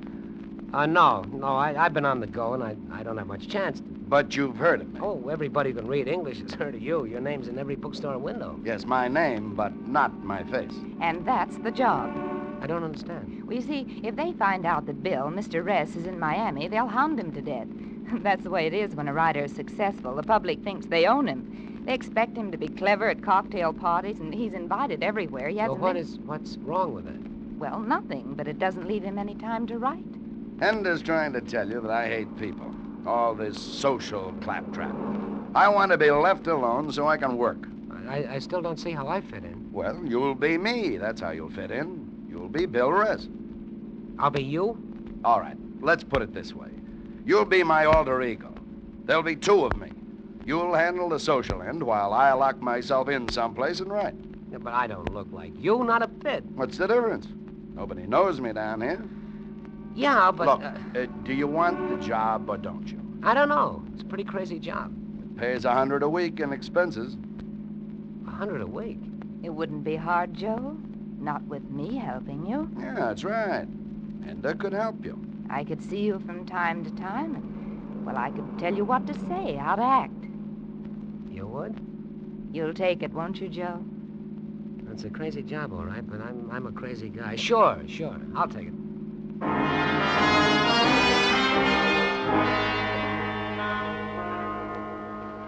They coached me all the way into Miami. I memorized facts about him. Where he went to college, what he ate for breakfast, how he felt politically. But there was one thing he didn't tell me, and it was the one thing I couldn't ask. What was his relationship with the girl? That's what I wanted to know more than anything else. We passed the city limits sign, went on into Miami on Biscayne Boulevard. Hender pulled the car up near a cab stand. Now, you're sure you got it all straight? I think so. All right. Hender, give him some money. Oh, yes. Here, Joe. Thank you. $500? Yes.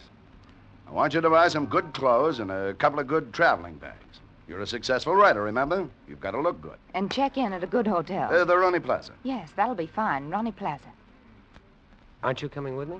Oh, you'll want to get settled first, Joe. Get yourself a haircut and a manicure. I'll see you tonight. But what if I should have to get in touch with you before that? Why? Why would you want to get in touch with her? Oh, well, you know. Ask some questions about you in case something comes up all of a sudden. All right. If you need me sooner, you can call me. 99730. Give me your pen, Bill. But don't bother us unless you have to. No, I won't. And, Joe. Yeah. You'd better pick up a copy of Mr. Ress's book. It might be rather embarrassing if you didn't know what it was all about.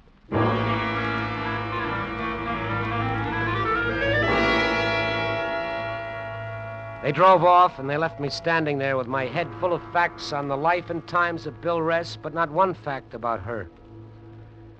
I didn't even know what her last name was. Well, there'd be time for that. I did like they told me. I bought some clothes and a suitcase. I got a haircut and a manicure, and I bought the book. Funny. A few hours before, I'd been a vagrant. No job and no money. Now I was set up in the swankiest hotel in Miami. Come in. Mr. Ress? Oh, yes. I'm George Cole. I'm the public relations man for the hotel. This is Walters, our photographer. Glad to meet you, Mr. Ress. How are you? Well, come on in. Oh, thank you. Well, we're certainly excited having you here at the Ronnie Plaza.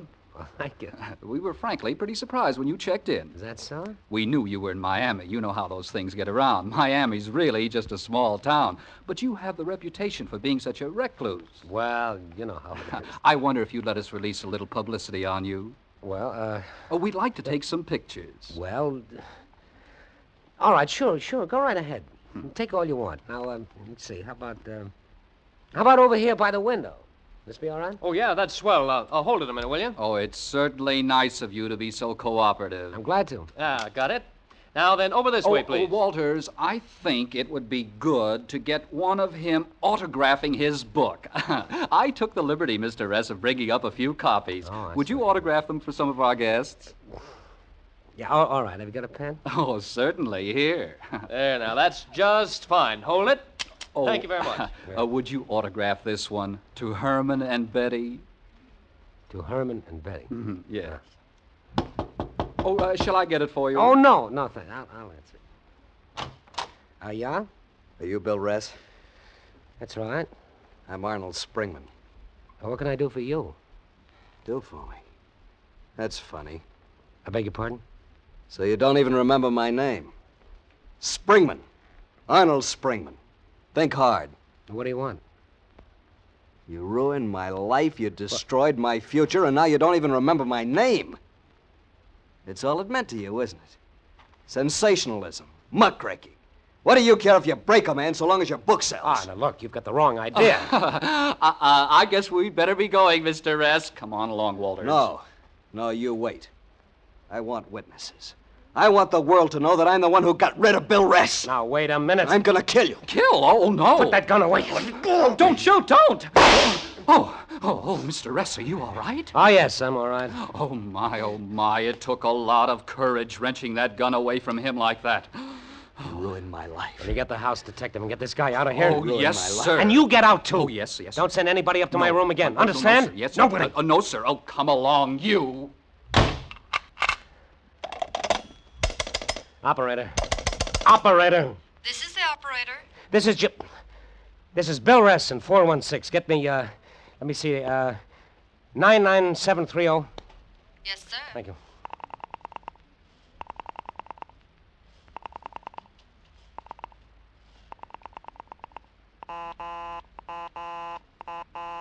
I'm sorry, Mr. Ress, the line is busy. Call me back when you get it, please.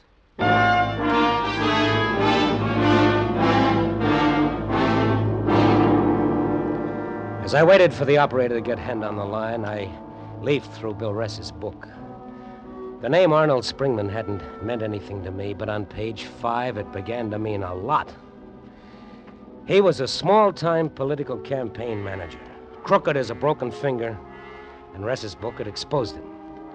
That's what the book was, an expose of dozens of politicians, large and small, And every one of them had plenty of reason to get rid of Bill Ress. Dozens of potential killers. I realized the spot I was in. I was the clay pigeon for a political muckraker. Hello. I have 99730 for you now. Oh, thank you. Hello? That you, Ress? Who? This is Louis. Well, is Hender there? You got the wrong number. This is Louis's pool room. Operator. Operator. Yes, sir? That was the wrong number. Dial it again, please. 99730. Right away, sir. Good, I'll hold the phone.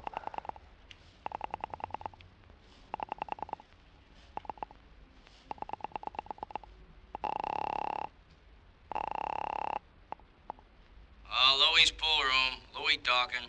Is this 99730? Oh, it's you again. Yeah, this is 99730. Is Bill Ress there? Never heard of him. Are you sure there isn't a girl there by the name of Hender? Tall, slender, red hair? Look, buddy, the dames have invaded the bowling alleys, but the pool rooms they ain't touched yet. And for that, I'm thankful. But she gave me this number. Buddy, for my dough, she gave you the runaround. I couldn't believe it. But why not? If I was sucker enough to hope I had a chance with her, I deserved the mess I was in. Well, no law said that I had to stay in it. Not even for $100 a week would I stand still and let Bill Ress's enemies take pot shots at me. I grabbed my hat, my new $15 hat, and I walked out of the room, took the stairs to the lobby, and went out the side door of the hotel. It was at the corner I heard the newsboy. Murder famous muckraking author killed Bill Ress dead. Dead? Paper missed the latest edition, just hit the street, all about the Ress murder. Yes. Give Here me y'all, paper. thank you. Extra, read all about it. Author killed Bill Ress. Bill Ress dead.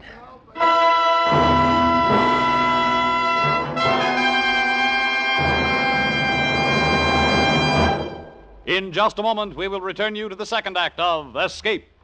But first, suppose Junior has cut the telephone wire with your pet jackknife or kitchen shears. That's no reason for not listening to Sing It Again. Of course, if your phone is okay and Dan Seymour does put in one of the big calls to you, there's the chance that you'll win $51,000 in prizes and cash.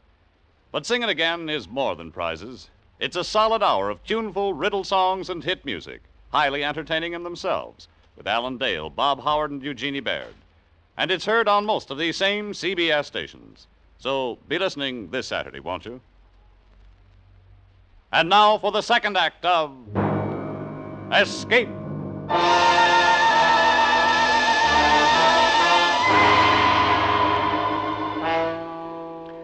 I stood there holding the newspaper that said the man I was impersonating had been murdered. I was on the spot and I knew I had to do something fast. But suddenly it was done for me. Joe! Huh? Over here, Joe! Hender! Hurry up, get in. I'm blocking traffic. I tried to get you. That number you gave me, 99730, that's a pool room. 99730. Oh, Joe, no, it's 99703. Ah. Well, anyway, he's dead. The newsboy's yelling that he's been murdered. I didn't dream it'd work out like this. Who killed him? I don't know. A lot of people hated him. I know that. One of them took a shot at me. At you? Did you tell anyone you were Bill Ress? Did I tell him? Of course I told them. I signed the register, I autographed some books, they took my picture. Oh, that's terrible. But you told me to. I know. Well, what does it mean? I'm all mixed up. Well, they'll think you did it. You can't go back to the hotel. Where are we going? Matacumbe. They won't find you there. Matacumbe? What is that? It's an island, one of the keys. Well, wouldn't it be better if I went to the police? I haven't done anything wrong. You impersonated another man. You signed his name. And now he's dead, murdered. How will that look for you? Yeah, but that was my job. You were there. You heard him hire me. You can tell them that... Well, can't you? No, Joe. That's just the trouble. I can't tell them anything. I don't get it. Why not? Bill was married. Oh, he was going to get a divorce, but he was still technically married. He was going to marry you? Yes, but nobody knew about me. I never met any of his friends. Nobody ever saw us together. As far as the world is concerned, I don't even know Bill Ress. You see, Joe, I wouldn't be a very good alibi for you. I've got to keep out of this mess, too. I see.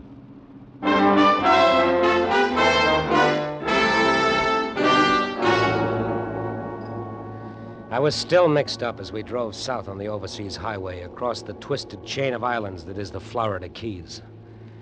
The air was fresh and sharp off the sea. The sun was just setting. Riding there beside this gorgeous girl, I couldn't honestly say that I was sorry Ress was dead. In a cockeyed sort of way, I was glad. It was at an isolated spot on one of the islands that she pulled off the highway into a deserted lane that ended in a dock. There was a corrugated sheet metal shack at the end of the lane. She pulled the car into a shed. This is Lower Matacumbe. Doesn't look like much. And there's the yacht out there. Yacht? Oh, didn't I tell you? We're going out in the yacht. But you said we were going to stay at Matacumbe. This is still Florida, all the way down to Key West. You'll be safer on the yacht. It belongs to a friend of mine, Ernie Castillo. He'll take good care of us. Yeah, but where is it going? Oh, it isn't going anywhere. Ernie gets seasick, so he just keeps it at anchor all season. Oh. And how are we going to get out to it? That's strange. The speedboat was supposed to be waiting here for me. Well, come on, let's go into the saloon. I'll phone them.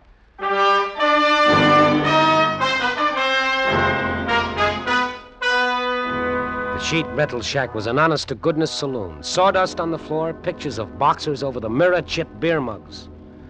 The only actual modern note was the radio, and that was an old Atwater Kent. The saloon was presided over by a talkative Cuban. Cerveza? You want another glass, maybe? No, thank you. I'm just waiting for the lady to make a phone call. Then better you have cerveza. When a lady goes into a phone booth, goodbye, you wait. I like radio music. I like fishing. What do you like? Well, Amberjack, they call me. Amberjack is good guy, is good fish. But bonefish I like best. News bulletin.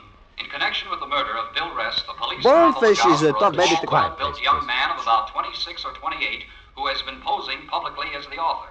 He was last seen at the Romney Plaza Hotel, where he was wearing a gray flannel suit and a dark red tie. He is about 6 feet tall, muscular, with light wavy hair and dark eyes. The police are watching every avenue of escape out of Florida. If you have any information leading to his whereabouts, please notify your local police. The police all the time look for somebody. Gray suit, dark tie. Could be anybody. Could be you. Yeah. I like to be police. All the time ride the motorcycle, go fast like anything. Joe. Yeah, I'll be seeing you. Come again, young fellas. Always got plenty of cerveza. Joe, come on. The motorboat's here. Henda, I'm going to go to the police. Joe, you can't do that. Why, Henda, why? Did you kill him? Did I? Of course I didn't. Why do you ask that? Well, then you've got to come with me. You've got to make him believe me. But I can't. Oh, here comes the man Ernie sent in with the speedboat. Come on. Oh, no, Henda, you've got to help me. You ready to go, Hender? Yes, Chuck, we're ready. No, we're not. Go on back to the boat. I don't take orders from you. Oh, get lost. Don't be stubborn, Joe. He came to get us, and we're going with him. Well, maybe you are, but I'm going back to Miami. Oh, no, you're not. What? Show him what I mean, Chuck. Sure, glad to.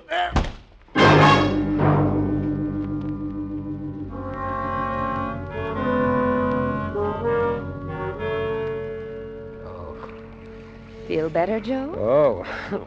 Would you like me to get you a drink? No. Come on, relax. Don't get up so fast. It'll make you dizzy. You can quit being charming. You made your point. We're on the yacht. Now, isn't this better than going to the police? It's so quiet out here. So peaceful. So you killed him? No, I killed him. What? I said I killed him. Oh, I must be losing my mind. You're supposed to be dead, Ress. Not Ress. My name is Castillo, Ernie Castillo. Castillo? But you're the guy that hired me to double for Ress. That's right. Maybe I better straighten you out. I killed Bill Ress this morning at Delray Beach. Reason? He was writing a new book exposing the narcotics syndicate. Matter of fact, it was to be my biography. Delray Beach, of course. That's where the newsboys said he was killed. That's where you were coming from when you picked me up this morning. Right again. I killed Ress and I disposed of his longhand notes on the new book. Why'd you drag me into it? Why'd you bring me here? Very simple. To give the police a definite suspect. Ress's impersonator, you. Henda was to pick you up later tonight, but they found Ress's body sooner than we counted on. She just made it in the nick of time, don't you think? So I was your red herring, huh? We got the idea while you were changing the tire. It worked fine. Oh, sure, it worked fine. Why'd you have to pick on me? Who is he anyway? A joker on the road, a guy without a job, a vag, huh? You're getting emotional, Joe. You think you can hold me? You're crazy. Are we? By now, some smart newspaper man has his byline on a story explaining why you did it. Oh? Suppose you tell me why I did it. Maybe you've been impersonating Ress for a long time. He caught up with you and you killed him. That won't stand up. What about that book of his? It's full of names of people who'll be happy to see him dead. That's true, but you've run away, Joe. That's the most damaging fact of all. You've run away, and the police will keep looking for you. And they won't find you.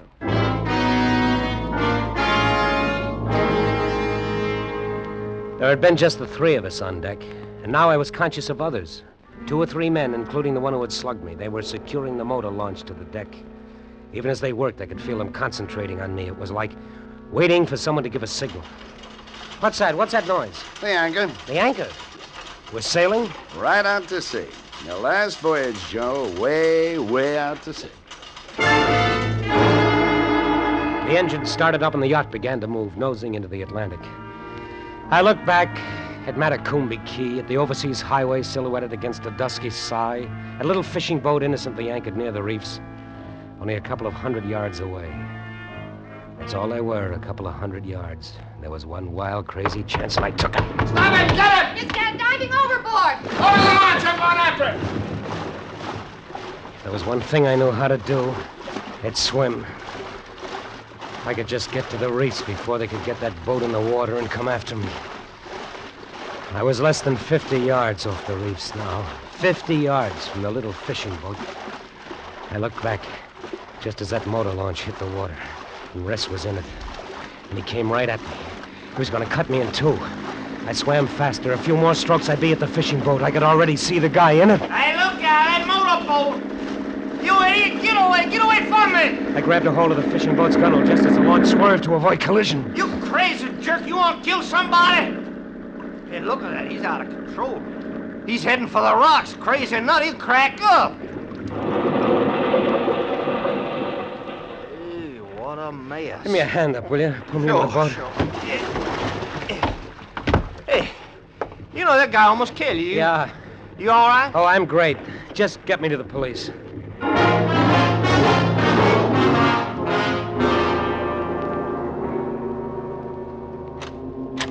Here he is, Lieutenant. The mysterious Mr. X. Look, I tell you, I didn't do it. I didn't kill anybody. I was hired by Ress. I mean Castillo. Castillo and that girl. They picked me up on the highway. They were both in it. Relax. Take it easy. What?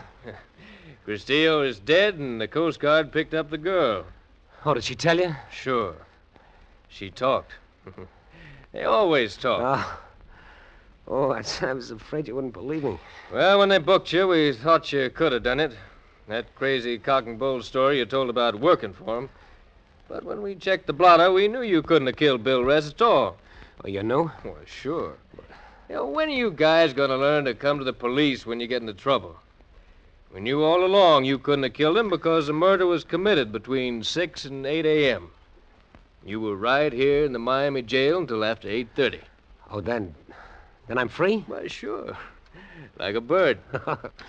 Thanks. Regan? Yes, sir? Okay. He's all yours.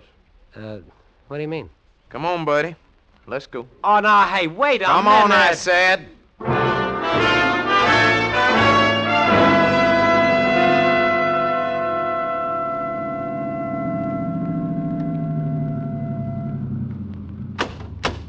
Okay, buddy. See that sign? Yes, I see the sign. It says Miami City Limits. That's right. Now, wait a minute. I know. You want me to stay on the other side of that sign. Is that it? Yeah, that's it. Now get going. Keep going. And don't come back, yeah? Because the next time you're liable to get yourself in some real trouble.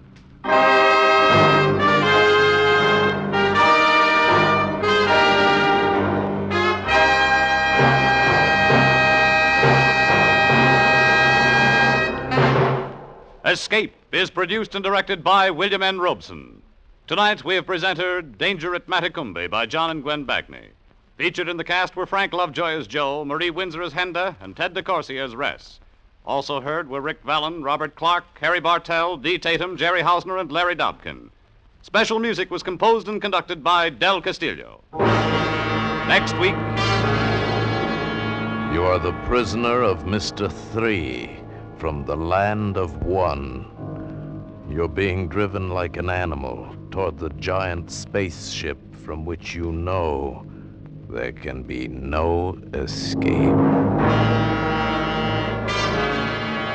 Next week, we escape to the forbidding valley of the Infernal River high in the Peruvian Andes, a valley from which no traveler has ever returned, as T.S. Scribbling tells it in his science fiction classic, Green Splotches. Goodbye, then, until the same time next week, when once again we offer you Escape.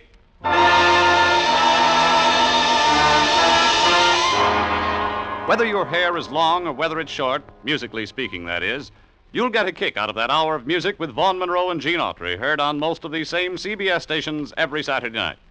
Vaughn is here with the 5 top tunes of the week as chosen by Variety magazine, and Gene Autry comes riding with the best in Western music and song. CBS cordially invites you to join Vaughn Monroe and Gene Autry every Saturday night. This is CBS, the Columbia Broadcasting System.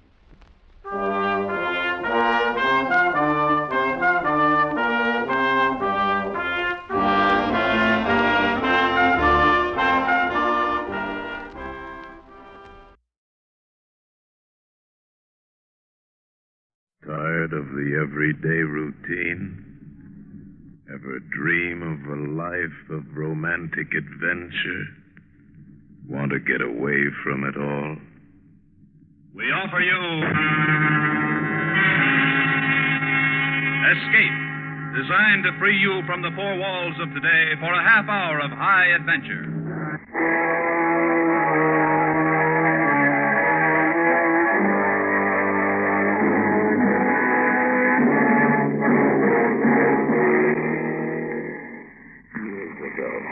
In his science fiction classic, Green Splotches.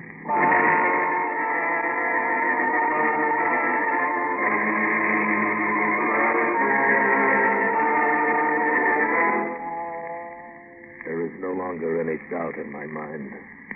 Though he walked like a man and talked like a man, Mr. 3 was not a man, but a plant. And his country, which he called One, is not to be found upon the earth. It is the only possible conclusion to make after what happened to us in the valley of the Infernal River.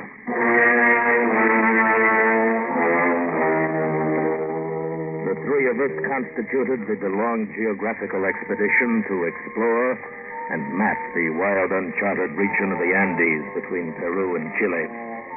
There was our leader, Professor Anton Demetrius, once of the University of Bucharest, and now one of America's most distinguished adopted scientists.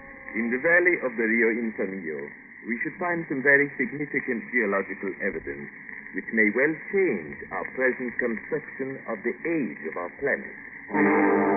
There was young Leroy Haskell, the secretary of the expedition. Phi Beta Kappa, Ph.D., and as far as I was concerned, a scientific camp follower. He had written a book. The material I shall gather on this junket will make a book that should simply dwarf the success of my Reindeer in Iceland. And you know how well received it was. Then, of course, there was me, John Preston.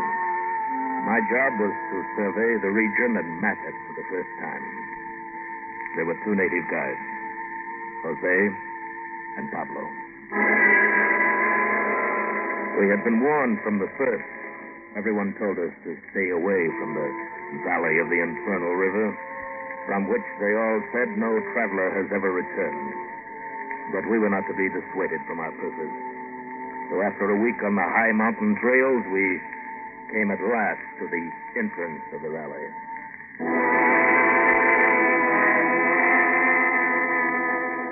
A chasm that could hold 10 Grand Canyons. A vast and forbidding valley. Black, dark brown, and deep gray. A horrible scar. The flesh of the earth burned to a crisp.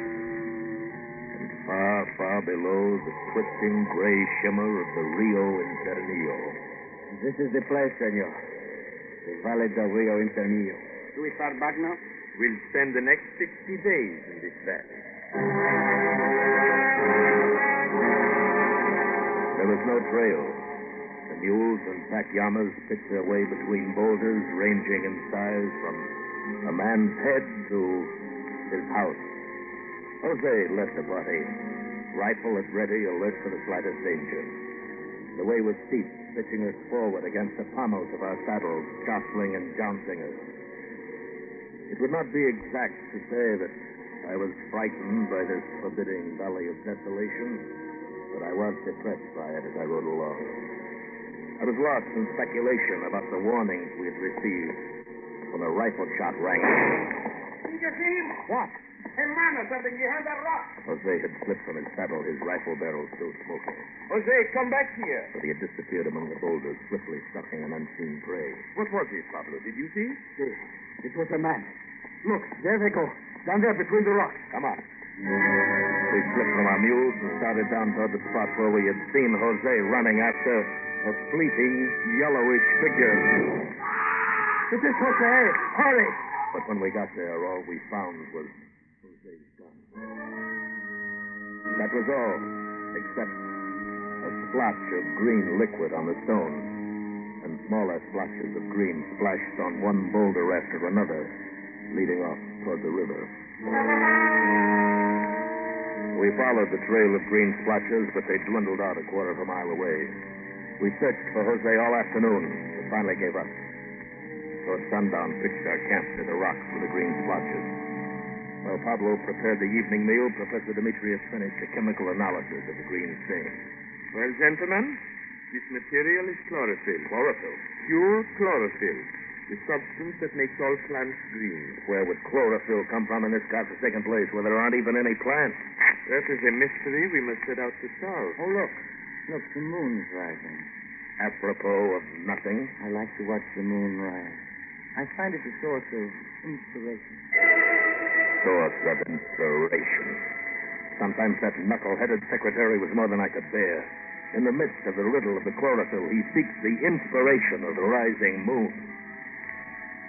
Nevertheless, a moment later, the professor and I also stepped out of the tent into the crisp evening air. Far down at the eastern end of the valley, the disk of the rising moon glimmered between two towering peaks. It looks whiter and more silvery in this latitude. He wears a cloud of mist like the veil of a bride. Does he now? Look here, Preston, just because you like the gift of imagery is no reason to... My God, look! The moon, the new moon, setting in the west. He was right. Low in the luminescent western sky was the thin, delicate crescent of the new moon. And to the east, the full moon, which we'd been watching, had disappeared. A phosphorescent mist still hung about the peak. But as we watched, it slowly faded away and left the valley of the infernal river in deepest blackness. It was more than my mind could cope with, but it didn't bother our bright young man. Next evening, Leroy had a curious report for us. Well, I sold a copy of my book today, Reindeer and Icing. What? Yes, I got this for it. Gold. Nuggets of gold. Yes, that's right. Who did you sell it to? Yes, what sucker gave you all that gold? An Indian. An Indian? What happened? Well, I was down the valley today gathering specimens of flora, and I just sat down to eat my lunch when I saw this Indian behind a rock staring at me. Then he saw the corner of the book sticking out of my knapsack. He pointed at it, and he said, "What is that, reindeer and Iceland?" I was surprised. And then he said just what I had been thinking. That book has a wider reputation than you imagine. I thought it'd be quite a gag to sell one of my books to a Peruvian Indian, so I went into a long spiel about what a really fine and useful book it is. That shouldn't have been difficult for you. It wasn't. I ended by telling him that he could have this valuable and excellent example of American literature for only $3.50. What is $3.50? He said. How about that $3.50? I was just wondering about that, I said. Now, turn your pocket inside out and you'll see. He did. And a lot of pieces of metal spilled on the ground. I took the gold nuggets and told him I'd include the other 4 copies I brought along. He's dropping back more for them. That's nice. Well, I think I'll turn in. It's been quite a day. Yes, hasn't it? If I brought more copies of my book, I could clean up down here. Next morning, I was awakened by the sound of groaning coming from Haskell's cot. What I saw there awakened me with a start and yanked me to my feet. Professor Demetrius. Professor. John, what's the matter? Come here quickly, please. Something's wrong with Leroy. What is it? Look. Is that Leroy? Yes. His hair is turned white. Overnight. Well, what in the world happened to him? I don't know. Yes, Leroy. Come on, old boy, wake up. Come on, Leroy, wake up. Come on, fellow, wake up. Come on. What's the matter? Now, how do you feel? You hurt anywhere? Oh, my head aches and my leg burns. Where? Right here. Let me see. Here on my thigh. Oh, that's a pretty nasty inflammation. More like a third-degree burn. Right under your trousers pocket. Leroy. Yes. Did you carry that gold in this pocket yesterday? Why, yes. And where was it last night? I put it under my pillow for safety. Yes, and that accounts for it. That gold is poisoned in some way. Poisoned? Oh, no. What's the matter? Here in the mirror. Is that me? Listen, did that stuff turn my hair white? Tell me. Yes, my boy, it did. Oh, no, it's no. Look, there he is. I looked up. Standing in the entrance of the tent was an Indian with an enormous head and thickly painted face. He was wearing the usual white shirt and trousers of the cholo, and he was smiling a faint, ironic smile which made me dislike him intensely. The professor was first to recover from the shock of his appearance. Did you give our young man here some gold yesterday? I gave the young man some gold for some books. Did you know the gold was poisoned? Poison? How? Well, that's what we want you to tell us. I haven't any idea. What effect did it have? You can see for yourself. Is this the same young man? Yes, you nearly killed him. Oh, how interesting. It must be the effect of a metal I carried with the gold. I do not know what you call it in your language. Possibly you may never have heard of it. Here is some. But that's radium. Pure metallic radium. Yes, sir. More radium than is known to exist in the entire civilized world. And carried around casually in the pocket of an Indian. But I was burned by the gold. That's right, but the gold had become irradiated by this piece of radium, which I might add is worth several $1 million. You made a bad deal, Leroy. You should have taken the radium and let the gold alone. I wish I'd given the book away. Can't you gentlemen ever communicate with each other without using words and sentences? What? Huh? Suppose, Mr. Preston, you desire to communicate with Mr. Demetrius. Would you How do you know my name? Have we met somewhere before? I'm sure we have not. But when I paused, you thought your name. So naturally I knew it at once. Telepathy? I believe that's the ancient word for it.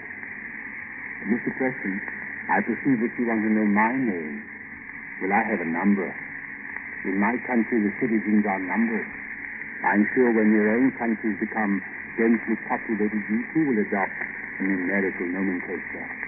What is your number? 1752-12,657,109-654. That might become a little hard to remember. Where do you come from, Mr. The name of my country is One, or Turk. I dare say each of you comes from a country which you call One.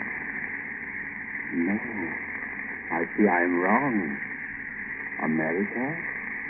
Romania? Very pretty name, but quite unscientific. Can you read our thoughts before we speak? Certainly. I take the language formed right out of your own mind and use them. If the creature has no language at all, one can see that he works out of the aluminum age, and that arose from the prehistoric steel age. A very heavy, clumsy metal, I have heard archaeologists say. Oh, breakfast, Pablo. Good. Set it up on the table there. Senor Preston, he is the one. What's that? That man there, he murdered Jose. What? Everything he has on is Jose. He wears Jose's clothes and his shoes. On his finger is Jose's silver ring. I know it. I saw him that day when Jose disappeared. Are you sure, Pablo? Sí, ciertamente. Pablo is quite right, gentlemen. You admit that you killed Jose? Oh, yes. You realize, Mr. Street, that your confession will place you in jeopardy of the law. Oh, then you do have laws in your country. Why, naturally. Pablo, take that rope there and tie Mr. Street to that chair. Si, senor. You may consider yourself under arrest, sir. Give Pablo a hand, Leroy. Time to kill him. It will be a pleasure. We will have to carry him before a magistrate. That is not inconvenient.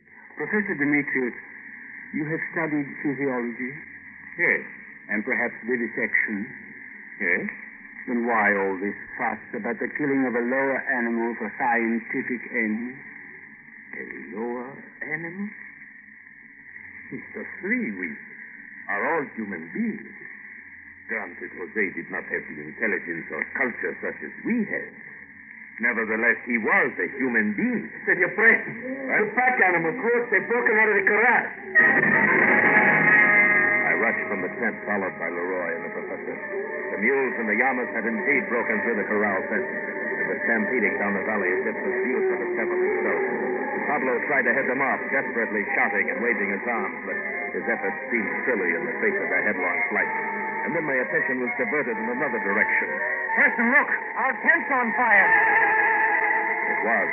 A sheet of flame licked up the oil canvas and enveloped the ridge. Our prisoner! We're burned to death in there! I'll get him. I ran back to the tent, pulled up the stakes to the rear wall, and shoved into the smoke-filled tent. Mr. Three was still sitting in the chair where we tied him. He slumped queerly, and the brim of his hat had dropped down to his shirt. There was no time to untie him. I picked him up, chair and all, and rushed out of the tent just as the walls collapsed. It occurred to me that he was remarkably light. John, is he all right? Suffocated, I think. As slow as the burning. Help me beat out the flames. Hey, what's this? He's collapsed. The clothes are empty. No, not quite. The professor tore open Jose's clothes and pulled from within a human skin. What in the world? I believe this deal. It is the skin of Jose. How do you know? See, there on his arm.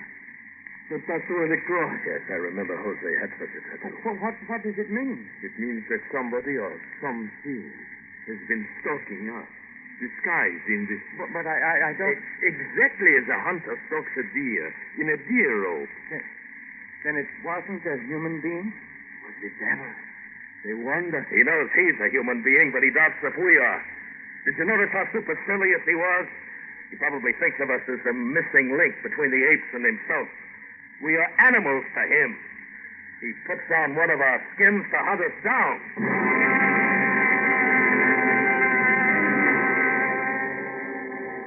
As we stood in the merciless sunshine in that black valley of hell, we were four frightened men, powerless to combat the kind of magic or witchcraft or super science which opposed it.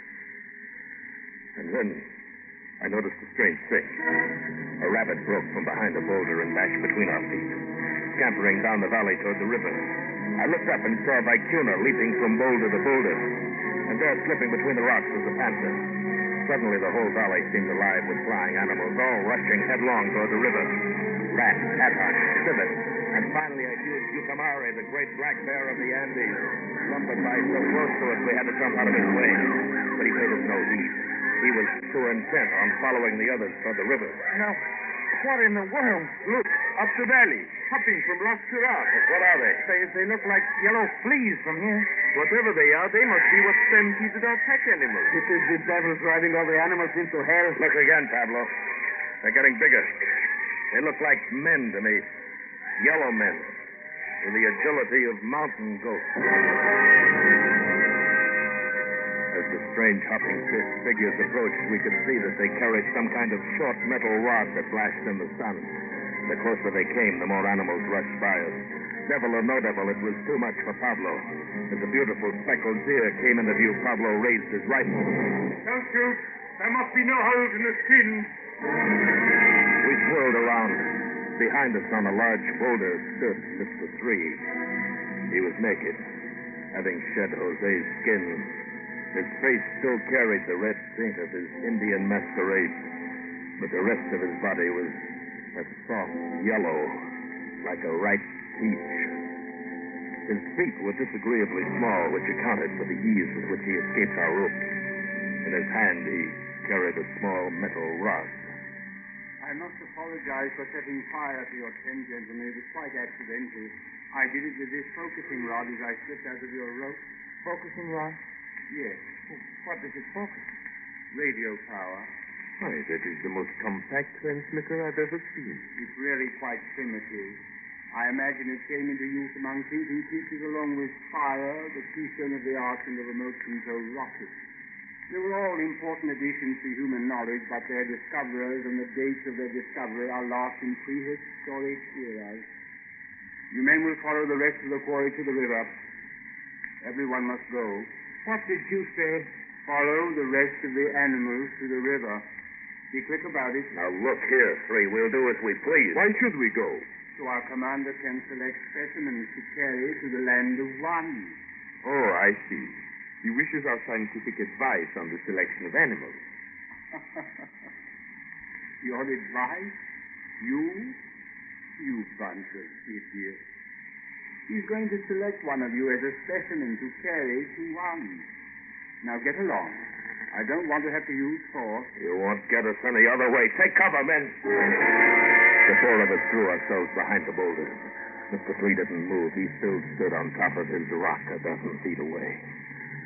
I raised my rifle, got his huge, ugly head in my sights, and squeezed the trigger. But the gun never fired, and suddenly my arms and legs were contorted in painful spasms. My body stiffened, and it seemed as though my brain were on fire. When I opened my eyes, I was flat on the ground, and so were my companions. I think that you are convinced now of the futility of opposition. So we strolled together in the direction of the river. You realize that you're creating an international incident. The United States of America does not stand for such treatment of its citizens. You better think twice. This thing can get out of hand. It may even become a matter for the consideration of the United Nations, and it can certainly lead to war. Indeed. That should be interesting. Professor, you creatures really represent a scientific body? Why, of course we do. The DeLong Institution. How quaint. And I'd like to have some things explained. I'd be very happy to oblige if I can. Oh, yes, I perceive your questions. We are here to extract radium from the pitch blende in this valley. We do this with a portable furnace. The strange lights you saw in the evenings occurred when we moved our furnace from place to place. We always do that at night. To do so during the day is inconvenient because the sun's rays are apt to create a local ether storm. Yes, I can see that it might. Hey, look. What? Look ahead there. A flying saucer to end all flying saucers. As we rounded a huge boulder, there stood an enormous cylinder of metal. It towered at least 750 feet into the air and rested on a stone which could not have been more than 4 feet in diameter. Its huge bulk shored up by metal rods several hundred feet long, which protruded from the ship where the barrel began to taper toward the stern. 500 feet up the side of the cylinder were controlling planes, which looked tiny in comparison to the great bulk, and indicated that it must travel through space at inconceivable speed. Around the base of the ship, squads of yellow men were rounding up the animals in cages and stowing them aboard. They worked with military precision, obviously under orders, although no sound was uttered since all communication was mental. As we approached the ship, 4 yellow men appeared with a large cage. And from a porthole about 75 feet above the stern, another yellow man with a scintillating scar on his forehead stared down at us. Mr. Three drew himself up stiffly and saluted. What followed was a one-sided conversation put into words by Mr. Three, apparently for our benefit. Yes, sir. No, sir. Ordinary ruby-blooded mammals, sir, with intelligence somewhat higher than monkeys, sir. They communicate with simple thoughts exactly as monkeys do, sir, by chattering. They are absolutely insensible to all mental vibrations, sir, more completely than the 4-legged animals. I would suggest you take all 4. They will prove very amusing, sir, in the National Zoo. Their attempts to deceive each other and even me, sir, are quite ridiculous. I believe you will find them much more humorous than chimpanzees. Sorry you haven't the space. In that case, I suggest you take the brown one. He is the best physical specimen and obviously better adapted to his habitat. None of them have any minds to speak of. Very well, sir. As the yellow men closed in on him, Pablo whipped out his knife, slashing and stabbing at his assailant. And every time his knife found a mark, green liquid spurted from the yellow body. They finally disarmed him, and in answer to the thoughts of one of them, Mr. Three said, I can't use my focusing rod. It might destroy what little mind he has. A moment later, they were carrying Pablo by arms and legs toward the cage. He turned his pathetic, bloody face toward me. Senor Preston, for the love of Holy Mary, save me! Save me! And something snapped in my brain. I started toward Pablo's captive. Mr. Three leveled his focusing rod, and my brain seemed on fire, and everything went black.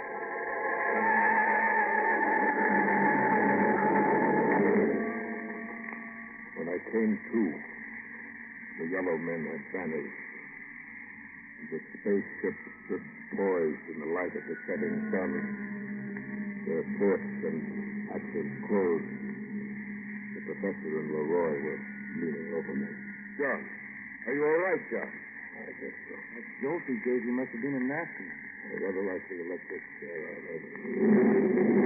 From the stern of the spaceship, a luminous gas seemed to boil out in whirls of furious blackness. The restraining rods were tapped off, and the huge cylinder shot straight up into the air at a precision.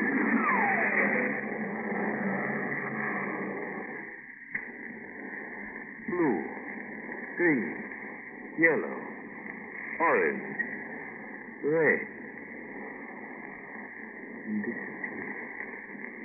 You mean exactly, John. It was going so fast, the light of the exhaust ran through the entire color spectrum. It was traveling at least at the speed of light, 186,000 miles per second. Look that phosphorescent glow. It's all over the hill. Yes. It's all over us. Yes. I believe we are covered with the residual emanations of radium. I suggest we go down to the river and wash it off. Otherwise, it will presently kill us. Professor? Yes? Did you notice the green liquid spurting from those creatures when Pablo knifed them? Like green blood? It was not blood. It was chlorophyll. But how could... You see, gentlemen, Mr. Three and his comrades were not animals. They were plants. What? Possible, but true. Well, Leroy, you should be able to write quite an interesting book about this expedition. One that might even outsell Reindeer in Iceland. Yes, Professor. But who would believe it?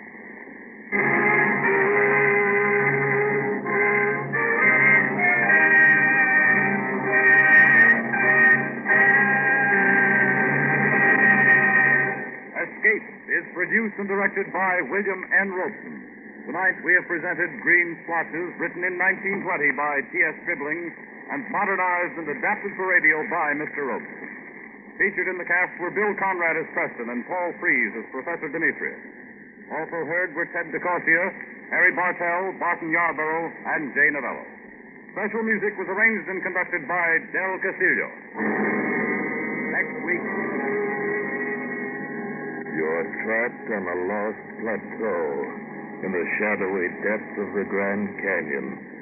At your feet lies a fortune in ancient gold, and beside you, holding a gun at your head, is a half-crazed Indian from whom there is no escape.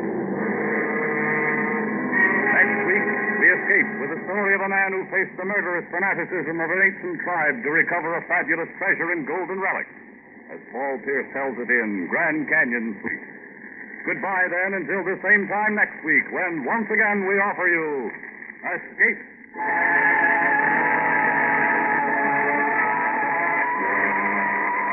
Maybe you think there's no such thing as flying saucers, but Charlie McCarthy claims to have captured a flying saucer pilot, and he gets Van Heflin into the plot this Sunday night.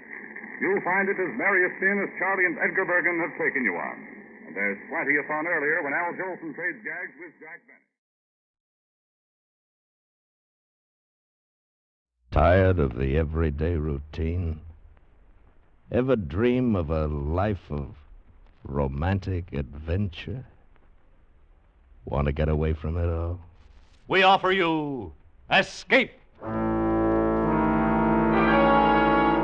Escape, designed to free you from the four walls of today for a half hour of high adventure.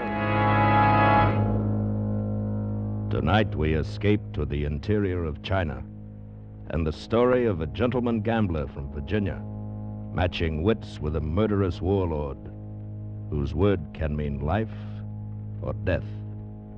As Ahmed Abdullah tells it in his famous story, The Ambassador of Poker.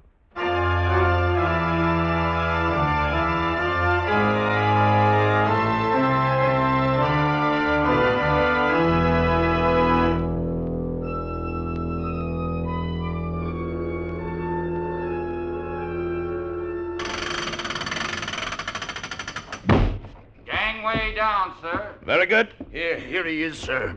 Captain, I demand to know the meaning of this. This sailor has forced me to pack my baggage, vacate my cabin, and come here. He did it on my orders, Mr. Fairbairn. You are leaving this ship. Leave it? But you're mistaken, sir. This is only Hong Kong. My passage is paid to Singapore. In this envelope, you will find the refund of the remainder of your passage. It comes to $43, I believe.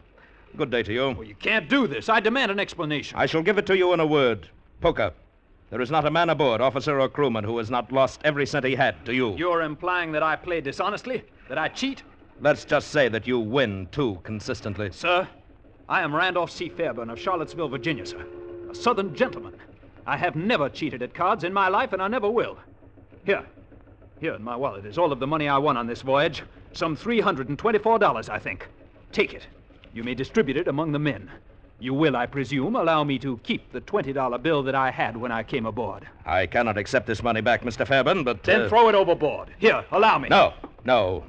Wait, I'll take it. I'll return it to the men. Thank you. Now, if you will pardon me. Mr. Fairbairn, perhaps I have misjudged you. If so, I'm deeply sorry. Your apology is accepted. But you must admit your winning all the time is... That is my good fortune, sir, and my curse. I simply cannot lose. Perhaps if you would agree not to play poker, perhaps you could stay on board to Singapore. No, sir, I do not stay where I am not wanted. But you haven't much money. How will you get along in Hong Kong? What will you do? Why, I expect something will turn up. If not, I will play poker. On the Hong Kong waterfront? Certainly. Well, sir, if you play and if you insist upon winning... I can't help winning. Then, Mr. Fairbairn, I should advise you to be prepared for a great deal of trouble. I should advise you to slip a gun in your pocket alongside your rabbit's foot.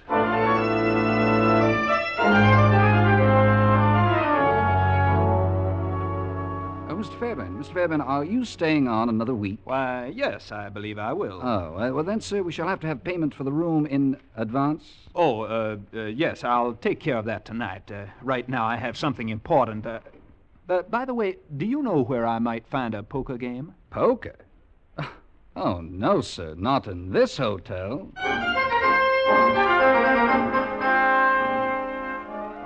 Poker? Yes, sir. If you don't value your life too highly. On the waterfront, Pearl Dock Street, down the alley of the Heavenly Fish. The Black Dragon in the back room.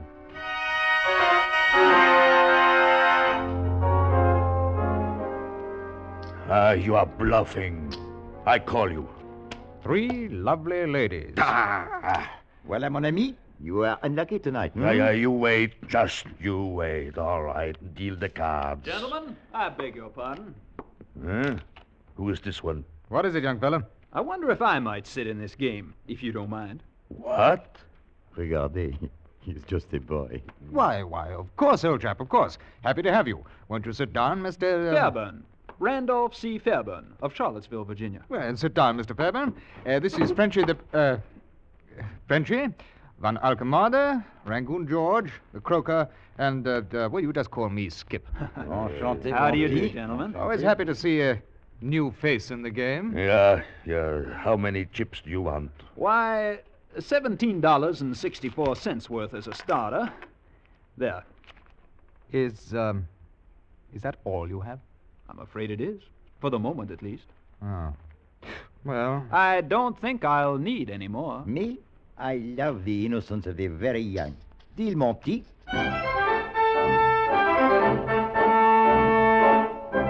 Raise you 5. Very well. Call. 3 aces. Sorry. Full house. 9s over 4s. I'll play these, gentlemen. Mon Dieu. Another pattern. Check to you. No, not to me, old fellow. I'm out. Moi aussi. It's all yours, monsieur. Unless... No. Thank you, gentlemen. Hey, wait a minute. You get out. I beg your pardon? I said get out. This joke has gone far enough. Joke? I don't understand. Get out. Don't worry, sir. I don't care to stay where people don't want me. Here, cash my chips, and I'll move along, gentlemen. What? Cash your blinking chips, did you say, young fella? Why, yes, sir. To the devil with you. Beat it while you can still walk. Gentlemen, I must insist upon my money. You what? I am an extremely nervous man. I do not like to fight, but... Out! Get out before I... I'm sorry, sir, but I warned you. Though I don't like fighting, my mother insisted that I study boxing. Let me at him. I'll kill him. I'll kill him. I'm sorry, gentlemen. I dislike using the gun, but I had no choice. You may get up, sir. You are uninjured. I merely shot into the ceiling.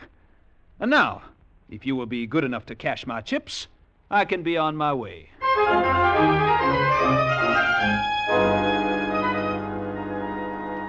$84, $85, and 20 cents. That's it to the penny. Thank you, gentlemen. Now, if you will remain facing me with your hands up until I've left the room... Be careful with that thing. There is very little danger. I'm really a very indifferent marksman. Who's that? There is no need to fear this humble one, sir. Good evening. I watched a little scene you enacted just now, Mr. Fairburn, sir. Randolph C. Fairburn of Charlottesville, Virginia, sir. Of course. The Virginian. All of you, go.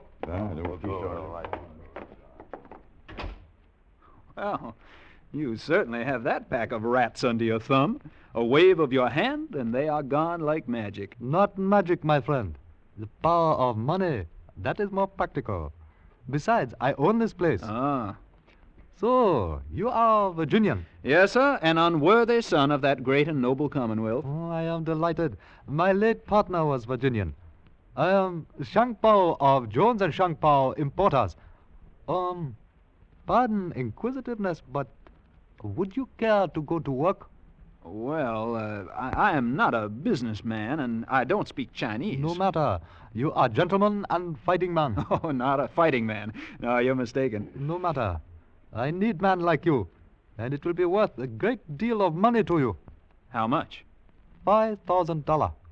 But for what? What is the job? To recover for me a fortune from the interior of China, an object no bigger than your hand, weighing less than 4 ounces. The British Museum has offered £10,000. Your own Metropolitan Museum will gladly pay $50,000. Private collectors, more, much more. Well, why? What is it? Is thin gold wafer, on which is impressed only imprint known of Great Seal of Yin Dynasty, 3,000 years ago, is priceless relic. And it was, and legally still is, property of Jones and Shangpao. It will be your job to return it to me by whatever means you are able. But from where? Who has it now? You have heard of General Kung? No. Notorious bandit, now puppet ruler of Namyung? On some pretext, he confiscated seal from my partner. Jones died while trying to recover it of typhus, so it was said. Too bad. Well, how am I to get the seal from him? Perhaps way will suggest itself when I tell you that General Kung also liked to play poker. Aha. So that's why you picked me. Perhaps. You will do it? Well, I'll go a long way for a game of poker. Excellent. I shall arrange for you forged document, safe contact pass. Also, reliable Chinese guide. You must be careful. Watch out for beautiful young lady with red hair like sun. She is perhaps after seal also. Huh? Who is she? I do not know, but I do know she is dangerous. Also, young Mr. Fairbairn, let me say this to you. Though you do not like fighting, this is China, not Virginia. If you get chance to slit throat of General Kung, do so promptly before he does same to you.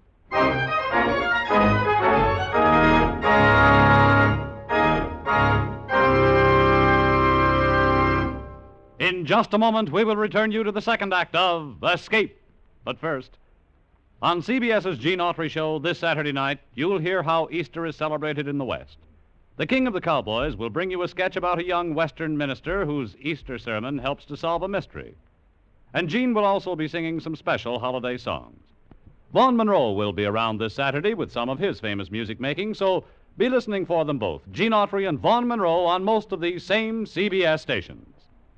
And now for the second act of Escape, and the story of Randolph C. Fairbairn, the ambassador of poker.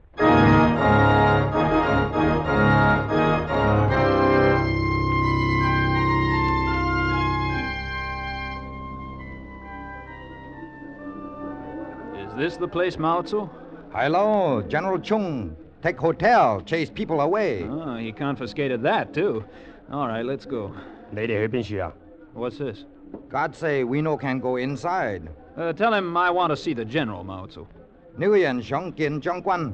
將軍現在唔得閒，你哋走開啦。What did he say? He say no like American here. Tell him I'm an ambassador from Virginia. 佢係美國大使 Virginia。無論佢喺邊處嚟都好啊，佢現在非常之唔得閒啊！你哋快脆啲走開去啦，唔係我拉入你啊！ What did he say? He say no. Tell him I'm an ambassador of poker. Tell him to tell the general that.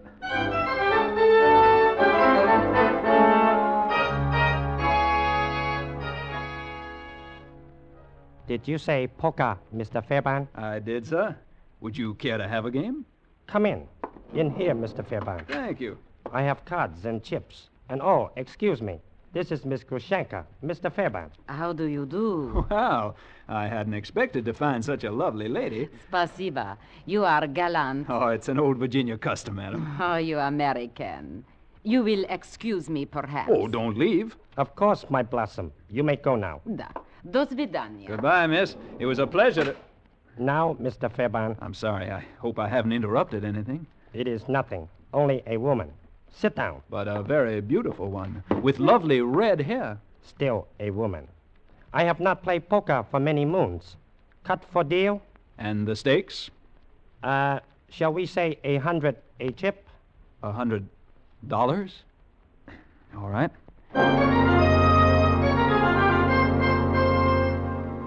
Three aces. Enough? Deal. Full house. Enough? Deal again. King high straight. Enough? Another. Heart flush. All right. That is enough. You play poker very well, Mr. Fairbairn. I can usually win when I want to. You put me in embarrassing position. You have wiped out Treasury. Now I must collect another tax. And last one was only last week. That won't be necessary, General. I think we can make a deal. What kind of deal? Instead of the money, I'll take the yin seal for payment. So, now I understand. You cannot be that naive, Mr. Fairbairn. I played the game in good faith, sir. I demand that You demand nothing, American pig. You will think over your stupidity in my prison. 拉佢落個樓下鎖住佢，唔好俾人見佢。得咯，得咯。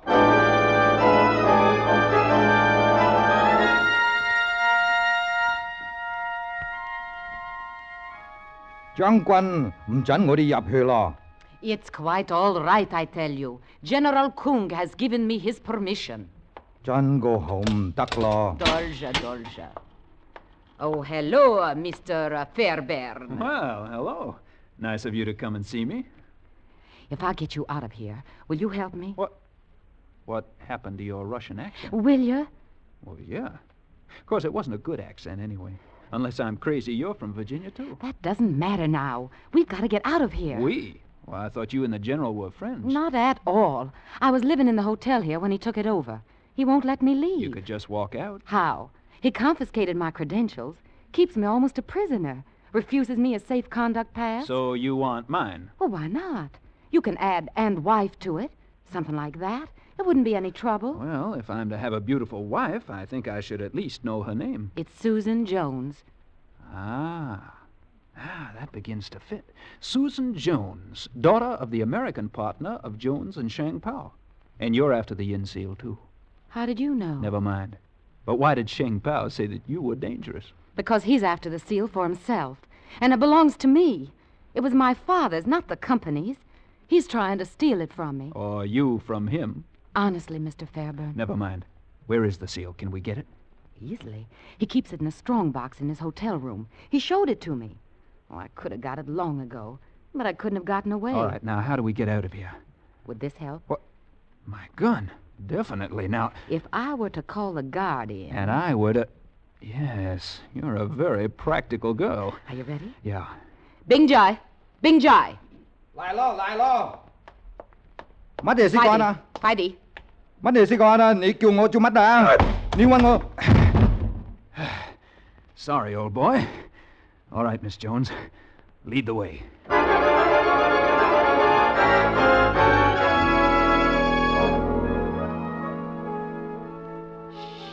What's the matter? He's in there. We'll have to do something. What? You leave it to me. You be ready when his back is turned. Miss Jones, I don't think I should let you, a young lady from Virginia. Shh. Is Grushenka? Ah, my blossom. Come in. So, at last, you come to me, my sweet one. Da, daragoy. Come to my... Good heavens, what did you do to him? Simple. A judo trick. My father insisted I learn judo. Did you kill him? No. But he'll be asleep for a couple of hours. Long enough for us to get the seal and get out of here.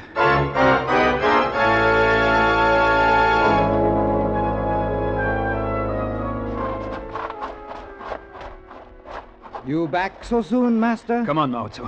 We've got the seal. Let's go. How are we going to travel? We'll use this car. That's General Kung's. So I see. And that's his chauffeur, no doubt. You two get ready to jump in. Okay. I'm going to say hello to him. Oh, I say, old man, how are you? Let me shake your hand. That's it. Ah! Okay, let's go.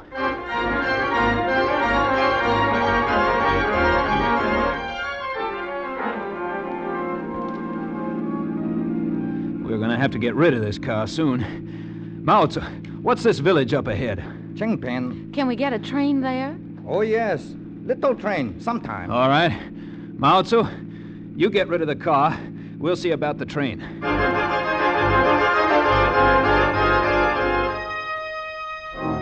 Bad luck. No trains until morning. We'll have to stay here overnight. There's a little inn over there. Not exactly the kind of place I'd usually take a girl from Virginia, but the only trouble is Mao Tzu isn't back and I can't speak Chinese. How do you say 2 single rooms? I can speak enough for that. Come on.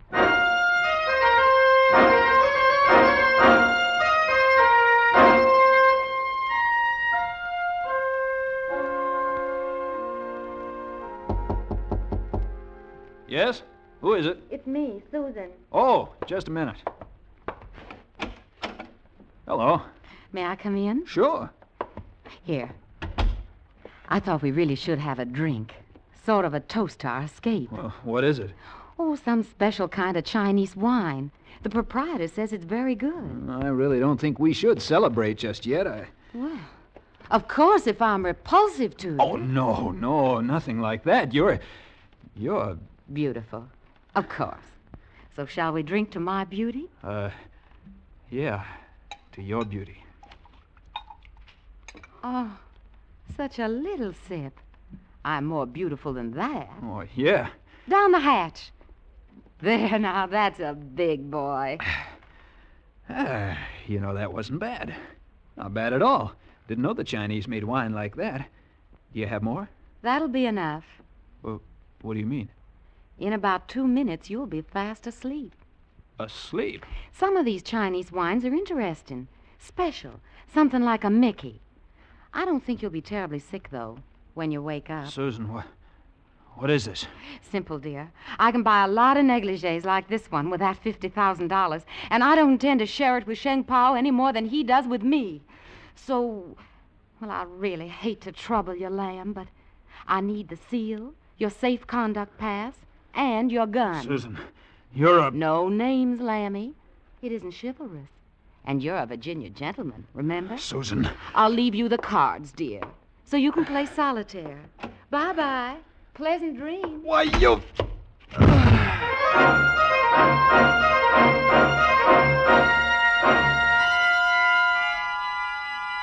Oh, my head. How long has she been gone, Mao Tzu? For 5 hours. That's enough. We can't catch her now. I think maybe yes. How? She take first train. Is slow train. We take next train. Is fast train. We catch her before she get to Hong Kong. Good boy, Mao Tzu. Let's go.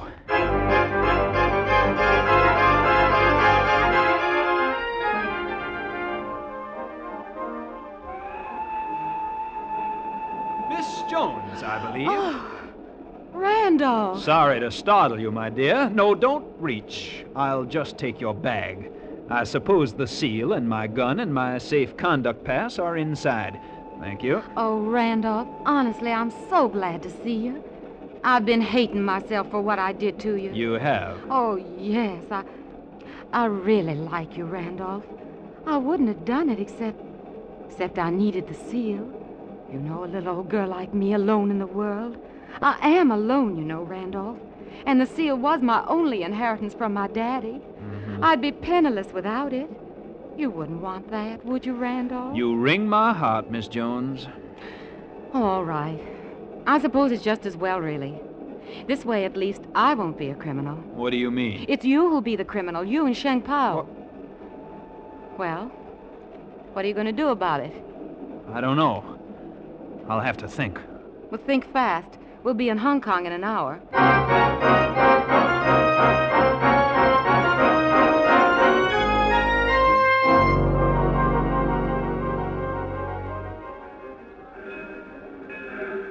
Well, Randolph, what are you going to do? Come on.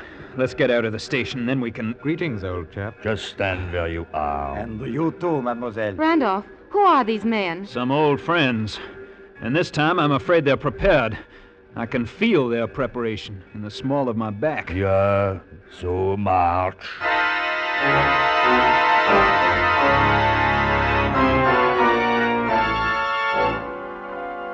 I'll bet you could have found a dirtier, smellier back room to bring us to. Shut up.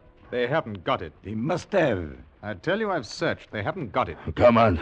Tell us, where is it? Who are you working for, General Kung? Where did you put it? Put what, gentlemen? You know all right. The seal. I don't know. Maybe I lost it. Ah, you... Wait. Save it until the boss gets here. You'll know how to make them talk. Trust the Chinese. Yeah, but it may be ours. Well, there is cards. Why not play while we are waiting? Well, that's an idea. Why not? Your deal, Frenchy. Randolph, darling, if General Kung... Don't worry. I'll think of something. I know you will. You're wonderful, but just in case, I want you to know I am sorry for what I did. Hey, you kissed me. Yes.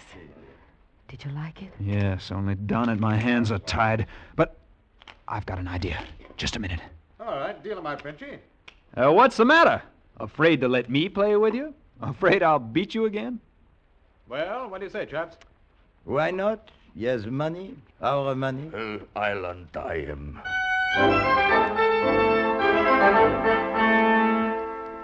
Raise. Call. 3 tens. 3 aces. 3 aces. 4 deuces. 4 kings. Straight flush. straight flush. Royal flush.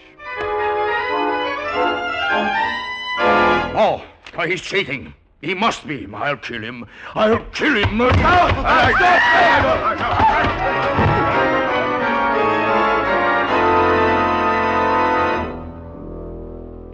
Darling, you knocked them all out. Uh-huh. What a mess. My cards all over the room. Leave them. Let's get out of here. Listen, somebody's coming. Maybe it's the general. Hurry. Just a minute. I've got a fan. There. All right, let's go. Good evening. Not leaving so soon? Oh, Sheng Pao. So Mao Tzu found you. A good thing I sent him off to... But wait a minute. How did you know where to find us? Perhaps if we will go back into... No, wait a minute. We want to talk to you. There is no need for me to talk to Miss Jones or to you. You are through. Just hand over the yin seal. Randolph, he's got a gun. So you are a double-crosser. Randolph!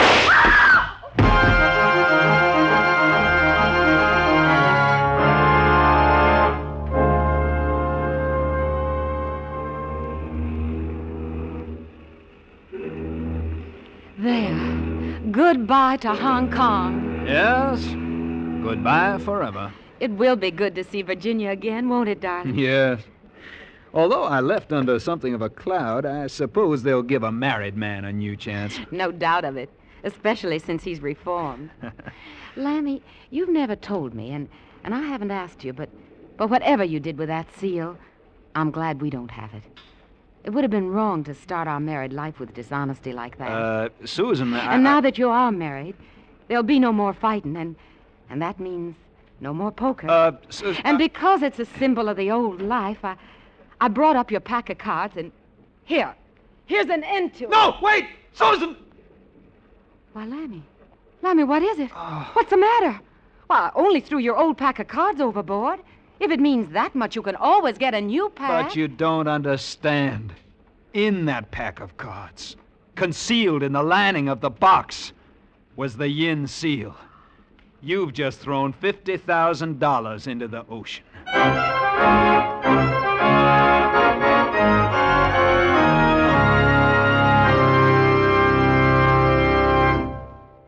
Escape is produced and directed by William N. Robeson.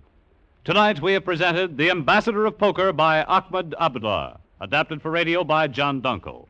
Featured in the cast were Elliott Reed as Randolph C. Fairburn, Lucille Meredith as Susan Jones, Ben Wright as Sheng Pao, Benson Fong as General Kung, and Richard Liu as Mao Tzu. Also heard were John Daner, Ramsey Hill, Bill Conrad, and Rick Vallon. Special music was arranged and played by Ivan Ditmars. Next week... You are standing on an ancient pyramid hidden in the depths of Yucatan. Somewhere beneath your feet lies a sacred shrine with millions in jewels and gold. But from the impenetrable jungle and the fanatic high priests of the Mayas, there can be no escape.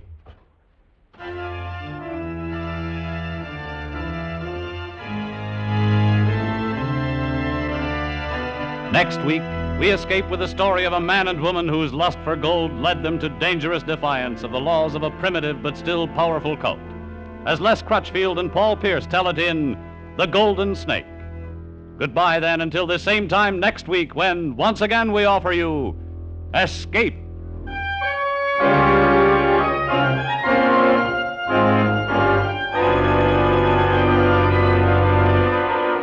Everyone wants to give a helping hand to America's crippled children.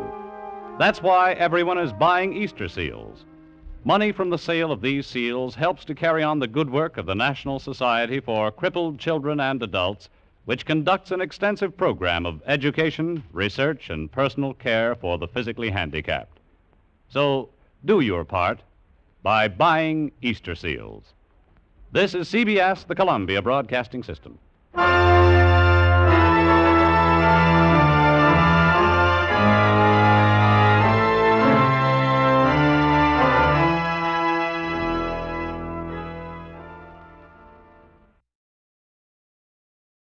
Tired of the everyday routine? Ever dream of a life of romantic adventure? Want to get away from it all? We offer you Escape. Escape, designed to free you from the four walls of today for a half hour of high adventure. Tonight, we escape to Yucatan with a man and woman who dare defy the curse of the ancient priests of Maya to find a hidden jungle shrine and millions in jewels and gold. As Les Crutchfield and Paul Pierce tell it in The Golden Snake.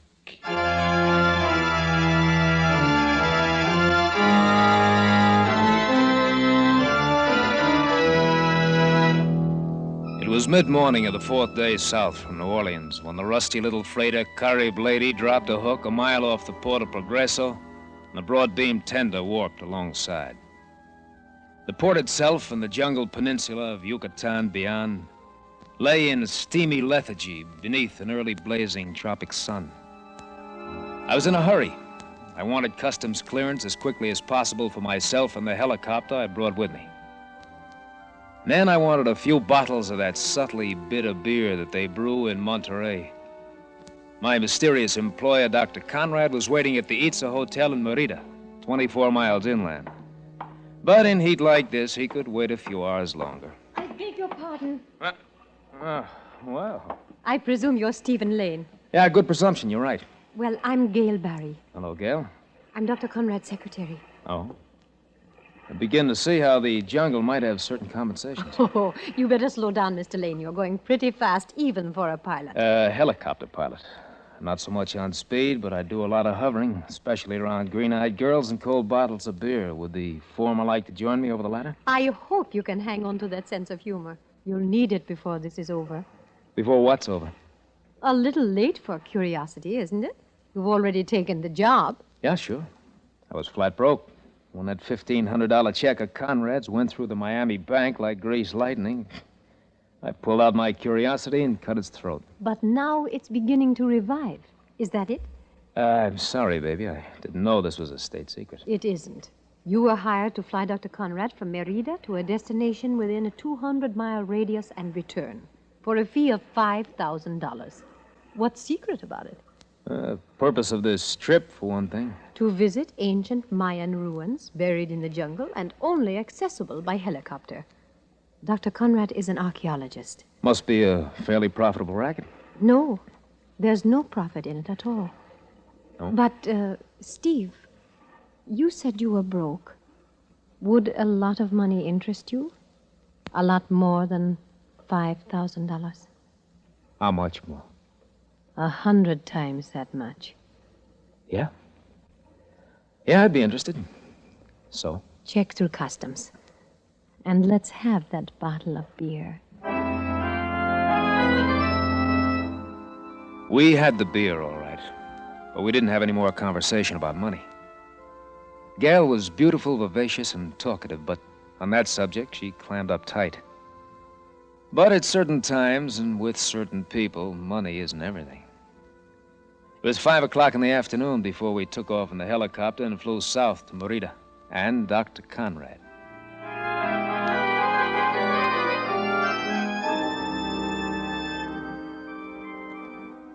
You can look down from this balcony, Mr. Lane, and there lies the town of Merida, all silver in the moonlight.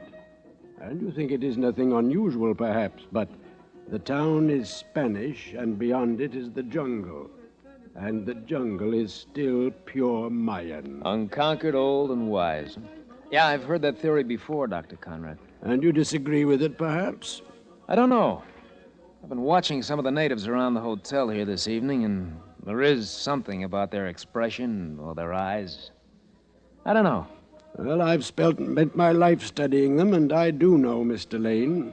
The Mayans are one of the oldest and strangest races on the face of the earth.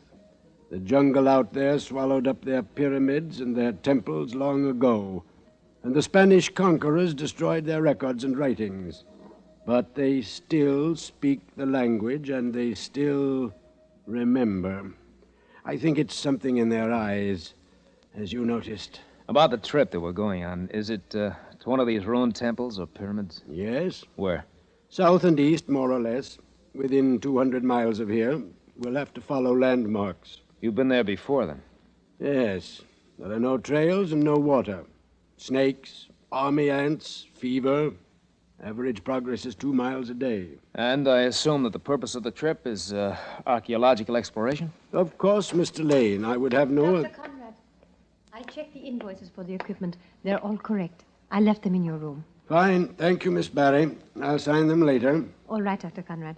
I'll be in my room if you want me for anything. Good night, Mr. Lane. Oh, good night, Miss Barry. Look, Dr. Conrad, I think it's about time you told me the real purpose of this trip. But I did tell you. What makes you think that there Look, $5,000 is too much money for a 3-day flying trip to look over some ruins. So? Mr. Lane, can you keep your mouth shut? That depends. There'll be more in it than $5,000 if it goes all right. Illegal, I suppose? No, but dangerous. More dangerous than you can ever imagine. What kind of danger? From the Mayans. This involves a violation of the most sacred shrine in their history, the theft of their most sacred object, one they won't even admit exists. Oh, treasure hunt, huh? Not a hunt, Mr. Lane. I've seen the object. I know where it is. Is, Miss Barry in on this? She's merely the secretary of a scientific expedition. You and I are the only ones who know different. What about the men who were with you before? They were interested only in the ruins. They never saw the treasure. Yeah, but they do know the location of the place. No, Mr. Lane. Not anymore. Well, why not? Because all 4 of them are dead.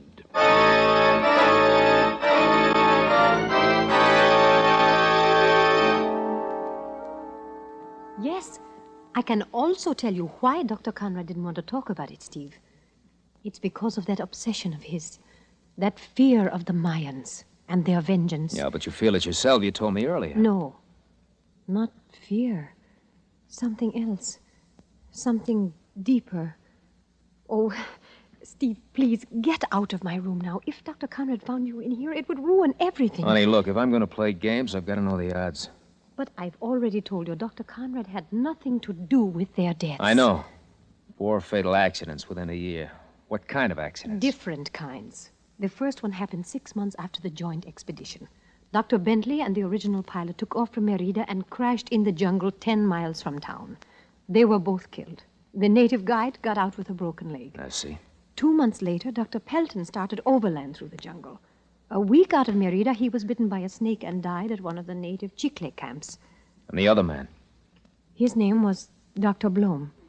He tried to come north from Guatemala by canoe and was drowned when it capsized. Oh, by himself, was he? No. His native guide recovered the body. Native guide. In every case, it was a Mayan native. In at the death, you might say. Yes. That's what worries Dr. Conrad. Look, were all of these men trying to get back to that same temple? I think so. Because of the treasure? Probably. They knew they'd found the long-lost temple of Kukulkan, and they knew the legends. All right. Where do you fit in? What's the difference, Steve? You don't mind, do you? Mine? I like it. I also like to know the score. I'll do better by you than Conrad would. Much better. All right, baby. I'll buy that. Only there's one thing. Conrad hasn't told this to anybody before. How did you find out? From my father, Steve. Before he was drowned in a river in Guatemala. My real name is Blom.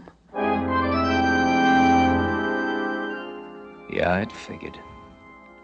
Even though she'd never been to Yucatan before, she'd learned enough Mayan history and legend from her father to worm her way into Conrad's employ. The treasure, whatever it was, belonged to her as much as to Conrad. And given halfway even odds, I'd rather play Gail's game any day in the week, and twice on Sundays.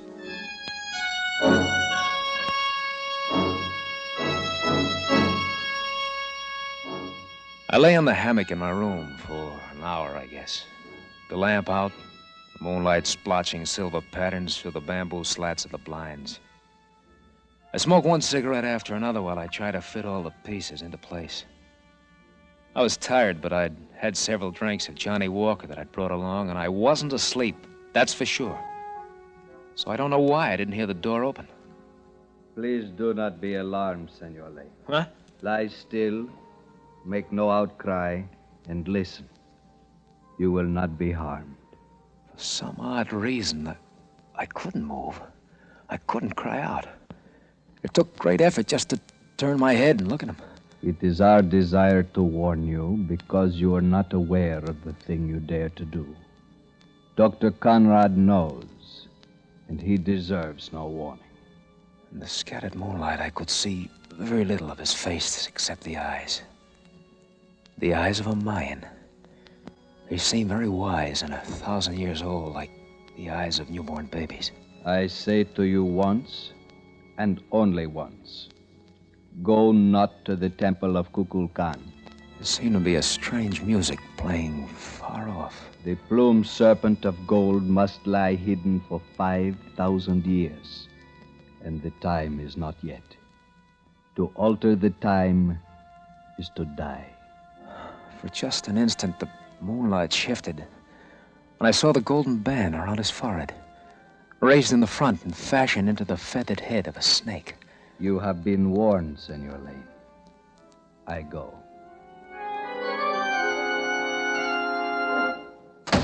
The closing of the door seemed to break the spell, and I lunged for the pistol on the table beside my bed. Only it wasn't a bed, it was a hammer. Oh, confound it! Senor Lane! Oh. Senor Lane, is anything wrong? Oh! Senor Lane! Come on in! I was passing along the hall. I heard a noise. Who are you, anyway? Rodolfo Moreno. I am the night clerk. Look, did you see the man who came out of my door just before the noise? What, senor? No one came out. What? Well, I was only a few feet away. The hall is well lighted. But there was someone in here. I saw him. I heard him talking. He was a Mayan.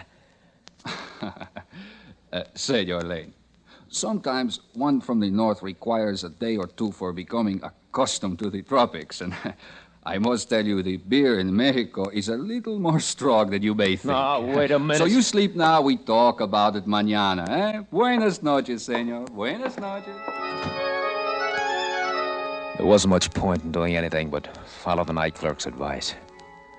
I couldn't very well go to Conrad and tell him a mysterious Mayan had come to my room to warn me, when the clerk had sworn he'd seen no one.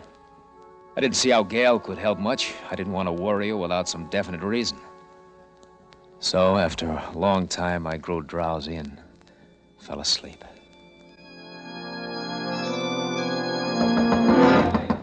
Senor Lane, wake up. What? It is I, Moreno. Wake up, senor. All right. Wait a minute. What is it, Moreno? What's wrong? Your friend, senor. El Dr. Conrad. His heart, I think. What? What do you mean? Well, I hear him cry out. I go for help, but it was too late, senor. He is dead.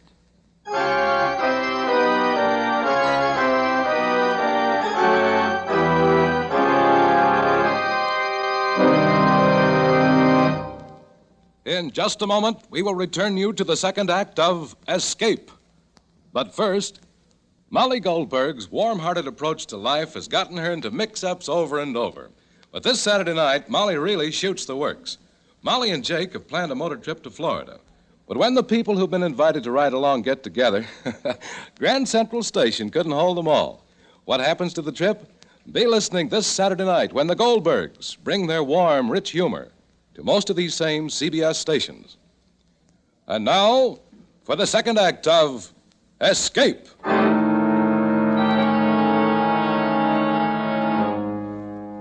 I went with the night clerk to Dr. Conrad's room. Met the local physician who had been called to the hotel. Told him to go ahead with whatever arrangements were necessary. There seemed nothing else to do. Dr. Conrad had died in his bed, apparently unmolested. His room was undisturbed, and Moreno, who from his desk had a clear view the length of the hall, said that no one had entered or left. Apparent cause of death, heart failure. But in a room a half hour later, Gail disagreed with such a simple verdict. There was nothing wrong with his heart, Steve. He died of fright. Sheer fright. I know he did. All right, honey, all right. But what caused the fright? The Mayans. Maybe the same one you said came to your room. No, I'm not sure whether anyone did or not. Maybe the night clerk was right. Maybe I imagined it. He is a native, you know. Another Mayan, huh? Well, I could have been dreaming. No, or drunk. I don't know. It won't work, Steve. How could you have dreamed up the gold band he wore on his head? The same band worn by the high priest of Kukulkan 1,000 years ago. I don't know. That's what gets me. Had you even heard of the plumed serpent of gold before? No. Or the 5,000 years of hiding? No, of course not. They're all a part of Mayan legend, Steve. You had to learn them somewhere. Gail, you said Conrad had an obsession. What about you? I don't know. Before I came to Yucatan, I had only one idea. To get my share of that treasure one way or another. Mayan legends were nothing more than that. But down here, it's different. Things touch you somehow. Inside. You mean you're scared, isn't that it? Not exactly. It's something deeper. I don't know. And against that something deeper, there are how many dollars? Around 2 million, I think, from things Dr. Conrad let slip. How did he plan to dispose of the thing? There's a buyer in Mexico City. No questions asked. Conrad wanted his name kept out of it. Native vengeance again, huh? Yes. Look, will this buyer deal with us? Of course. Why should he care who brings it? Do you know the landmarks of the pyramid? This temple of Kukulkan? Yes, but... Steve, I am not sure, but... Look, honey, look. I've got a helicopter out there at the edge of town. Within 200 miles is a fortune for the taking. Baby, I've been broke too much of my life to back down from a few pipe dreams and a heart attack. How about it, baby, huh? Oh, it's no fun to be broke. Yeah, but it might be a lot of fun if we weren't. You're awfully hard to resist. Oh, I hope so, baby. Because I've got some other ideas, too, you know. What do you say? Oh, if I said no, I'd be a fool, I suppose. Oh, then don't say it. We'll both be over the jitters by morning. And one thing, we won't have to worry about accidents. Our expedition won't have any Mayans along. Oh, Steve. I told you Dr. Blom was my father. He met my mother in Mexico City. She died right after I was born. But she came originally from Yucatan. And she was a Mayan.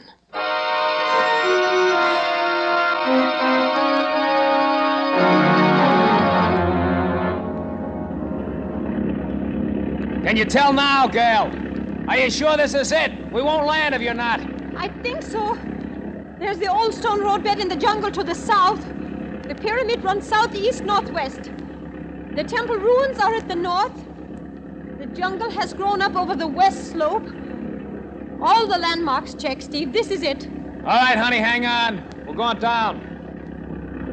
The Mayans didn't know it, but when they built these pyramids flat top, they were getting ready for the helicopters. We're down.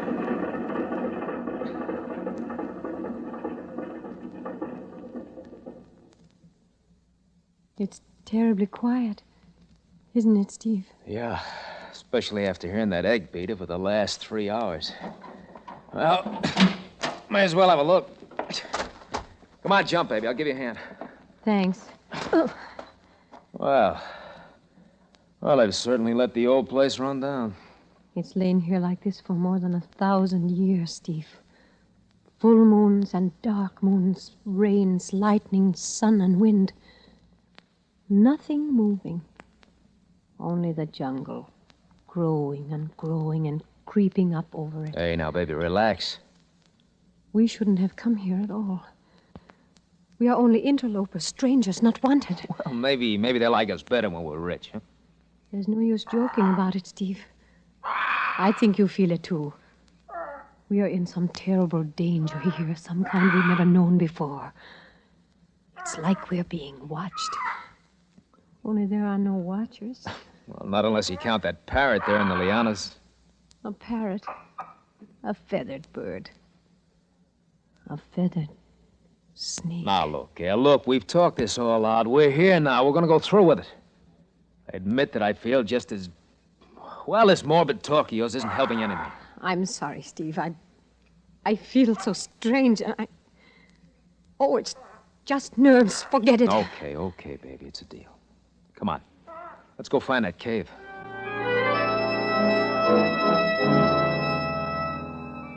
Gail had learned from Dr. Conrad that the treasure lay in a chamber inside the pyramid, reached by a tunnel which opened somewhere along the west face. And the length of rope he'd specified in the equipment, we knew about how far down the west face. So we started working our way along at that level. Gail carried the rope, flashlights, and a hacksaw, while I swung a machete against the lush growth of jungle that made every yard of progress a measure of hard work and sweat. It was late afternoon before I slashed through a green thicket of banana palms and saw it before me. Black and forbidding. Framed in hieroglyphic stone was the squat, square mouth of the tunnel. Its floor was paved with bricks velveted in green moss, undertrodden for centuries. A cool draft floated out against the jungle heat, inviting and repelling. Gail and I looked at one another for a long moment, saying nothing. And then, flashlights in hand, we walked into the tunnel. Careful, honey, careful. The ceiling's low in places. I'm watching, Steve.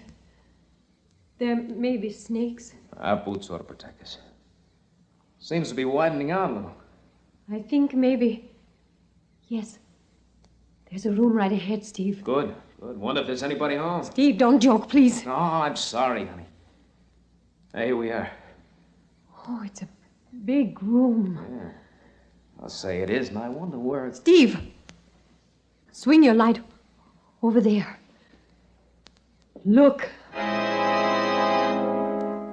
On a raised stone dais in the center of the cave, gleaming and glittering in the blaze of our lights, was a great figure wrought in plates of pure gold. A massive golden snake studded and jeweled with feathers of cut emerald. Steve, it's Kukulkan, the plumed serpent of gold. $2 million, baby. 3 million is closer, maybe 4. Why, the gold alone and those emeralds. Let's go now. Now, Steve, before it's too late. It must weigh a ton.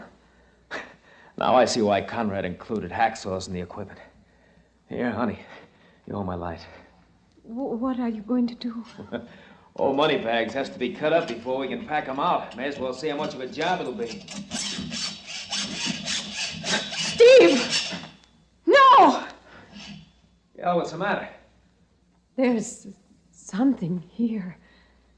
Something old and wise and powerful. It's watching us. I can feel it. Oh, now wait, baby. Don't... Anyway, it's really too late to do anything today. We've seen it now, Steve. Let's leave it just the way it is. Just until tomorrow. It's almost dark now. Please. Please, Steve. All right, Gail, all right. Come on, let's get out of here.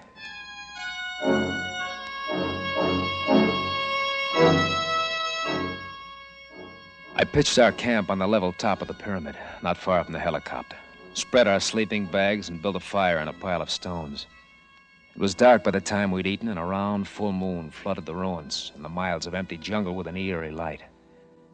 I lay back and I watched Gail sitting across the fire from me, staring into the strange night, lost in her own thoughts. An odd thing had happened while I was gathering rocks for the fireplace. I'd lifted a large flat stone and found under it a golden band like the one worn by the Mayan who'd come to my room. Gail had put it on her head without a word, and it fit perfectly.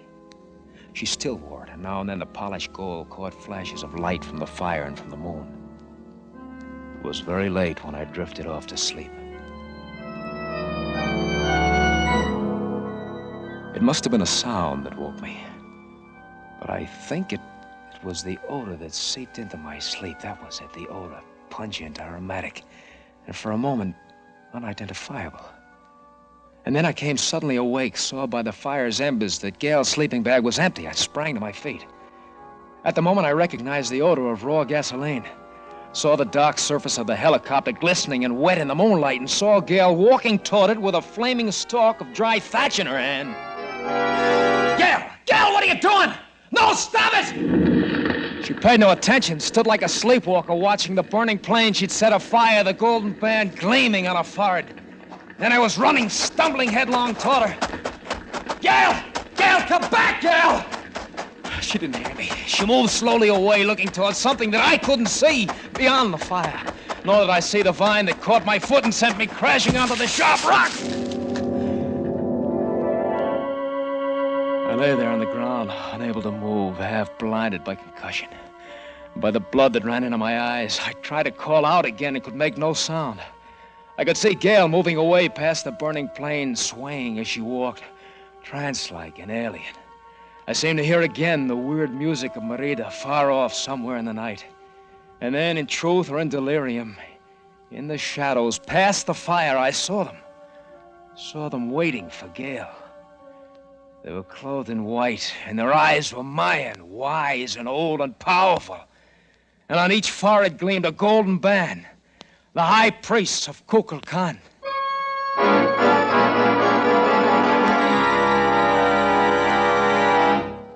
Senor, you feel better now, no? Better?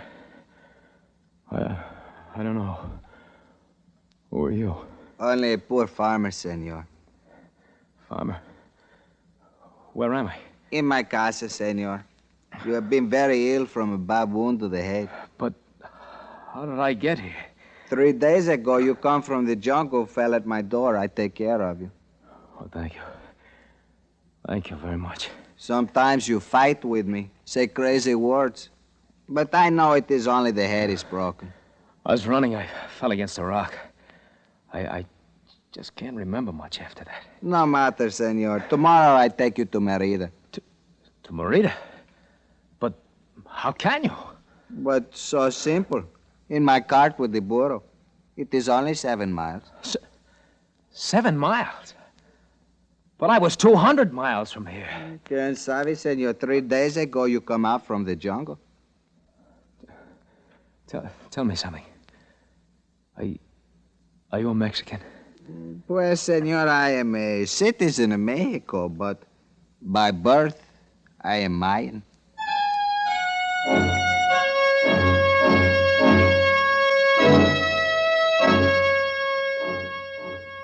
I have flown 5 times since into Yucatan, into the dark lands and the uncharted jungles.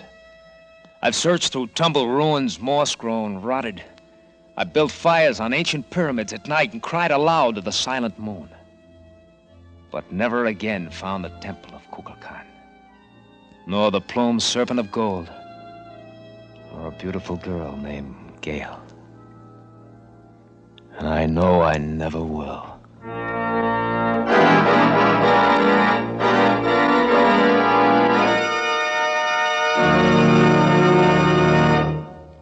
Escape is produced and directed by William N. Robeson. Tonight we have presented The Golden Snake, adapted for radio by Les Crutchfield from an original story by Paul Pierce.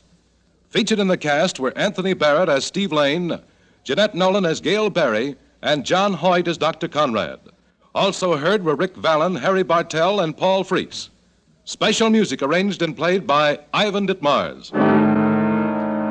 Next week...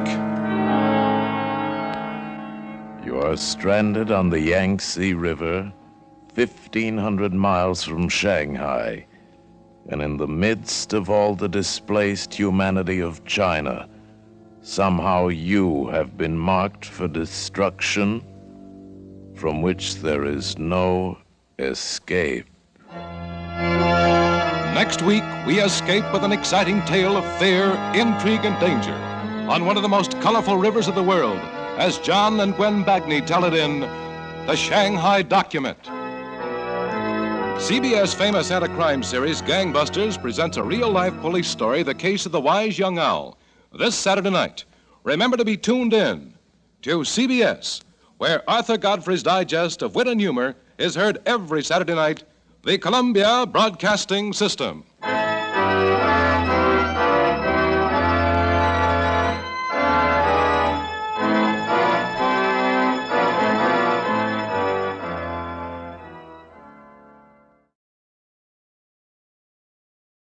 Tired of the everyday routine? Ever dream of a life of romantic adventure? Want to get away from it all? We offer you Escape. Designed to free you from the four walls of today for a half hour of high adventure. Escape, brought to you by the Richfield Oil Corporation of New York and the independent marketers of Richfield gasolines, motor oils, and other petroleum products. Look for the Richfield Eagle on the cream and blue pumps.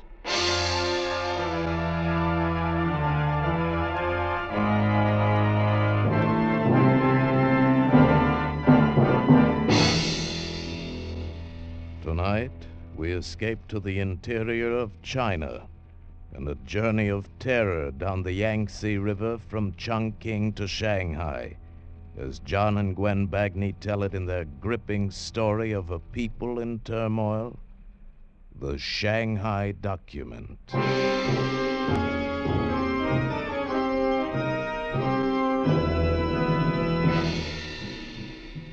The Yangtze River is a gray gash through the heart of China, the artery that pulsates day and night with displaced humanity. From Chongqing to Shanghai, it's 1,500 crooked miles through deep-gutted gorges. But for those of us who took the steamer downriver in those frantic months just after the war, it was a voyage dominated by fear and intrigue and danger.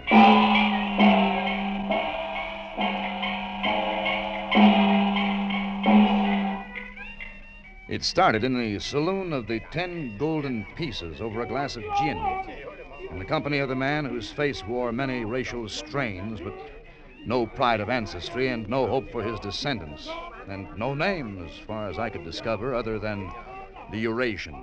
The word re-echoes in the marketplace that you desperately seek transportation to Shanghai. The word is correct. The word is also correct that I'm stranded. One wonders if you lack money. No. I lack influence. One knows of a way to Shanghai. What? You know of a way? Have you the courage to attempt the Yangtze in a junk? Well, at this point, I would consider doing it in a canoe. One hears of a junk that is obtainable for a price. Well, how much?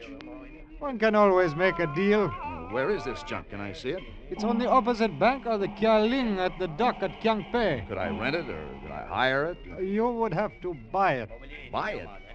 Well, I couldn't navigate it myself. I have thought of that. The owner would take you to Shanghai, where you would, in gratitude, return the junk to him as a gift. Oh, I see. I buy it here and give it back to him in Shanghai. Ha! That's a cute wrinkle. You do not favor the wrinkle? Oh, no. Don't get me wrong. If I can get out of Chongqing, I'm crazy about it. Come on, let's go. One moment. The money. It must be in American dollar. Oh, well, of course. Then, as you say, okay, let's go.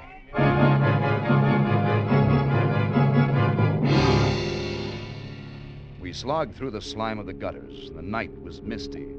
The chill wind carried with it the stench of the river. It carried, too, the unforgettable stench of poverty and death.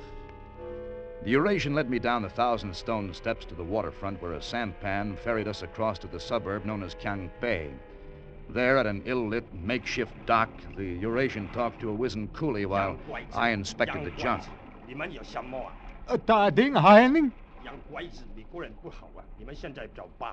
Well, what's the matter? What's he saying? He does not wish to take you. Oh, well, you can tell him it's okay with me. Junk's a good name for this boat. It's exactly what it is. I wouldn't risk my life in it back in the Arkansas River. Oh, wait. Where are you going? Back across the river, Chongqing. But you are anxious to get to Shanghai. Not that anxious. But what about my commission? Look, I didn't buy the boat, did I? I've gone to a good deal of trouble for you tonight. You have money? Look, I'm sorry. I can't help it. Oh, no. Huh? You don't leave me like this. Wait a minute.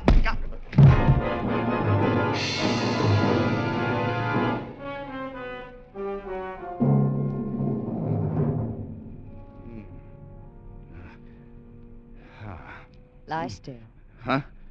I said lie still. Who are you? Where is that? Oh, my back. He broke my back. Your back's not broken. Take your shirt off. Huh? I'm a doctor. Oh, how did I get here? A dirty man in a white suit brought you. Yeah, the Eurasian. He said he found you in the street. He did, huh? Why, Hey, wait a minute. My money. The money is gone. Turn over on your stomach. No, wait a minute. Lie face down, please. Huh? Now, where does your back hurt? All over. Here? Yeah. Mm-hmm. What about here? No. Well, it's nothing, just a pulled ligament. Oh. Sprain. I'll get my bag and tape it for you. You're an American, aren't you? Mm-hmm. Kansas. No kidding. So am I. Wichita. What happened to you tonight? Saloon brawl? No. I guess I was just a little too anxious to get to Shanghai. I was even considering a leaky junk down the Yangtze. Why do you want to go to Shanghai? I'm correspondent. That's where the big story is today. Well, if you want to go, why don't you take the river steamer? Oh, that's funny. I've only been trying for months to get a ticket on the thing. Lie still, please. Now inhale. All right. Exhale. Hold it. All right. I want this adhesive to be good and tight. Yeah. You know, I'm taking the boat to Shanghai tomorrow. You are? Don't talk, please. All right. I didn't have any trouble getting a ticket. Yeah, but... Hold still, please. Mm-hmm. If this tape isn't tight, it won't do you any good. Got to have connections in China today. I was lucky. I've been out here 6 years. I know a lot of people. There. Is that too tight? Well, it's tight. And that's the way you want it. Yeah, well, feels a lot better. That'll do the trick, though. You'll have to keep it on at least a week. Yeah. Well, how much do I owe you, Doc? Oh. Make it a pack of cigarettes. Ow, that's pretty high. Matter of fact, I haven't got quite a full pack, but well, you can have it. Here. Thanks. What do they call you back in Kansas? Well, in Kansas, they call me Jane Roma. In China, I'm known as Girl Doctor. You know, I was just thinking, if you're really serious about wanting to go to Shanghai... Serious? I can get you a ticket on the downriver boat tomorrow. Well, it's almost impossible to get a ticket. How? Does it matter how I get it, as long as I get it? Lady, if you can get me out of Chungking, nothing matters. I'll pay you back in Shanghai. What's your name? Tony Daner. Well, Tony Dana, there'll be a ticket waiting for you at the steamship office tomorrow morning and a little money for traveling expenses. What? I can't believe it. What are you looking at me so funny for? You're amazing. Why? You're the first man I've ever met who didn't comment on my being both a woman and a doctor. Oh, well, now, don't get me wrong, girl doctor. The combination fascinates me, but what I like most is your ability to pull a steamer ticket out of the hat. Oh, I have many talents. Well, let's kick him around. No. You go to your room and rest. Take care of that back. Okay, you're the doctor. But I can tell you this. What? I'm glad you're going to Shanghai with me.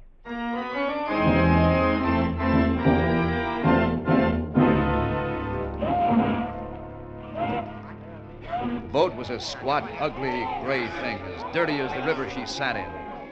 Already her decks were crawling with discarded bits of humanity, some asleep, some curled around their meager possessions. But in one way, they were all alike. On their faces was the great patience that is so often worn by the have-nots of this world. At the head of the gangplank, a beefy-looking white man was herding us aboard. Get these people on. Now, where's your ticket? Ticky. Yeah, okay, move along.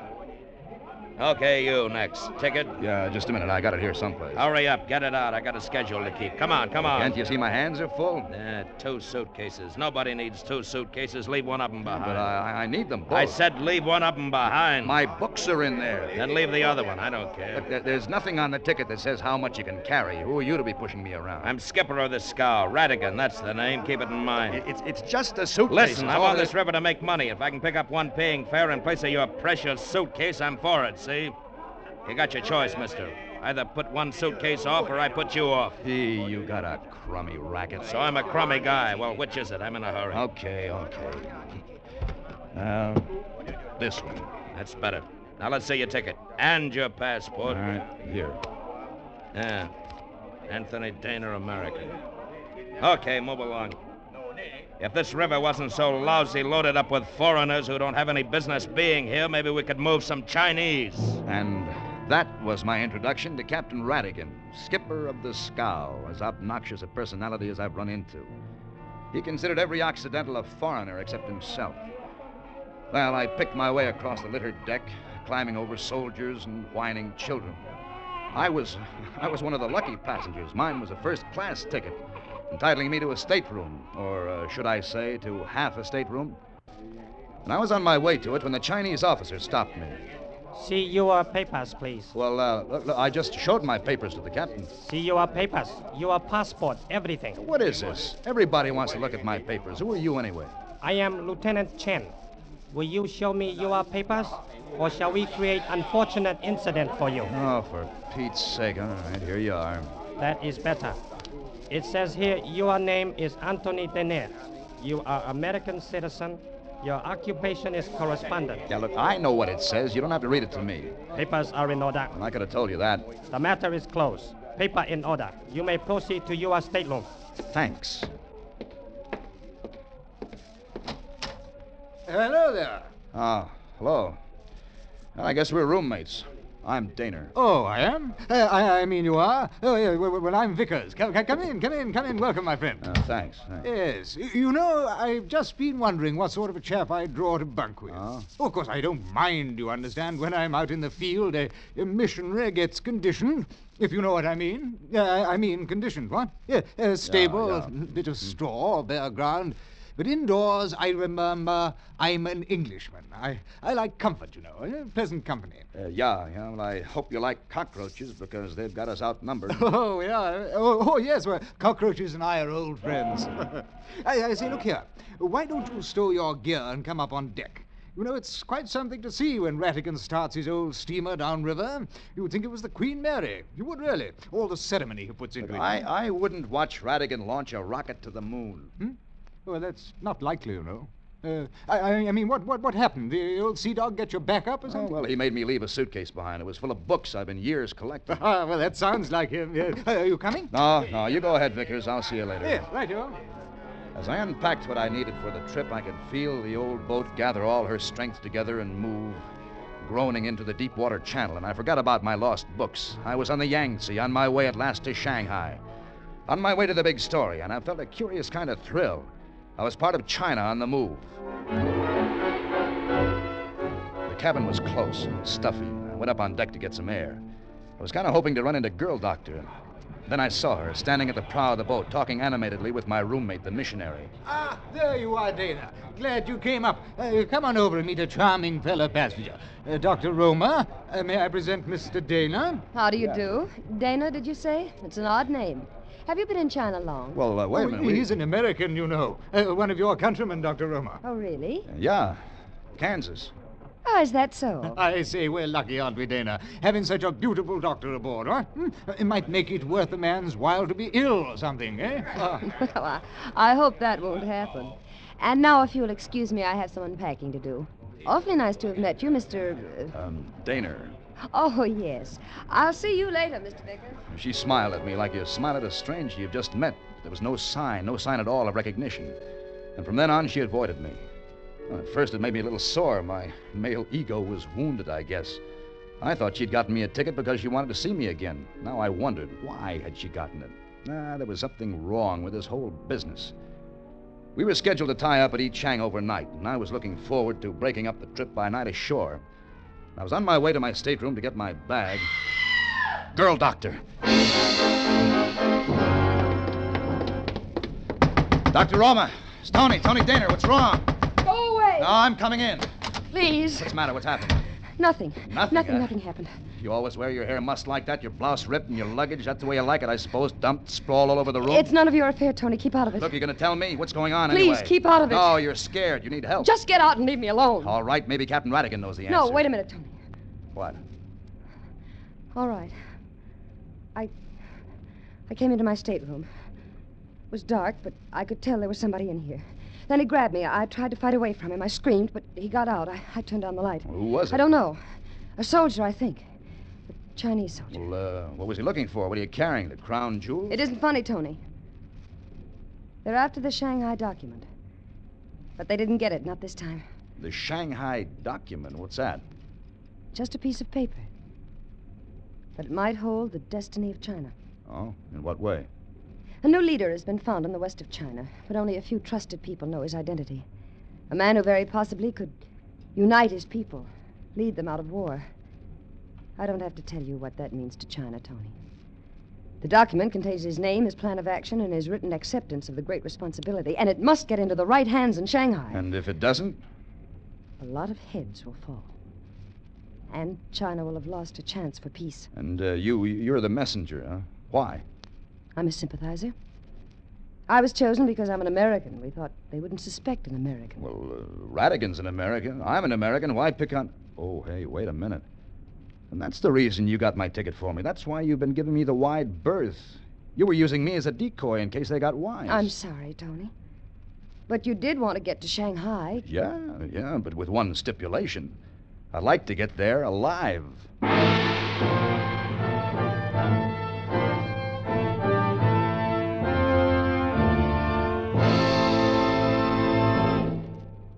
Attention, motorist. Petroleum chemists have discovered new superoctane gasoline components of great importance to you. And one of the highest octane components ever discovered is xylene. Now listen to this. Today, every gallon of Richfield gasoline contains xylene. Xylene helps give Richfield gasoline that high anti-knock performance, that eager response in traffic, that smooth, surging power that turns mountains into molehills. What's more, there's a Richfield gasoline to fit the power requirements of your motor. Select Richfield Ethyl for best results in the highest compression motors, or Richfield High Octane at regular price for the average motor. Each Richfield brand is tops in its class. Don't waste gasoline, don't waste money. Let the Richfield dealer help you select the right Richfield gasoline for your car. And remember, every gallon of Richfield gasoline contains xylene, one of the highest octane components ever discovered. And now, we return you to Escape. I didn't see Girl Doctor as the boat tied up at Yichang, but I worried about her plenty. Girl has no business carrying a thing as explosive as the Shanghai document. Now that she dragged me into it to confuse whoever was after it, I was a little jumpy myself. Mr. Dana? Huh? Oh, Lieutenant Chen. You are planning to go ashore? Yeah, that was my plan. Why? Very dangerous for American to be alone in China nowadays. Many bandits, thieves. Yeah, I know, but I hope it won't throw Army regulations in an uproar if I go ashore anyway. Sorry, your business. Merely suggestion. Yeah, well, thanks. See you around, Chen. Hey, Dana! Now, where do you think you're going? Ashore, do you mind? Matter of fact, I do. When I start out with a boatload of people, I like to deliver them. I don't like no trouble, and your going ashore is just asking for it. You trying to tell me I can't go ashore, Captain Radigan? Look, sweetheart, the only thing I'm trying to tell you is watch your step. So you've told me. I've been warned. Now I'd like to get going. Okay, bilgehead. It's your neck. Oh, I say, Dana! Oh, Dana! Here we go again. Are you going ashore? And what's your objection, Vickers? Objection? Yeah. Well, I don't get it, old boy. I was going ashore myself, and I thought we might make a party of it. You know I speak the dialect, and I thought it might come in handy. Well, I thought for a minute... You thought what? Oh, never mind. Come on. You know, the last time I was in Yichang, there was a very nice hotel. Let's try it. That is, of course, if it hasn't been bombed. What? Oh, the proprietor, Chinese, very good friend of mine, serves the Vickers, wait a minute. What's that? What's what? Where? There at the foot of the gangplank, a whole platoon of soldiers. Oh, they're probably on the lookout for a deserter. Yeah. Well, come on, let's get off the boat. Yeah. Oh, I say, look, they're going to stop us. Your passport, please. Certainly. Right here. Oh, passport in order. Proceed. Oh, thanks awfully. And I see your passport? Look, I've been checked and double-checked. You better do as he says, old boy. Yeah, okay. Here. It's messy, this red tape. Necessary, I suppose, but sometimes I do think they overdo it. Oh, your passport not in order. Not in order? No, please, better you come with me. Well, wait a minute. Where to? What for? Impossible. Proceed to Shanghai. Papers not clarified. What are you talking about? But I say, you can't take him off the boat like this. Oh, you know. Passport not in order. Complete. He took me to a command car, which drove me to field headquarters on the hills above Yichang. No matter what I said to him, no matter how much I argued, all I got out of him was passport not in order. Well, they gave me a place to sleep and something to eat and a couple of guards to watch me. The river steamer was scheduled to leave Yichang at dawn. I was hoping they'd release me by then, but the dawn slipped in and the steamer slipped out. And I heard it in the distance, the whistle. I felt sunk. How was I to explain to these guys that I was just a decoy? They'd picked off the wrong American, that the thing they wanted, the Shanghai document, was on its way down the Yangtze. And I heard them coming down the hall. I didn't know what I was in for, but I braced myself. At least I'd go down fighting. Mr. Dana. Yeah? Passport is in order. Can go now. Go? Now you tell me. Look, did you hear that whistle? The steamer's gone. How do I get to Shanghai now? Swim? 1,000 apologies for ignorant mistake. American passport, very confusing. Yeah, sure, but what do I do now? Please come with me. I've made arrangements. I was apologized to in several dialects. Then I got back into the command car and was driven down past the river landing to a secluded spot where a sampan tended by 2 coolies was waiting. I was politely but forcibly put aboard. I turned around to protest, but it was too late. The coolies had pulled the sampan away from shore into the center of the river, and back on shore, the Chinese officer was smiling broadly. Well, anyway, I was on my way to Shanghai again. And I sat back to smoke a cigarette, but I was out of matches, and I nudged the coolie in front of me. Hey, you, catch him, matchy, you know? Certainly, Mr. Dana. Huh? Here you are. May I light it for you? Lieutenant Chen, what are you doing on this sampan? I also have missed the boat. Yeah, but well, why the coolie outfit? It's not safe for lone soldier to travel by himself. I am, as you Americans say, coming along for the ride. You know what I think, Chen? I think I'm the one that's being taken for a ride. I couldn't understand it. If they had thought I had the document, why hadn't they searched me? Why'd they let me go? Why was Chen on my tail? I decided to find out just how much of a watchdog Chen was. We'd been on the river all day, and it was just getting dark when we pulled up at a rickety bamboo landing. Chen was singing as he helped the coolie repair a sail. They weren't paying any attention to me. I crawled silently off the boat onto the dock. Mr. Dana, I should regret to have to kill you before we reach Shanghai. Come back in boat, please. Well, you can't blame a guy for trying. If you are wise, you will not try again.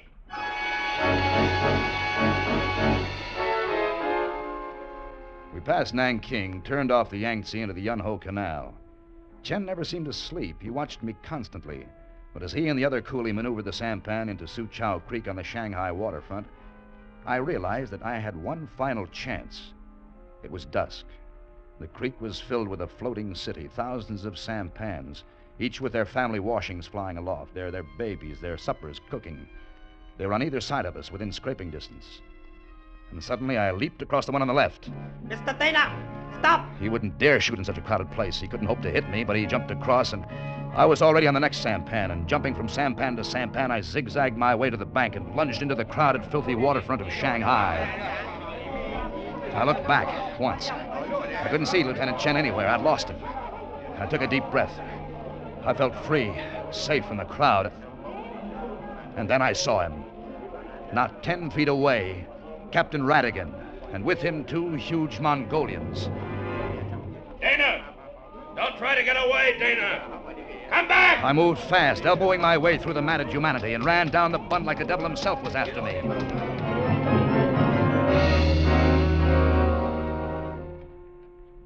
And I finally stopped, out of breath in a cluttered back alley. It was dark. Radigan was no place to be seen. Neither were the Mongolians. I was quite alone. Well, I had one friend in Shanghai, Vickers, the missionary. He'd given me his address. I found a rickshaw driver who knew where it was, and he took me there. It was one of those old Chinese dwellings with a high wall around it. I knocked at the gate, but nobody answered. And I opened the gate, walked into the garden. Well, it's about time you showed up, Dana. Radigan. We've been waiting a long time for you. Radigan, what are you... It took me a minute to recognize the smell of the cloth on my face. Chloroform.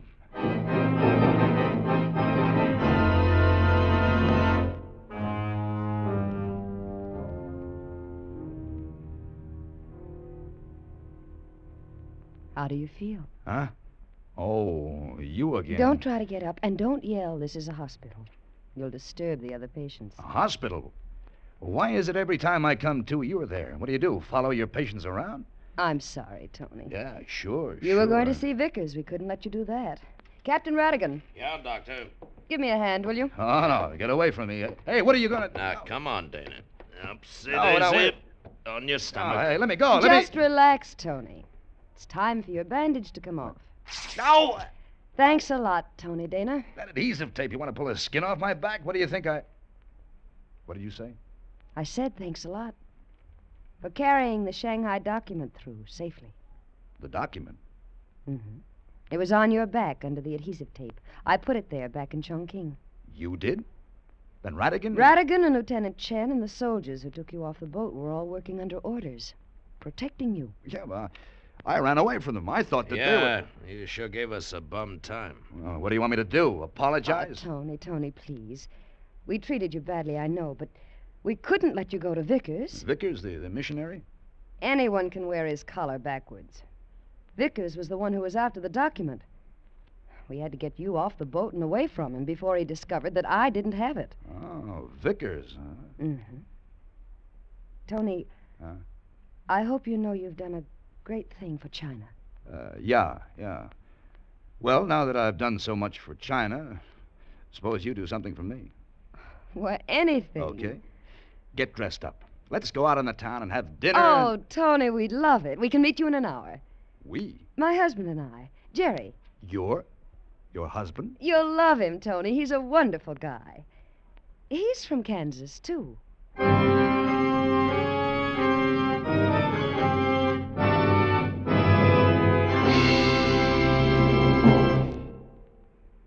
This is the age of science, an age in which science has made vast strides in medicine, in nuclear energy, and in the field of petroleum chemistry.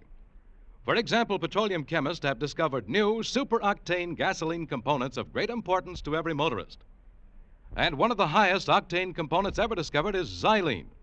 Now, listen to this. Today, every gallon of Richfield gasoline contains xylene. The xylene component of Richfield gasoline helps give your car that high anti-knock performance, that extra zip in traffic, that velvet smoothness under the hood. Try Richfield gasoline with xylene. Take your choice of Richfield high octane at regular price for the average motor, or Richfield ethyl for best results in the highest compression motors. Stop where you see the Richfield Eagle on the cream and blue pumps.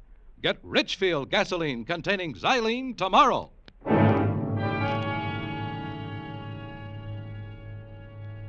Escape is produced and directed by William N. Robeson and has tonight presented Shanghai Document by John and Gwen Bagney. Featured in the cast were John Dana as Tony, Joan Banks as Dr. Jane Roma, Ben Wright as Vickers and the Eurasian, Bill Conrad as Ratigan, Benson Fong as Lieutenant Chen, Charles Lung as the officer, and Paul Frees as the voice of Escape. Special music was arranged and played by Ivan Ditmars. Next week. You were on a small launch off the California coast, about to dive 20 feet below the surface to reach a man's body and to recover an object identifying his murderer, who is standing at your side and from whom there is no escape.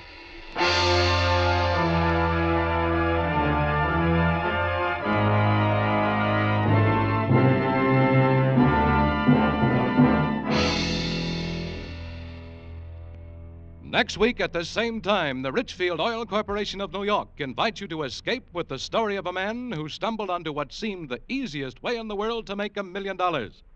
As H.V. Dixon tells it in his exciting new book, Something for Nothing. Be listening. Goodbye, then, until the same time next week when once again we offer you Escape. Tom Hanlon speaking. This is CBS, the Columbia Broadcasting System.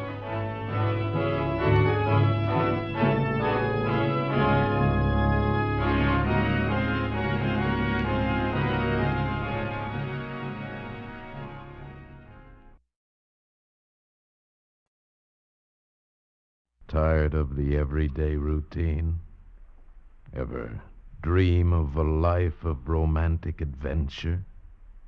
Want to get away from it all? We offer you Escape. Designed to free you from the four walls of today for a half hour of high adventure. Escape, brought to you by the Richfield Oil Corporation of New York and the independent marketers of Richfield gasolines, motor oils, and other petroleum products. Look for the Richfield Eagle on the cream and blue pumps.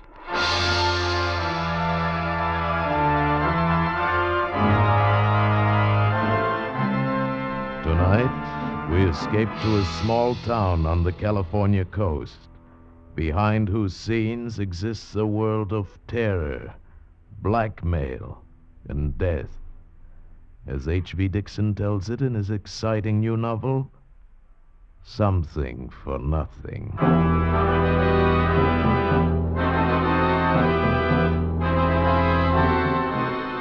The moon wasn't up yet.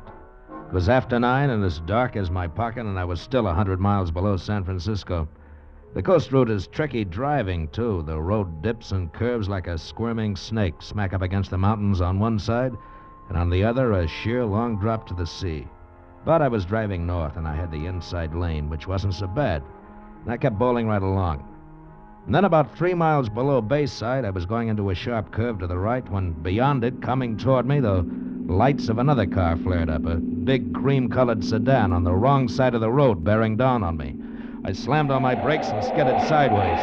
The other car barely skinned past, and I saw a woman hanging halfway out the door on the driver's side looking scared to death. She didn't even try to make the turn. Our car went straight for the lip of the cliff, and just as it went over, the woman jumped. And the car went smashing down the face of the cliff, easy, a 200-foot drop all the way to the ocean. Hey! Hey, are you all right? Maybe she slid over. Hey there!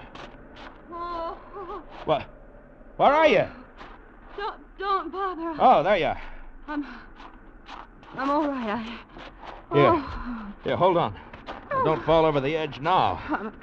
I'm a little shaky. There we go. I didn't see your car not till the last second. Look, lady, I didn't run you off the road. You were way over on my side. Oh, I didn't mean it was your fault. My brakes failed. I was coming down the grade. I guess I lost my head. You could have made it all right without brakes. You weren't going very fast. Oh,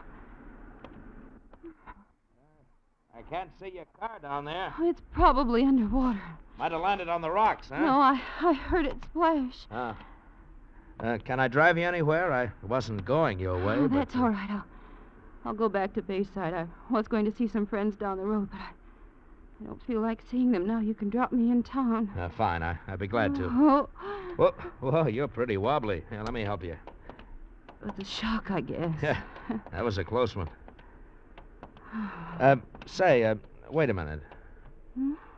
There wasn't anybody else in that car, was there? No. No, I was alone.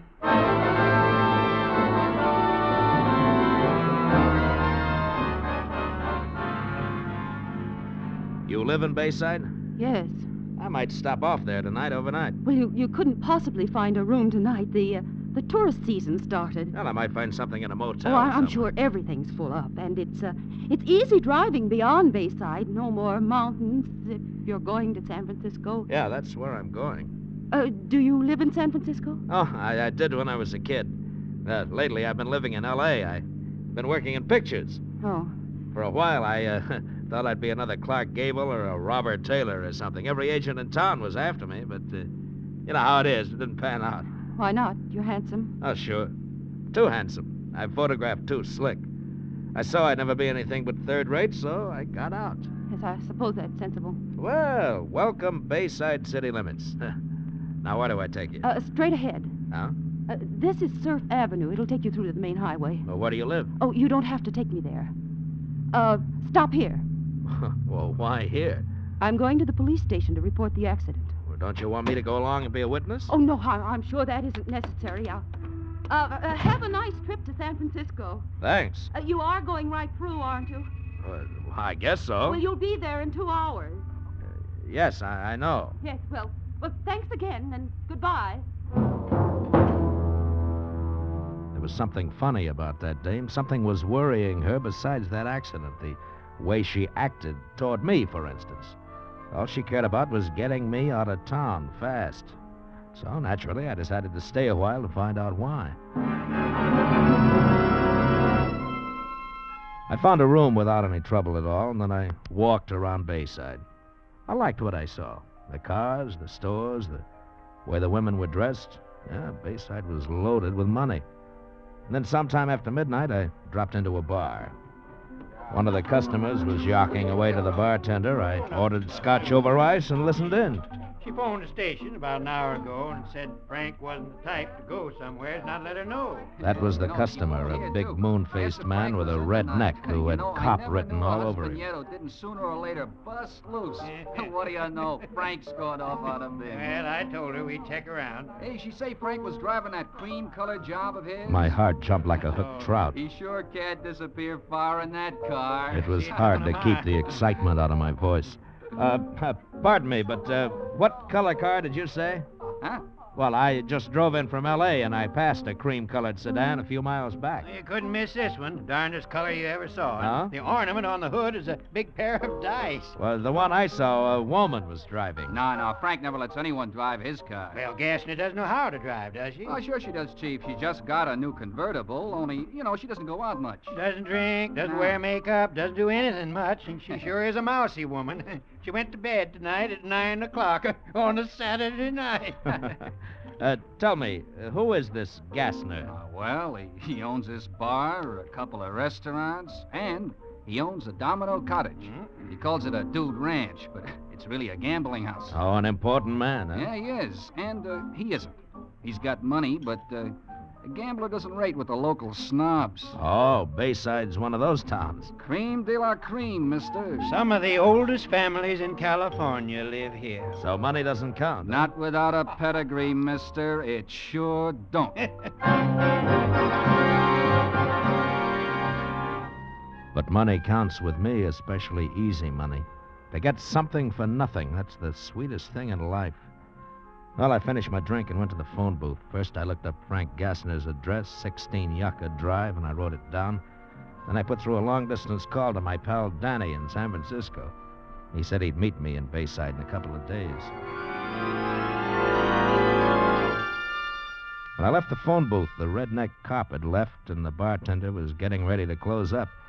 I decided not to wait till morning to drop in at 16 Yucca Drive, so I paid the bartender and was halfway through the door when... Mr. Devon! It jarred me having somebody know my name in that town that particular night. I turned around fast. Gil Devon. What? What's your hurry, Gil? Don't you want to buy me a drink? Well, I don't know you from Adam, baby. Well, I know you. I know your name, rank, and serial number. Oh, I dropped that identification bracelet again, huh? In the phone booth. I went in right after you. Here you are. Thank you. The catch keeps coming open all the time. You ought to have it fixed. Yeah, I guess so. But every time I lose it, it gets back to me somehow. Well, how about my reward? Oh? Like what? We could start with a drink. Well, I'm sorry. I'd love to, but I've got a date. That hardly comes as a surprise with shoulders like yours. Now, what does she have that I don't have? Only one thing, sweetheart, and it's not beauty. But what she has, there's no substitute for.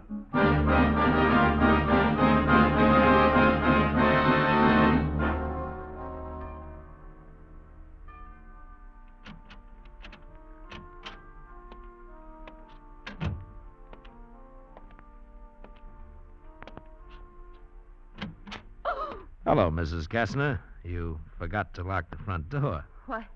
Why didn't you go to San Francisco? Well, when I get a feeling I'm not wanted, that's when I stick around to find out why. There was no reason for you to feel that way. Yeah, maybe. I don't know. Is there anybody else in the house? No, I sent the maid home for the night. Oh, that's good. That's real good. I just heard a couple of chatty men in a bar talking about a husband who hadn't come home and a wife who'd gone to bed at 9 o'clock. I don't see why you've come here to tell me that. Stop stalling. The husband's name was Frank Gassner, and you're the wife. And at 9:30, you were out on the highway driving his car over the cliff. I saw it go over, remember? If I give you $2,000, will you leave town?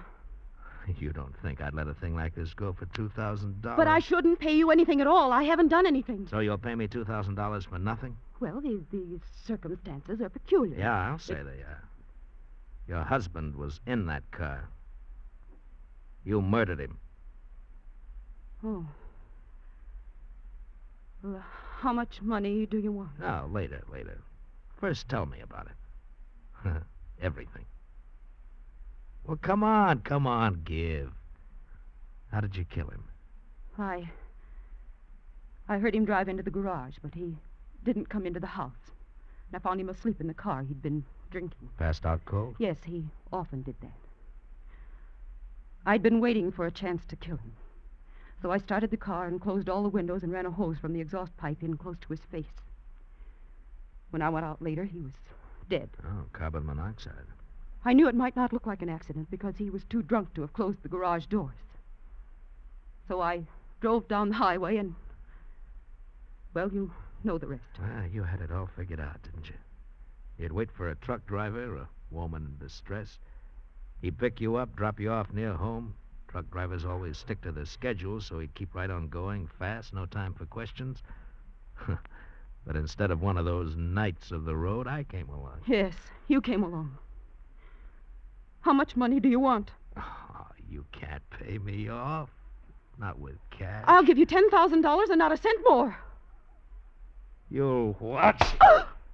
Don't tell me what you'll do or what you won't do. From now on, you'll do what I say. But you can't prove anything. Shall I phone the police? You saw the car go over the cliff, but you can't prove I was there. It's your word against mine. And you think they'll take yours? Well, they might, seeing that I'm a stranger, except for one thing.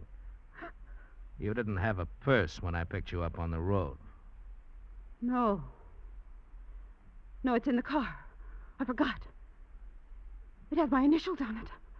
Oh, please, I must get it back. Can you get it, please, please? The car's probably underwater. No, please. Well, I'll rent a plane and fly down there and look. Probably have to use a boat to get to the car. Try. As soon as you can. Tomorrow? Well, that's a little too soon. No, please, before someone sees the car.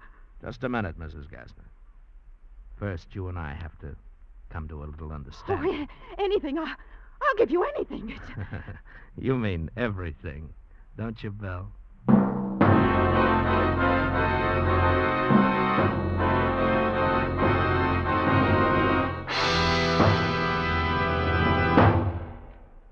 What is xylene? A petroleum chemist will tell you that xylene is one of the highest octane components of gasoline known to science. But here's what's important to you. Xylene is contained in every gallon of Richfield gasoline. Let me repeat that. Xylene, one of the highest octane components known to petroleum science, is contained in every gallon of Richfield gasoline. Xylene helps give Richfield gasoline that full power wallop that jumps you out ahead in traffic. That smooth, surging power that eats up the miles and levels off the hills. Furthermore, there's a Richfield gasoline to fit the power requirements of your motor. Select Richfield Ethyl for best results in the highest compression motors, or Richfield High Octane at regular price for the average motor. Each Richfield brand is tops in its class. Don't waste gasoline, don't waste money. Let the Richfield dealer help you select the right gasoline for your car. Remember, every gallon of Richfield gasoline contains xylene, one of the highest octane components known to petroleum science. And now we return you to Escape. It was going to be a gold mine. For a start, Belle Gassner went to the bank next day and got me $10,000 cash. Then she made out a power of attorney for me. The next afternoon, I flew down the coast on a rented plane and spotted the car wedged into the rocks, right side up, under 20 feet of water. The next day, Belle and I went down in a cabin cruiser and dropped anchor as close to the rocks as we dared. Let the anchor out all the way there. Well, it hit bottom. All right, now take a hitch in the line. Okay. That's it. There's no drag now. Oh, you can't even see the highway from here. No, but if somebody sees us, they'll think we're fishing. Well, how are you going to do it? Well, I'll tie a rope around myself. You hold on to the rope so the surf doesn't bang me into those rocks. All right. Wait a minute. Maybe we should swim over to that big rock there and try it from there. But I can't swim. No.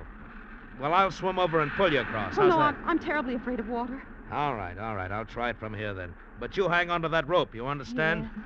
If anything happens to me, baby, then you're really in trouble. I fastened the rope around my waist, then I waited for a backwash of surf, took a deep breath, and dove. My dive carried me down to the top of the car, and I hooked my arm through the front window and held myself against the force of the current. And then I looked in. It was a world of greenish twilight, but I could see everything. Frank Gassner's body was floating against the ceiling of the car, his arms and legs waving in the current, his coat flapping as if it were in a breeze. I looked away from the body and tried to find the purse. I hung onto the steering wheel and finally saw it on the floor, held on by the weight of the flashlight. When I went after it, the body brushed against me in a kind of a caress. I grabbed the purse, shoved myself out of the car, and struggled to the surface and clambered aboard. You've got it. Oh, thank heaven. Of all the fool women, you would leave something like this in the car. Well, I guess we should start back. Yeah. You know, it's funny. Now that you got my purse back, there's no way to prove I was in Frank's car. Doesn't that worry you? Not a bit, baby. I might refuse to go through with our deal. I might revoke that power of attorney. No, you won't. I still hold some aces, Belle.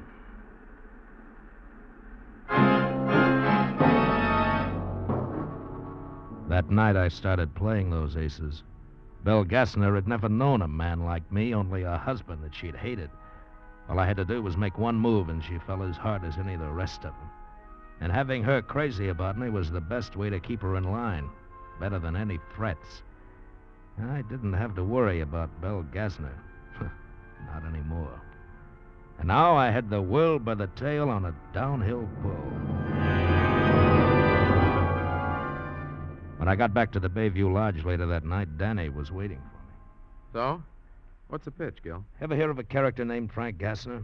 Yeah, sure. Had a place in Reno once. Last I heard, he had a gambling joint here. Why, you working for him? No, his wife.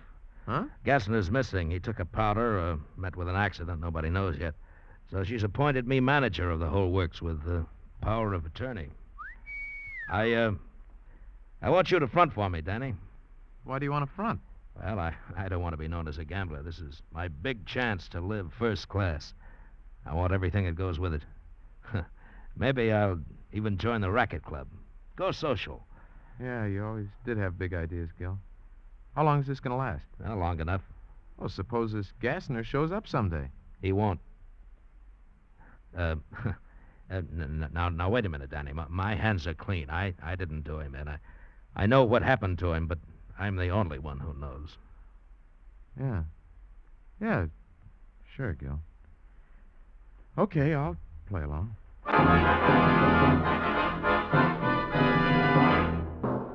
A week later, Belle introduced me around, and I took over. Danny did most of my work, and I began living high. I even bought a brand new plane, a beautiful low-wing four-place job.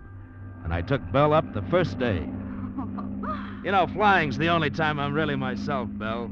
There's nothing like it. I know a little about it. Oh, you do? Uh-huh. I took lessons for a while. Frank was going to buy a plane. Well, how many hours do you have? Oh, almost 20. Oh, then you're soloed, huh? I wasn't very good. Just never could get the hang of it. Well, come on, try it. Take over. Oh, no. Oh, come on. Do you think I can? Why, sure, it's a cinch. Well. There we go. Oh. Yeah, that's very good. Now, try a turn to the left. Huh? Oh, no, not too steep. There we go. You got the feel of it? Oh, it's fine. Why, it's wonderful. Yeah, sure it is. You must have had a bad instructor. But now, baby, you've got me.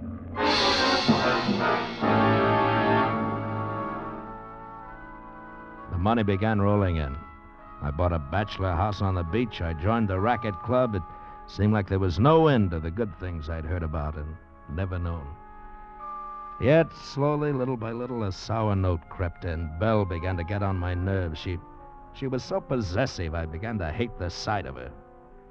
Now, one night at the racket club, she was dancing with someone, and I was having a drink at the bar. Hello there, Gil Devon. What? Well, hello. I just knew those shoulders went with that handsome face. Are you tied up tonight, or can you buy me that drink? Sure I can. Tell me, why haven't I seen you around since the first time? I've been to Europe since then. I'll be here for a few weeks, though. Then I'm going to New York for the winter. Oh, I thought this was your home. It's one of them. Daddy's got 4 houses scattered around the country. Oh. Look, never mind the drink. Let's go outside. Sure. You've got an edge on me. I don't know your name. Allison Price. You know something? You're something I've always imagined would happen to me. Really? You didn't seem to think so that first night. No, well, I had something else on my mind, something that had to come first so that you could happen. And, what was that? Money. A girl like you can only come along when a man's got money to burn.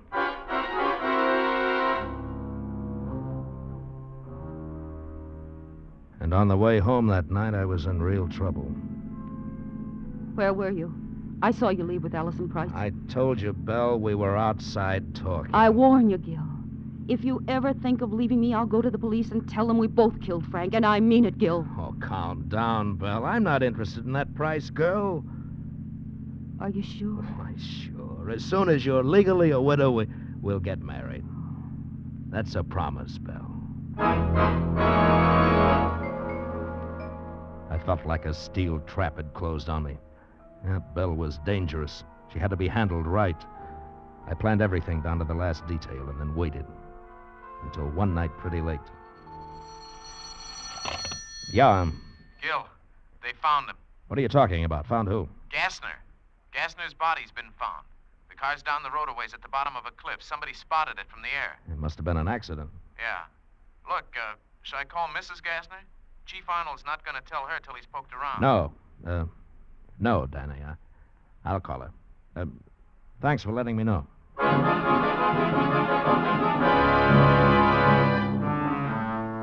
Hello, Belle. I'm so glad you called, darling. I was just going to bed. Well, you're not going to bed now. You're going to leave town.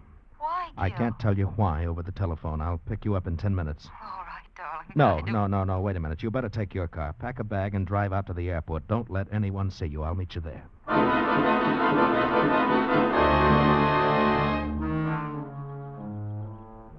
They found Frank last night. Danny called. Oh, is that all? Well, what a relief. I couldn't imagine Wait a why minute, Belle. Danny says that Arnold's already figured out from the wreckage that Gassner wasn't driving the car. That doesn't mean they'll suspect me. And the autopsy shows that he was dead a long time before the car went over the cliff. They know it was carbon monoxide. No. And somebody on your street saw you walking home that night. Then Chief Arnold knows I was lying. Oh, what'll I do? That's why I asked you to meet me out here. You can take my plane. But I'm no pilot, Gil. You can do it, dear. You can fly up the coast past Frisco across the state line to Medford, Oregon. Well, what shall I do there? Stay there. You'll be out of the state. Then when I straighten things out, you can come back. But I can't do... It's the only thing you do, Belle. Now, trust me, darling. It was barely dawn, and there wasn't a soul around. Belle stayed in her car while I got the plane ready. I rolled it out of the hangar and parked it just over a water drain, and then I opened the valves to the gasoline tanks and let almost all of it drain out, so she'd have only enough fuel for 15 minutes of flight. I rolled the plane out on the runway and got it warmed up, and then Belle ran across, and I helped her climb in. Now, just follow this course I've marked, dear. Yes? Stay over the ocean at least an hour. Why, Gil? Well, I don't want you spotted. It's safer that way. This engine runs like a wristwatch. All right, darling. Oh, Gil. Oh, you're okay, honey. Don't worry about it. Now, depend on me. Now, don't start crying, dear. You have to get out of here. Gil? Goodbye, darling.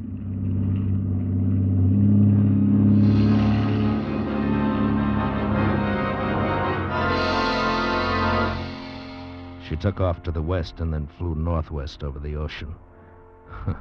What a trusting fool she was. When I looked at my wristwatch driving back to town, it was 18 minutes since the plane took off. By then, it was down somewhere in the ocean out of gas. It would sink at once, and Belle couldn't swim. Well, it wasn't such a terrible way to die. And Chief Arnold would figure it this way. Belle had heard that Frank's body was found. She lost her head and ran because she had murdered him. Case closed.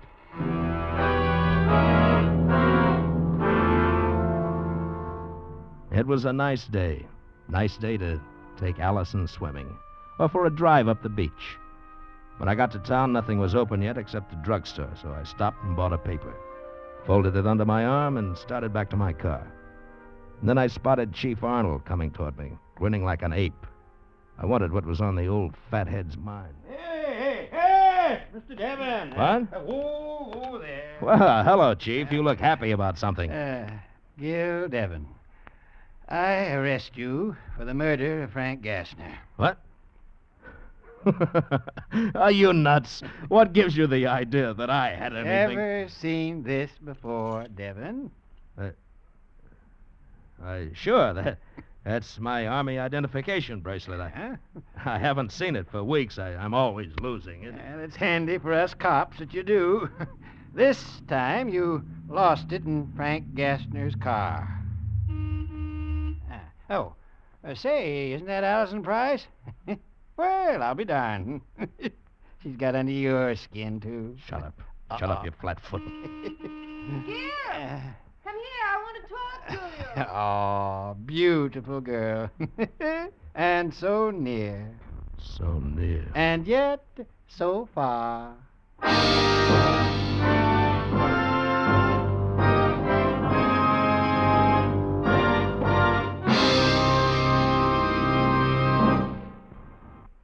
Say, here's a real spring tonic for baseball fans. A new 32-page baseball book just off the press, packed full of tips and information on America's favorite sport. Where can you get it? At the Richfield Gasoline Dealer Station. And this new Richfield baseball book is absolutely free.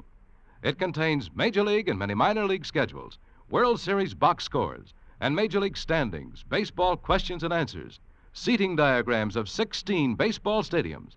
This new, colorful Richfield baseball book is a goldmine of baseball lore you won't want to miss.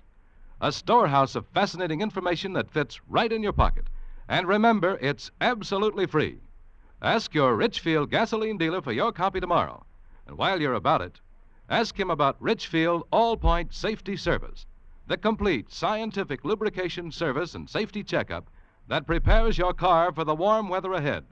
Stop where you see the Richfield Eagle on the cream and blue pumps.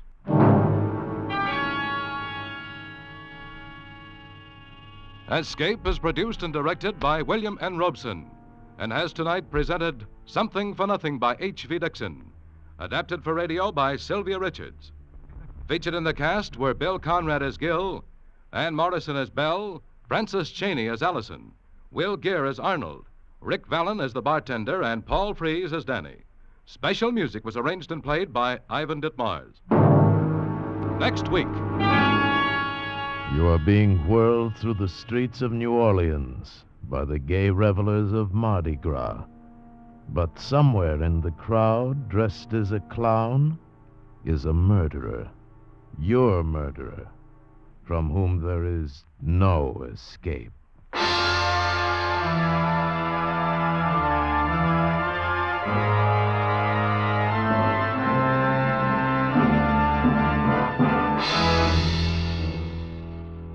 Next week at this time, the Richfield Oil Corporation of New York invites you to escape with the story of a man caught up in the night of terror through his complete innocence, as John and Gwen Bagney tell it in their exciting story, The Man Who Stole the Bible. Be listening. Goodbye, then, until this same time next week when once again we offer you Escape. I'm Hanlon speaking. This is CBS, the Columbia Broadcasting System.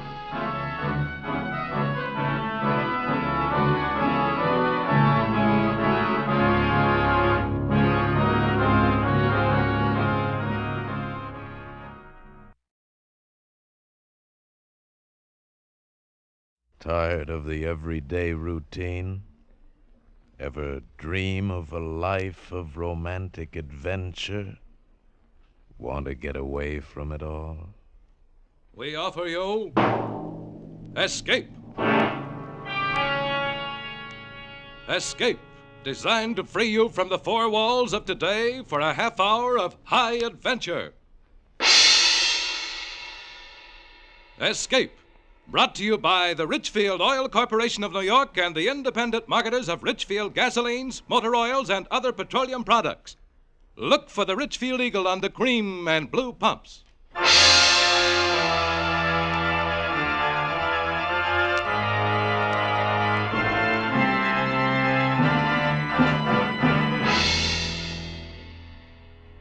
Tonight, we escape to New Orleans during Mardi Gras, behind the gaiety of which lies a nightmare world of terror and death, as John and Gwen Bagney tell it in The Man Who Stole the Bible.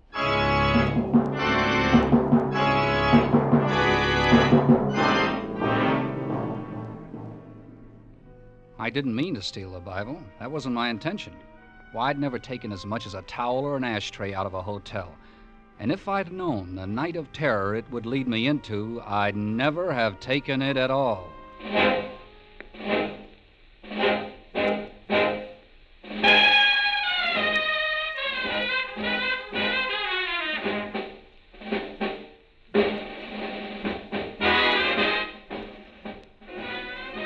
Mardi Gras, New Orleans, a gay time, a lot of laughs, if you're in on it. But me, I was stuck in a stuffy hotel room waiting for a call from the boss. And the sound of all those people out on the street having fun got on my nerves. Operator. This is Mr. Cummings, room 302. Whatever happened to that bellhop I sent for? Would you speak louder? I can't hear you, sir. I said... Just a minute. Operator. Operator! What was it you wanted? Look, I want a bellhop. I want him to bring me something to read, anything. You said half an hour ago he was on his way up. Hasn't he answered your call yet, Mr. Cummings? He has not. Well, I'm sorry, sir. The hotel is so crowded. The Mardi Gras, you know, it's almost impossible. Just a minute. Look, operator. Operator. Oh, nuts.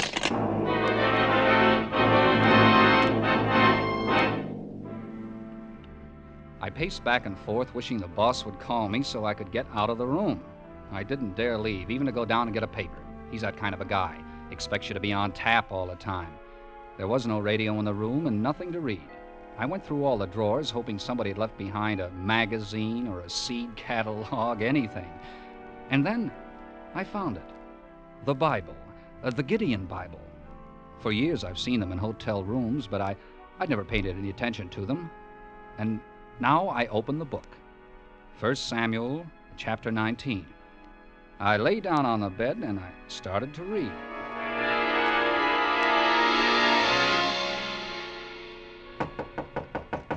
The knock surprised me. I'd forgotten about the bellhop. I got up to go to the door and I realized I had the Bible in my hand. It's a fine thing when a man feels embarrassed caught reading the Bible, but that's how I felt. Embarrassed. I stuffed it under the pillow and I went to the door. You sure took your time. Oh. I'm the house detective. I'm sorry to disturb you. Well, that's all right. What's the matter? Well, it seems that the woman who had this room before you lost her pocketbook. She thinks she left it here. I haven't seen it, but, well, you can come in and look. Why, thanks. It doesn't seem likely that the maids would have overlooked it, but once in a while something gets left in a drawer. Yeah, I know. It's amazing the things you find left behind in hotels. Yeah, it sure is. Oh, no, it's not here. Sorry to have intruded on you. That's all right. Good night. Good night. I lay down again and went back to reading the Bible.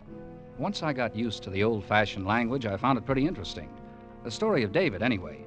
A guy being chased by everybody, not knowing who his enemies were, every minute expecting to get killed.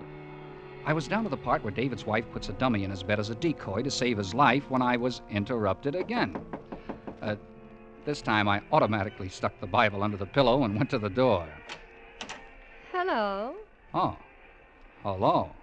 I'm having the most awful time. I've tried and tried, but it just won't work. And the room's so stuffy. How's that? The window in my room, it won't open. Oh. Would you open it for me? Oh, I should. Just show me. Which room is it? Right next to yours. Just around this corner, room 300. I have the same trouble on buses. The windows never open. It drives me mad. You can see how stuffy the room is. Mm-hmm. This window? Mm-hmm. Well, isn't that odd? It opened for you. Yeah, it did. And easy, too. And so does this one. I can't understand it. You sure you tried? You don't think I'd come to your door and ask you to come over here if I didn't need something, do you? Well, it's been done. I won't argue with that. But now that you're here, wouldn't you like to have a drink?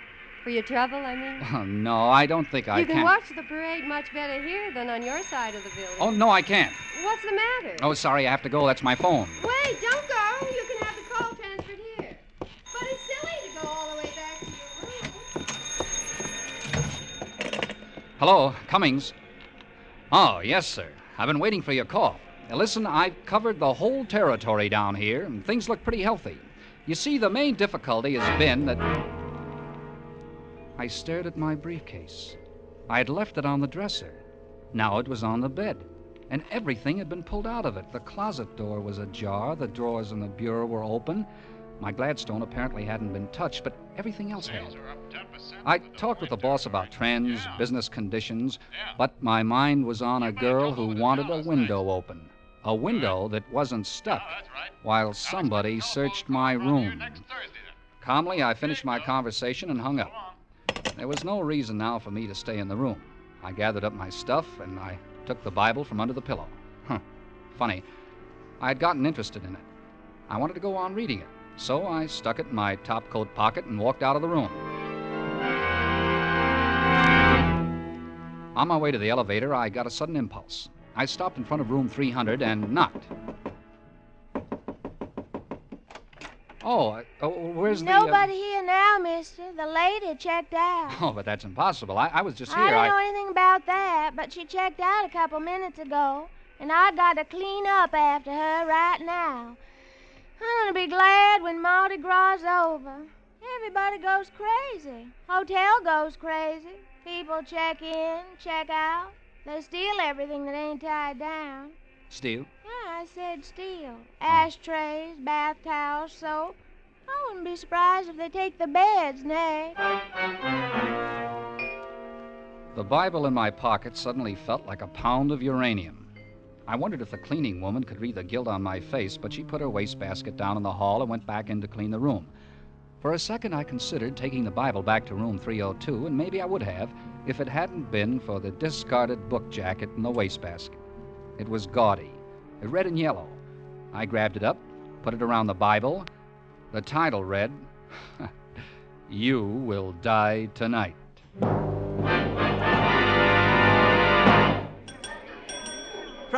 Front boy. Where are those bellboys? I swear I'll go out of my mind. Oh, checking out, Mr. Cummings. Mm-hmm. Now, let me see. You were in room... 302. 302? Yeah. Oh. Well, what's the matter? I've had so much trouble over that room. I was supposed to hold it for a lady, but you can't keep rooms vacant during Mardi Gras. I gave her the room next to yours, but she kicked like crazy to the manager. Next to me? Yes, room 300. She checked out just a few minutes ago. I don't know what this is all about, but there's something peculiar going on in room 302.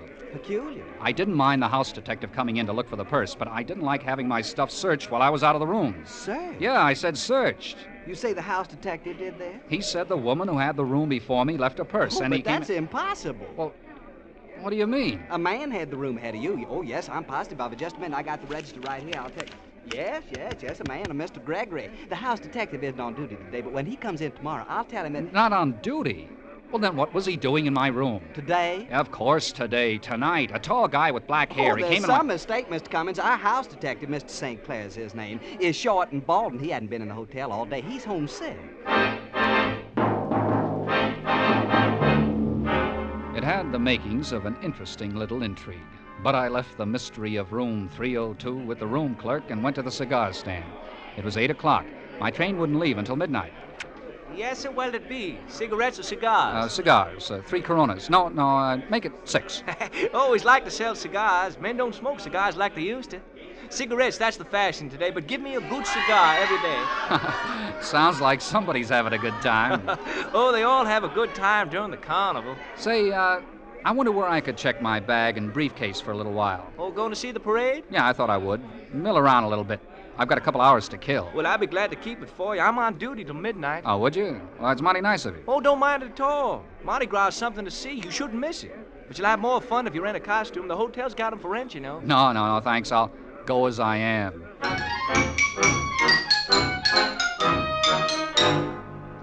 He stuck my stuff under the counter, and I elbowed my way across the crowded lobby to the street door. Through the glass, my eyes met the eyes of another man, a tall man with black hair, the man who said he was the house detective. I swung the hotel door open. I had a few questions I wanted to ask that boy, but he was swallowed up in the crowd. And then a big hand clapped me on the shoulder and a voice boomed in my ear. Ah, there you are, sinner. I whirled around and looked into the mask of a laughing, red-faced devil. Don't try to evade me, sinner. I've come to collect you with my nice, shiny pitchfork. And when the devil comes for you, your time is up. All I could see in the mask were a pair of eyes. They were gray eyes, and they were laughing. And the devil threw his arm around my shoulder and urged me along the street. Come along. I balked a little. I hadn't had anything to drink. The whole thing seemed kind of silly. But before I knew what happened, a clown grabbed my other arm. Let's take the sinner to the fiery furnace. And the two of them, the devil and the clown, were propelling me down the street into a car. Come along, sinner. Fiery furnace. Hey, wait a minute, fellas. Oh, the sinner is reluctant. Push him in, clown. Hey, now, look. Get in, sinner. Hey, you guys. Hey, let me out. Look, where are we going? All right. Let's have it. Have what? The Bible. The Bible you took out of room 302. The Bible? You're not drunk. Don't waste time on him. Frisk him. Look, I don't know who you are, but you can't... He hasn't got it on him. What'd you do with it? Where is it? I told you. I haven't got it. Oh! That's to let you know we're not playing. Now let's take it again. Where's the Bible? I tell you, I haven't got it. I had it, but I guess I lost it. Lost it? Where'd you lose it? I don't know. Why, you... Don't do that, sinner. It's just as easy for me to pull this trigger as to look at you. But I'm telling you the truth. I haven't got it anymore. All right, you haven't got it. But you'll tell me where it is, you understand, if I have to carry you to find out. Hey, what are you stopping for? Well, can't you see? The crowd, I can't get through. Oh, come on. Let's get moving. Get on out of here. Oh, what do you want me to do? Drive over them? Look, fellas, a shortcut. A bunch of revelers, drunk and out for beer, opened the back door of the car and started climbing over us. Nothing would stop them from weaving through. They thought it was fun, pushing and shoving each other. One of them fell, sprawled across the devil's lap, and they began to pile up. And suddenly I knew this was escape. I climbed out of the car. I ran blindly away from them. I saw a cab at an intersection. I ran out. I opened the door and... There he was, in the back seat. The phony house detective. I slammed the cab door and bolted across the street. There was a policeman on the corner directing traffic. I ran up to him. Hey, where do you think you're going? Hey, look, they're trying to kill me. You gotta help me. Kill you? Who's trying to kill you? The devil. He's after me. The devil, you say? Yeah, and the clown, too. Oh, not Mickey Mouse? No, I mean it. I'm serious. You're drunker than you look. I haven't had a drink, I tell you. They're trying to kill me. Why would they be doing that? Because they want the Bible. The Bible? Yeah, look, you see, I stole the Bible, and here they come now. Who? The devil and the clown across the street. You've got to get me out of this. You've got to stop them. They'll kill me. Yeah, sure. Now take it easy, young fella. Oh, there you are, sinner. Come on. What are you trying to do? Get us in trouble? Trouble? Sure. He's gonna miss the party. Look, it's all a trick. Don't listen to him. This young fella claims you're trying to kill him. Me? Oh, no, not me. But if he doesn't get to that party pretty soon, his wife will kill him. I haven't got a wife. There isn't any party. They're lying, I tell you. They're lying. Oh, now be good, boys. Go someplace else and settle your squabble. I gotta keep this traffic moving. Please, officer. Oh, Please. now you heard what the policeman said. Come on, sinner. Let go of me, officer. Oh, bet it now. Go on now, yeah? I demand to be arrested. I demand it. Go on now, I said. Now go on. Officer, you're a fool. You're a fool. Wait, if it wasn't for this Mardi Gras, I'd run you in right now. And you won't arrest me? Okay, but remember, I didn't want to do it. Oh. That does it. Striking an officer. All right, fella. You're under arrest.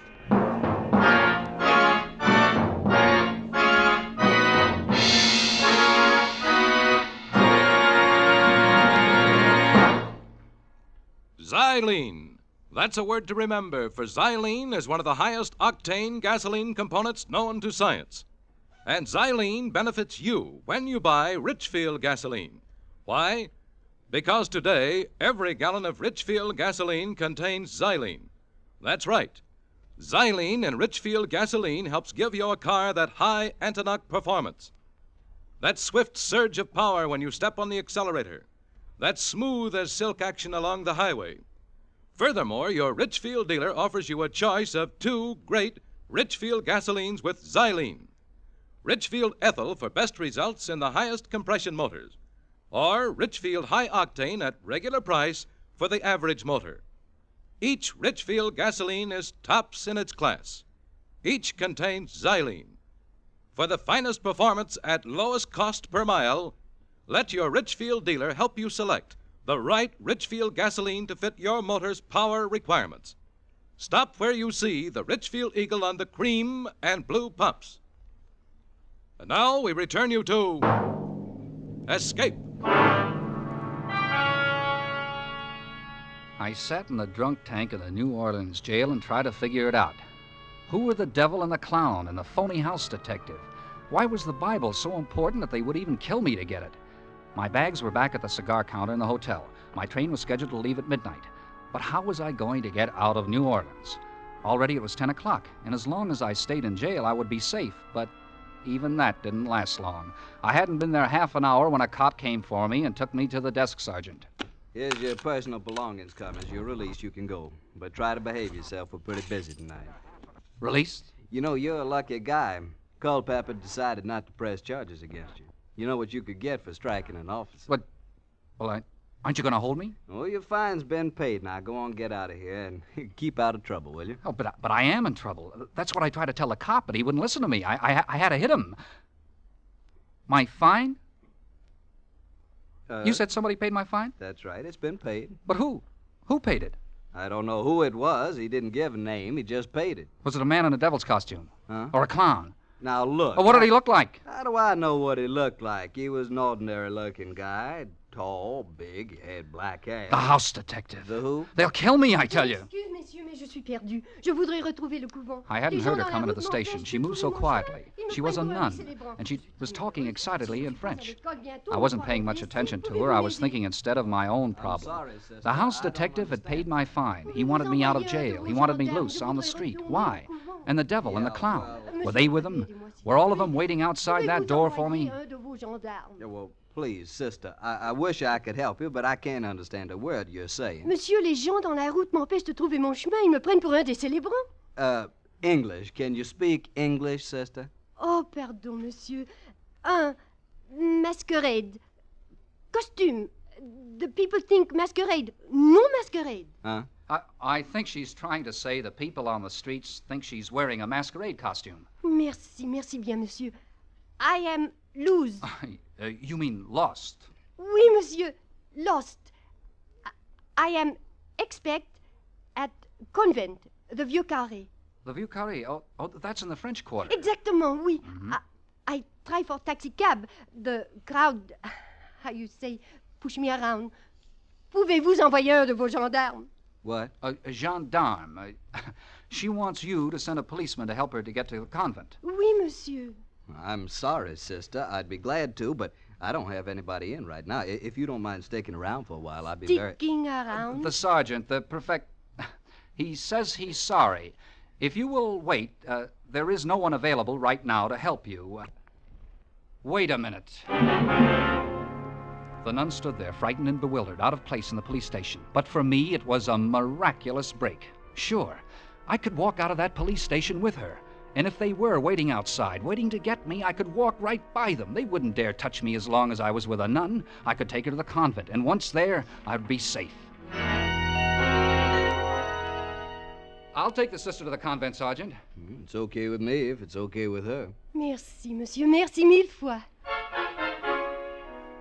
As we walked out of the police station, I took her arm. To help her, yes, but also to study my own fear. Any minute I expected to see one or all of them, the devil, the clown, the house detective. But they weren't in sight. There were people milling about on the street, but not the three I feared, and strangely, not finding them there frightened me more than ever. I found a cab and gave the driver the address of the convent. The nun and I didn't try to talk. I realized this whole thing was difficult for her, and I didn't feel like talking. Too much had happened to me for one night. The cab pulled up in front of an ancient building in the French Quarter, crumbling cement and wrought ironwork, and we got out, and I walked with her to the big front door. the nun raised the knocker,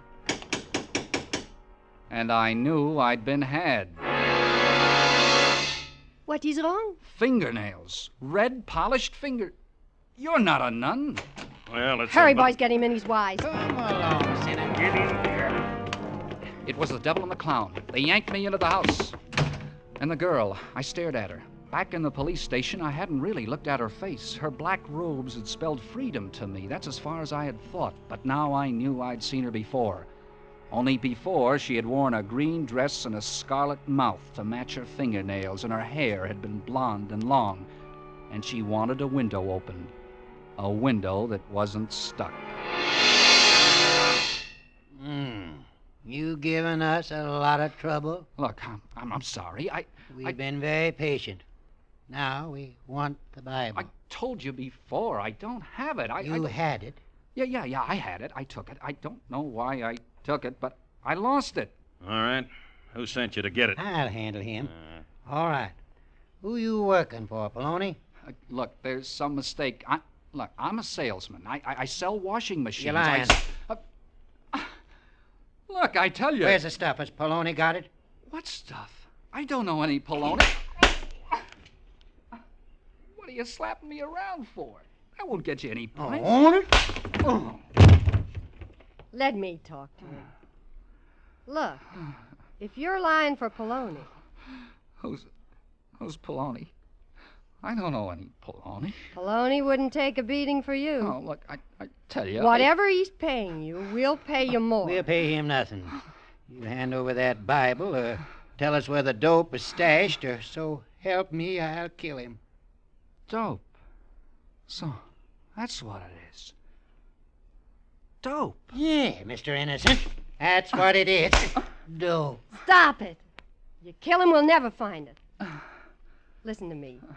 What's your name? Cummings. You work for Poloni, Cummings. Oh. Nobody but Poloni knows about that Bible. No. You came to hijack the stuff. No, I tell you, I don't know Poloni. Stop lying. Poloni knew our carrier was hot, that he had to drop the stuff somewhere in New Orleans. Oh, you're wasting time, baby. I'll make him talk. You going to talk? I don't... You want to butter this gun right across your face? Look, you've got to believe me,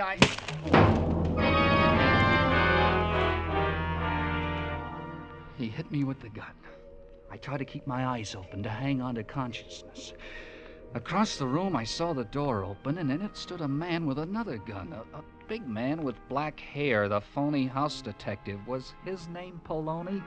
That was the last thing I had as I passed out. I don't know how long I was out. When I came to, I was lying on a bed. My head was throbbing, my cheeks, my nose, every bone in my body seemed to ache. There was a cold cloth on my eyes. I tried to think, why did I hurt so? Oh, yeah, the Bible. All right, let's not waste any more time. What did you do with the Bible? Where are the others? They've been taken care of. Look, you took the Bible that belongs in this room. Now, what did you do with it? This room? Oh, yeah. Room 302. What am I doing back in the hotel? You had no right to touch that Bible. Now, think what you did with it. Where is it? Look, I told him. I must have lost it. I don't know. I'll get it.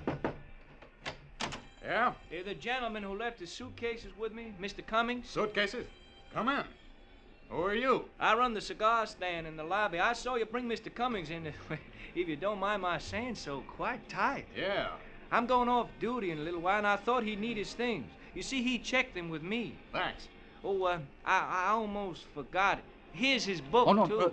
Don't leave the book. Oh, but you forgot it No, on the counter. I don't want the book. You can have it. I'll take the book. No, don't give it to him. Thanks for your trouble. Oh, don't mention it. Hope he feels better tomorrow. Well, at last, the Bible. You will die tonight. Look, Poloni, I didn't know. I swear, I just took it. Look, I'm not Poloni. That's a pretty clever stunt, covering the Bible with a whodunit jacket. Well, I only took it because Let's see, third book, second chapter. What? Genesis, Exodus, Leviticus, chapter 1, 2. But... Yes, here's the address of the warehouse where the stuff is. I don't understand. if you're not Poloni, who are you? Hmm? Oh, John Stang, United States Treasury Department, Narcotics Division. T-Man? But I Look, thought you made my job very difficult tonight, Mr. Cummings. We traced the narcotics carrier all the way around the world to New Orleans, to room 302. But when we arrested him, he was clean.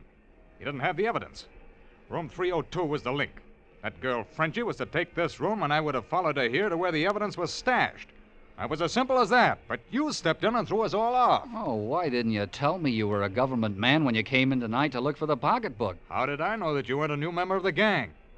Look, take my advice, Mr. Cummings. Quit stealing things out of hotels. Oh, look, I never stole a thing in my life. This is the first time. You know, there's one thing that I can't figure out. Why did you steal a Bible? Well, you're not going to believe this, but honest, I just wanted to finish the story.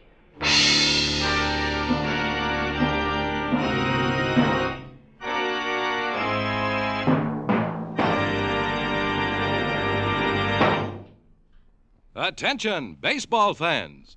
Here's a new book you won't want to miss. The new Richfield Baseball book, hot off the press. Its 32 pages are jam-packed with facts on America's favorite sport. You'll find Major League schedules, many minor league schedules, World Series box scores. You'll find a special baseball quiz you can try on your friends. You'll find seating diagrams of leading stadiums, plus dozens of other fascinating facts on the country's #1 sport. And this Richfield baseball book doesn't cost you a single red cent. It's free. Ask the Richfield gasoline dealer for your free baseball book tomorrow. Ask him, too, about Richfield All-Point Safety Service, a special service that will save your car trouble this spring. Stop where you see the Richfield Eagle on the cream and blue pumps. Escape is produced and directed by William N. Robeson and has tonight presented The Man Who Stole the Bible by John and Gwen Bagney. Featured in the cast were Rick Vallen as Cummings, Nanette Boardman as the girl, Ben Wright as the house detective, Will Gere as the devil, Lou Merrill as the clown. Also heard were Mary Shipp, Harry Bartell, Peter Leeds, and Paul Frees. Special music was arranged and played by Ivan Ditmars. Next week. You are tearing across the Nevada desert in a 200-horsepower Bentley Maximus, pursued by the implacable avenger of the left arm. Beside you is the man they are seeking to destroy, your companion in an adventure from which there is no escape.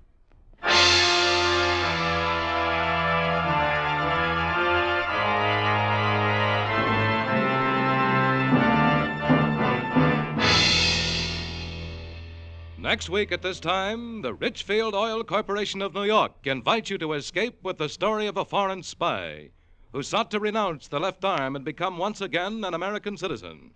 As Hildegard Tylett tells it in her exciting new novel, The Rim of Terror. Be listening.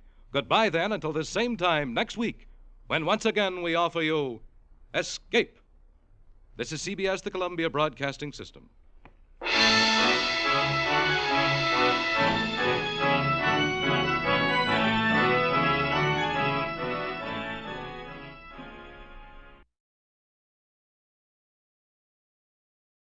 Tired of the everyday routine? Ever dream of a life of romantic adventure? Want to get away from it all? We offer you Escape. Escape, designed to free you from the four walls of today for a half hour of high adventure. Escape, brought to you by the Richfield Oil Corporation of New York and the independent marketers of Richfield gasolines, motor oils, and other petroleum products. Look for the Richfield Eagle on the cream and blue pumps.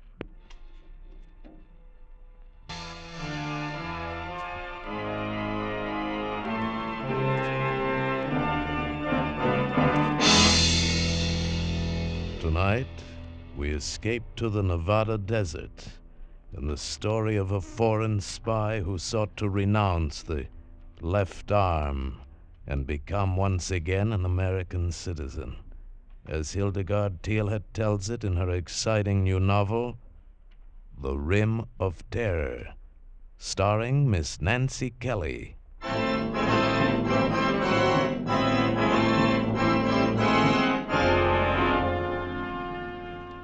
I don't know why I gave him a lift. Even now, with the terror gone like a half-remembered nightmare, I can't be sure why I stopped the big Bentley convertible on that lonely road in Nevada and gave him a lift. Maybe because he looked so bedraggled standing there hatless in the rain by the side of the road. Maybe because he smiled grimly, almost with a sneer that was a challenge. I don't know. Anyway, I slammed on the brakes and he walked slowly up to the car. Torkel, my big Chinook, stiffened on the seat beside me. Quiet, Torkel.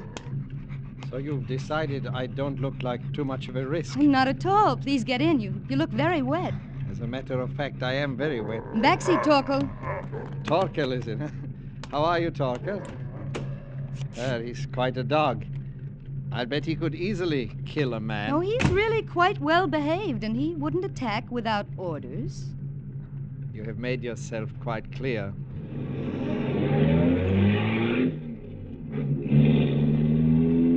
Impressive machine, this. I love it, but I'm really not used to it yet. I just got it last week. You drive it very well. Oh, thank you, but I don't really. Where are we now? I'd say about 25 miles east of Winnemucca. You're new to this part of the country? Yes and no.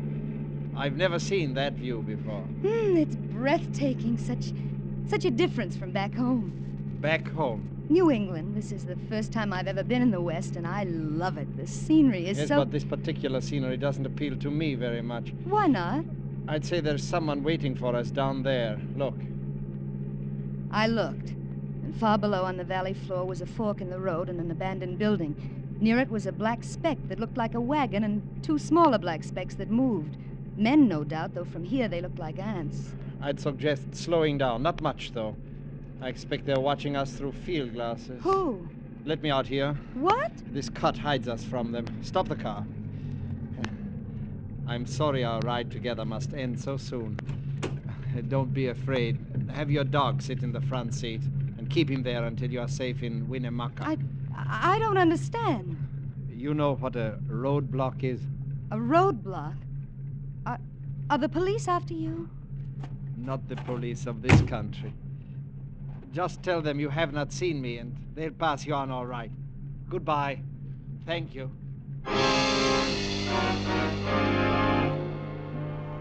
He turned and started climbing the steep bank at the side of the road. He stopped halfway to the top and impatiently motioned me to go on. I slipped the car into gear, and suddenly I felt very much alone and scared.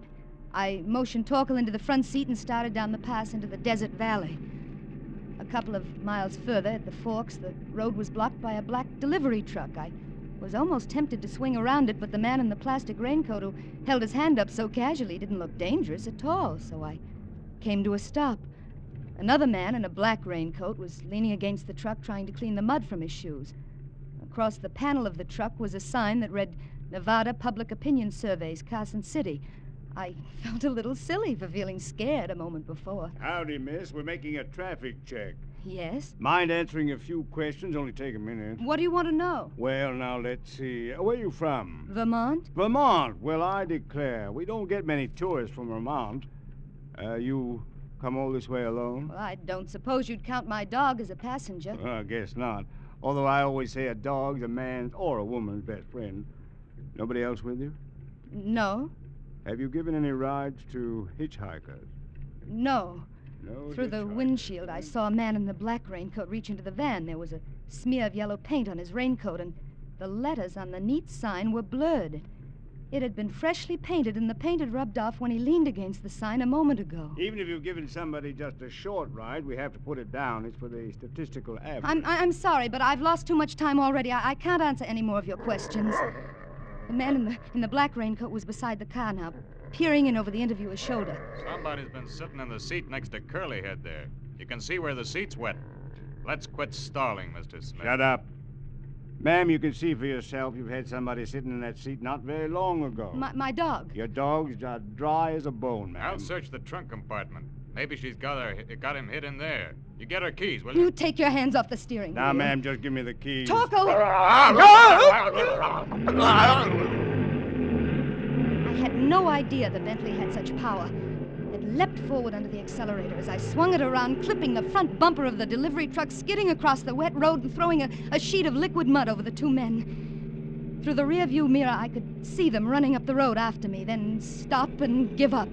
I shifted into fourth and headed back up the mountain at 80 miles an hour. And then, as I rounded a curve, there he was again, my passenger, laboriously clambering down the bank at the side of the road. He waved to me when he heard the car.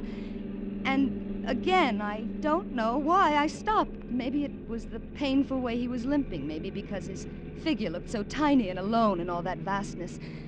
Maybe it was because I remembered the cruel blue eyes of the red-haired interviewer glowering balefully behind his thick glasses. Anyway, again, I stopped. Backseat, Torkel. Get in. I'm driving back to the main highway. I can take you into town that way. I would not have hailed you, only I twisted my ankle up there. Oh? Oh, I'm sorry. I was watching from the hill.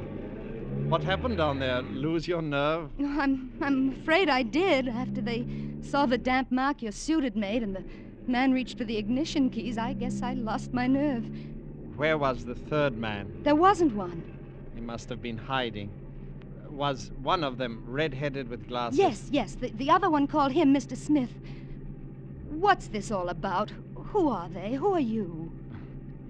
I suppose I do owe you some kind of an explanation. My driver's license and army discharge say I am Peter Whittlesey of Elko, Nevada.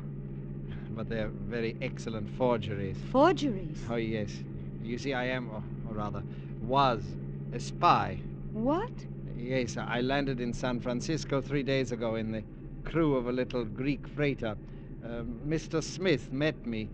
His assignment was to get me from my ship to my new job. Where? Los Alamos, New Mexico? Naturally. I ducked him last night. Why are you stopping? Get out. How far can I walk on this foot? Please, just get out. When you picked me up, I was on my way to the police to give myself up.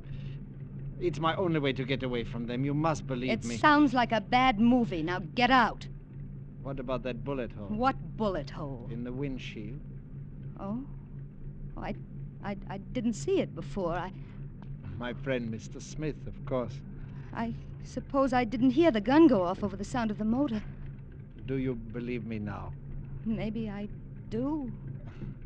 When you have been sent on a mission into a country by the left arm, you're not supposed to change your mind and go over to the other side. They don't like it. The left arm? What's that, a fifth column?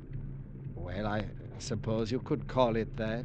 How do you speak English so well if you're a foreigner sent over here by the left arm? Foreigner? I was born right here in Nevada. And this is the only way I could get back home. No, please, don't make me get out. Take me to the nearest police station, will you? Please. I suppose it was my New England conscience, or maybe just plain old curiosity, or maybe... Well, he was attractive. And on the twisting downgrade into Winnemucca, I learned his story, how he'd been born in Nevada of Central European immigrant parents, how he'd been taken back to their homeland when he was 11, how he'd fought the Germans with the partisans, and after the war had been educated as an undercover agent by the left arm, how he'd passed every test and resisted every temptation his teachers offered in his one desire to return home to America. And believe me, America is home. I was born here, and I want to work here and to die here. Do you think the police will believe you? I don't know.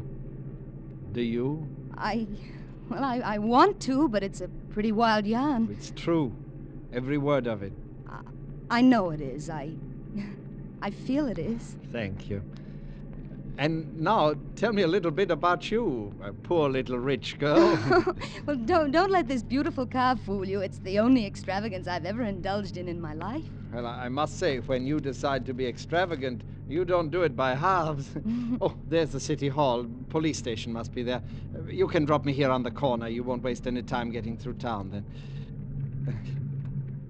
I don't even know your name to thank you. Oh, it's Elizabeth Whitehill. I shall never forget it, nor your face. You're You're forgetting your coat. Huh? Oh, thank you. My name is really Alex Peck. I hope I shall see you again someday. Until then, wish me luck. I do, Alex. Goodbye, and thank you. He turned and was gone, limping across the courthouse square, and I suddenly felt very much alone. I headed west once more for Highway 45 and the straight road across Idaho and Oregon for Seattle. And then a few miles further, Torkel nudged my arm. No, Torkel, no, we don't play when I'm driving, no. I glanced at him and slowed down. He had a wallet in his mouth. Alex's wallet. It must have been dropped out of his coat as he left the car. He'd need it. It was part of the proof of his story. I swung the big Bentley into a side road, whipped it into reverse, and straightened out on the road back to Winnemucca. I let the car out. 80, 90, 100, and 105 on one straight stretch. And then down to a cautious 55 as I entered the town limits until I pulled up before the police station in the basement of the courthouse. Stay, Torkel.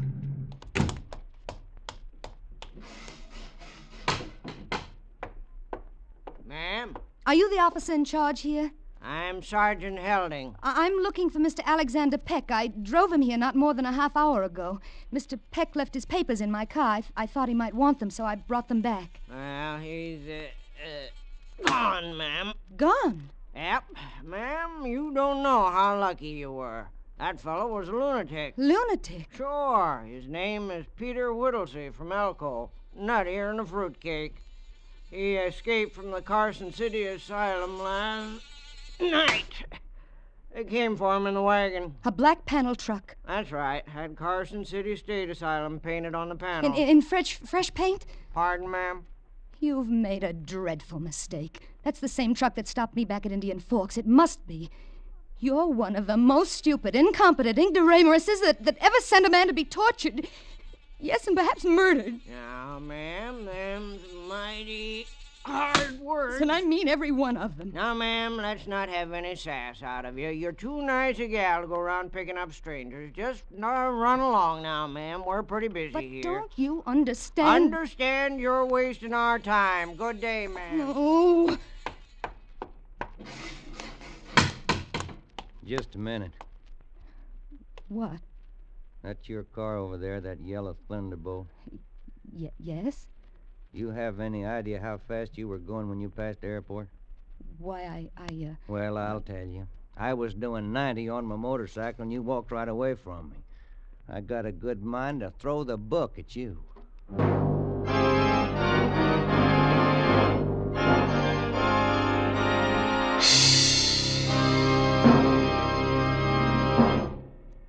Here's a free offer you won't want to miss. A free offer by your Richfield gasoline dealer. Just for the asking, you can get a new 32-page baseball book that's a hit in any league. This new Richfield baseball book is the most interesting book of its kind ever published. It contains all the major league schedules and many minor league schedules. It shows the World Series box scores, and it has a special baseball quiz you can try on your friends. In the free Richfield baseball book, you'll also find seating diagrams of leading stadiums and dozens of other interesting facts on America's #1 sport. But the supply is limited, so be sure to get your free copy tomorrow from your Richfield gasoline dealer. Stop where you see the Richfield Eagle on the cream and blue pumps. Ask for your free copy of the new Richfield baseball book tomorrow. And now we return you to Escape, starring Miss Nancy Kelly. He was tall and capable looking, this state trooper. He had a kind face, even if he was threatening to throw the book at me. I told him the whole story, every bit of it, and he believed me. And you will help me, won't you? That van can't go much faster than 50, 55 miles an hour, and my motorcycle can do close to 100.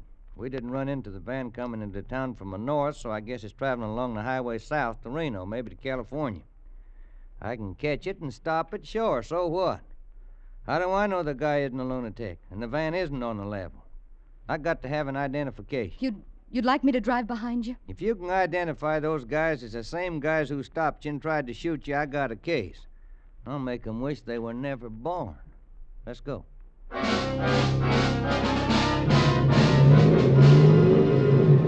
Once outside the city limits, the motorcycle leapt forward. I held the Bentley at 60 until it was a half mile ahead of me, and then I accelerated to keep the distance constant. The tachometer crept up 4,500, 5,000, 6,000 revolutions per minute. The cars we passed were silent blurs, respectfully pulling to one side at the peremptory scream of the motorcycle siren. Then down the shimmering surface of the road, miles ahead of us, appeared a lurching black speck. It was the van. The trooper waved his arm for me to slow down and swung alongside the truck. It was like watching a jerky movie from a great distance. And suddenly, the motorcycle swerved away, and the trooper was firing his gun. The van lurched into the ditch. The motorcycle slithered across the road, threw the officer onto the pavement. The man in the black raincoat stepped down from the van and walked toward the fallen trooper, stopped and fired his gun. And then the trooper raised his arm and fired. The man in the black coat fell forward, and he caught his balance and then slumped to the ground like a puppet with a broken string. I slipped into gear and drove up to the truck. The man in the black raincoat was lying on his back, staring sightlessly at the sky, a little red hole in his forehead. The trooper was sprawled out on the shoulder of the road, a trickle of blood from his chest soaking into the sand. Another man was slumped against the wheel of the van. They were all dead. And neither of the two men from the truck was Mr. Smith. Neither had pinkish red hair. Mr. Smith wasn't there. Mr. Smith still lived to avenge and pursue.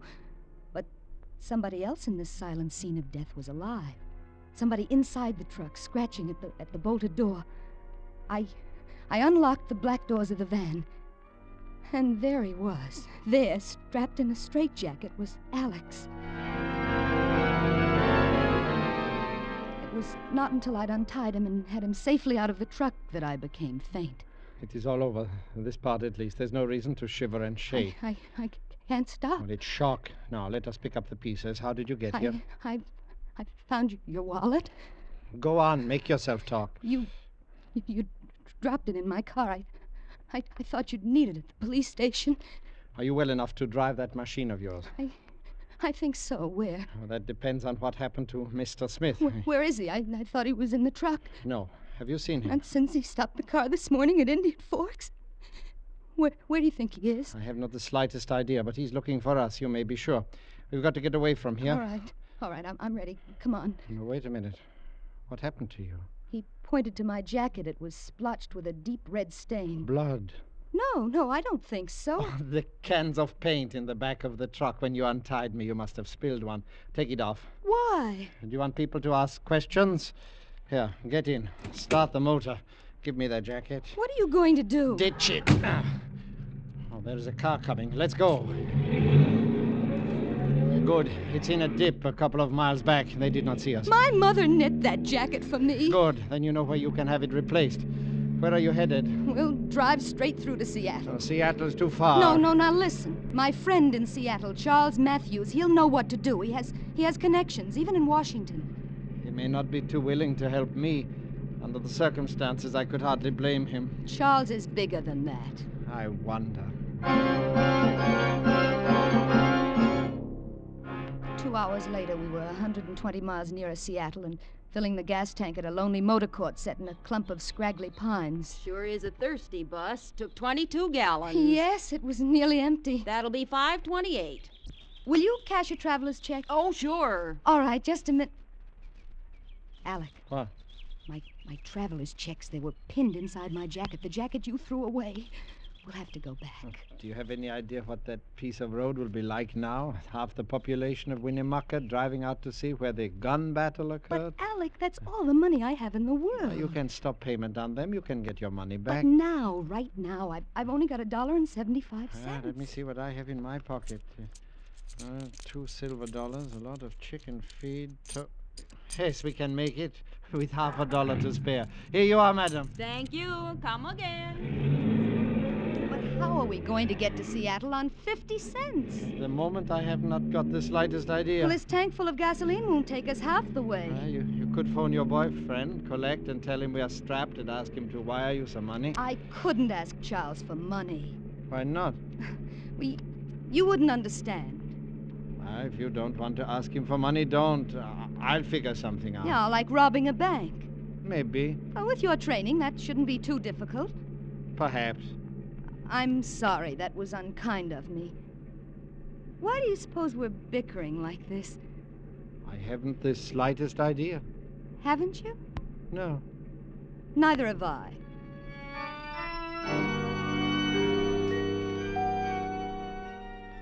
Payette, Idaho was the first big town. It was dark when we got there. Alec told me to pull up in front of the hotel. You can get a room and a hot bath while you're putting in your call to Charles. I can't get a room for 50 cents. Look across the street. That's what I've been looking for. What? A pawn shop. My watch should be good for a few dollars. It's Swiss, international currency, you know, Swiss watches. Now beat it. Get a bath. I'll take Torkel with me and call you in your room in half an hour. Come on, Torkel. The hotel clerk showed me to a room on the second floor. It wasn't a very quiet room. On the corner beneath my window, the people of Payette were celebrating Old Timers' Day. They'd set up a kangaroo court and were trying their fellow townsmen who'd failed to cooperate by refusing to raise beards and wear pioneer clothes.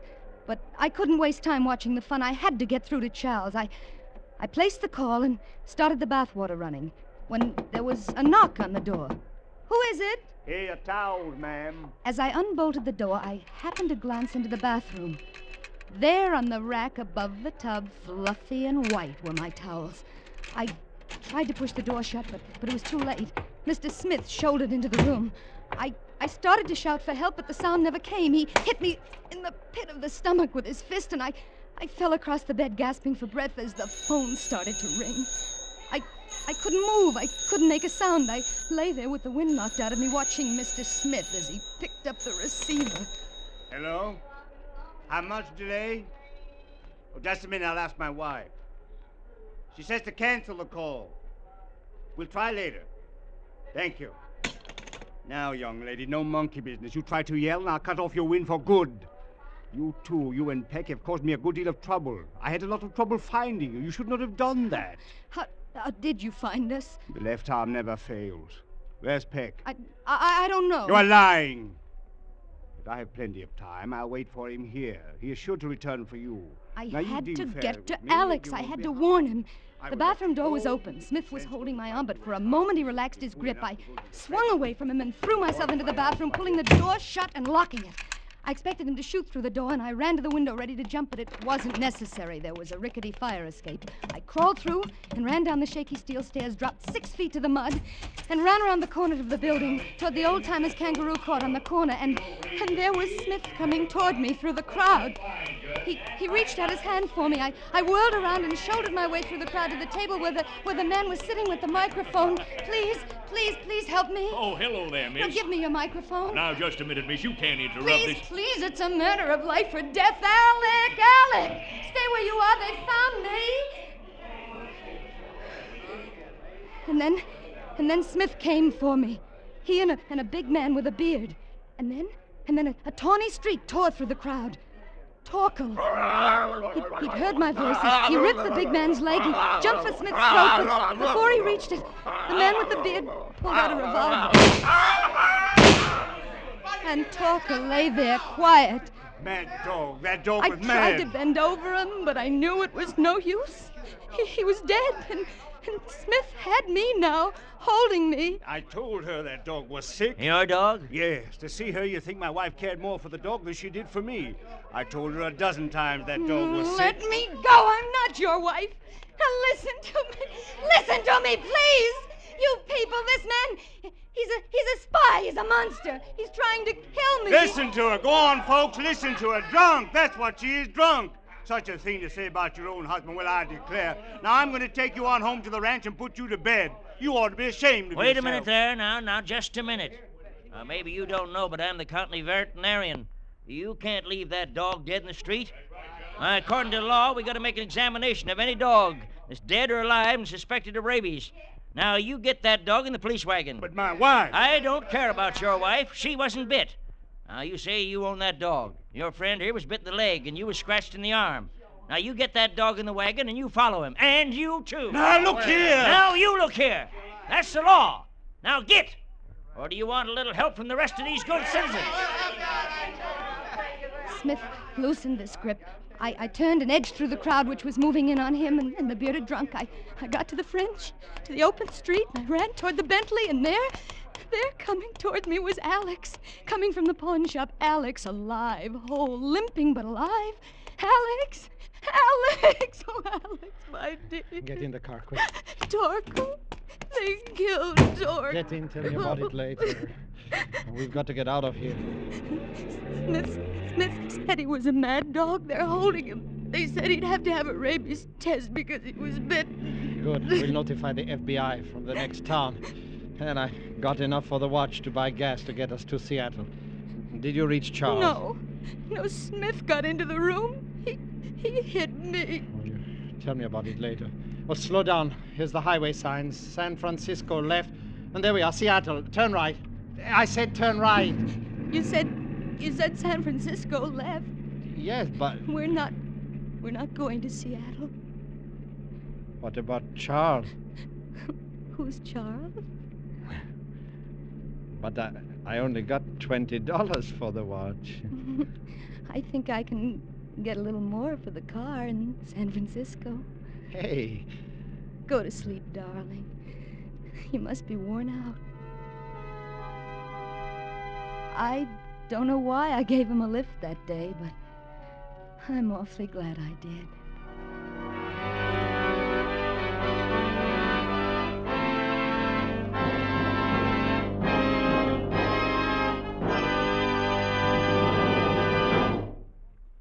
From the magic of modern chemistry comes xylene, one of the highest octane gasoline components ever discovered. Xylene means new power for your car, new high Antonoc. And listen, today every gallon of Richfield gasoline contains xylene. Xylene in Richfield gasoline means surging power for the toughest hills and quick pickup in traffic. It means smooth, knockless power along the highway mile after mile. Moreover, your Richfield dealer offers you a choice of 2 great Richfield gasolines, both with xylene. For best results in the highest compression motors, select Richfield Ethyl. Ethyl at its best. For the average motor, get Richfield High Octane at regular price. Each Richfield brand is tops in its class. Each contains xylene. Try Richfield gasoline with xylene. Test it. Compare it with any gasoline. Stop where you see the Richfield Eagle on the cream and blue pumps. Escape is produced and directed by William N. Robeson and has tonight presented The Rim of Terror by Hildegard Tillett. Adapted for radio by Mr. Robeson and starring Miss Nancy Kelly with Hans Conried as Alex. Special music arranged and played by Ivan Ditmars. Next week. You're being haunted through the war-torn ruins of Berlin by a phony music hall mind reader who has stumbled on a secret that can send you to the gallows and from whom there is no escape. The Richfield Oil Corporation of New York invites you to be with us again same time next week when once again we offer you Escape. This is CBS, the Columbia Broadcasting System.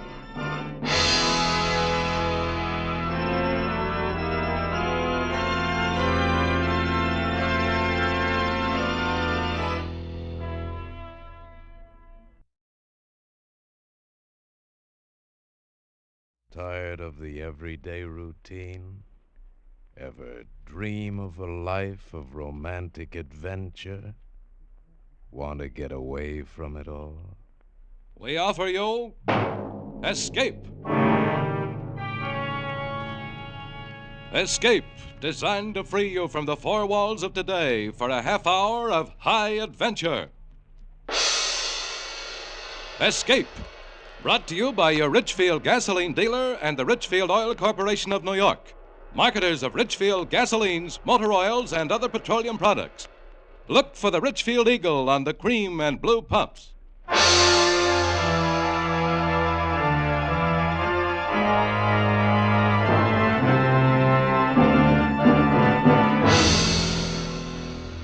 Tonight, we escape to Berlin and the story of an occupation GI trying desperately to break through a web of death that is being spun around him, as Morton Fine and David Friedkin tell it in their exciting story, Pass to Berlin.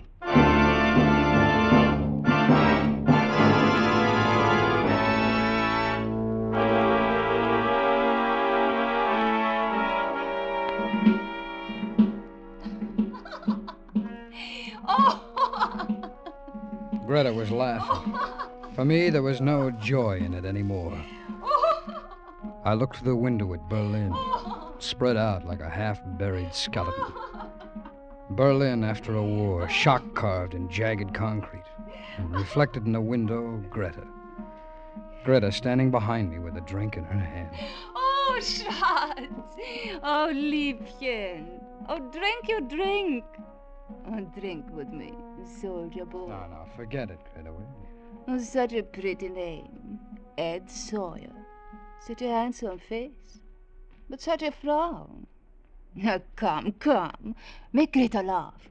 That's all Greta wants. To laugh a little. To forget her loneliness. Sure. Laugh and forget, just the two of us. Me and Greta, and let the rest of the world go by. Well, you made your loneliness, baby. You and Hitler. Oh, you. I'm funny, huh? A real funny man, huh? Oh, great. I should have met you a long time ago. Greta likes you, soldier boy. Well, nurse a broken heart, kid, because I'm leaving. Like that. Leaving. Greta remembers when you said love to her. Yeah, I remember, too. Only now I remember why I'm in Berlin wearing a soldier suit. American. Amerikanisches Schwein. Candy bar American soldier. The conqueror from the cigarette democracy. Now, just dream it, kid. Dream your dream about how an American soldier was once nice to you. Right now, that's all. Wait. What? Oh, wait a minute. Come on, Greta, get out of my way, will you? Oh, Greta is sorry. See? Look, Greta is sorry. She's sorry. Please, don't go. Well, the mood moves you real fast, kid. All right, so now you're sorry. Oh, kiss me, big soldier boy. Handsome soldier Come boy. on, I said out of my way. Dirty American, you Dreckschwein, Saukerl Schweinehund, you murderer of my country, you democracy weakling. Hey, oh, I could kill you. Kill you. Listen, I said get out of my way. Take you Get out of my... Take this off. No, Get... no, don't.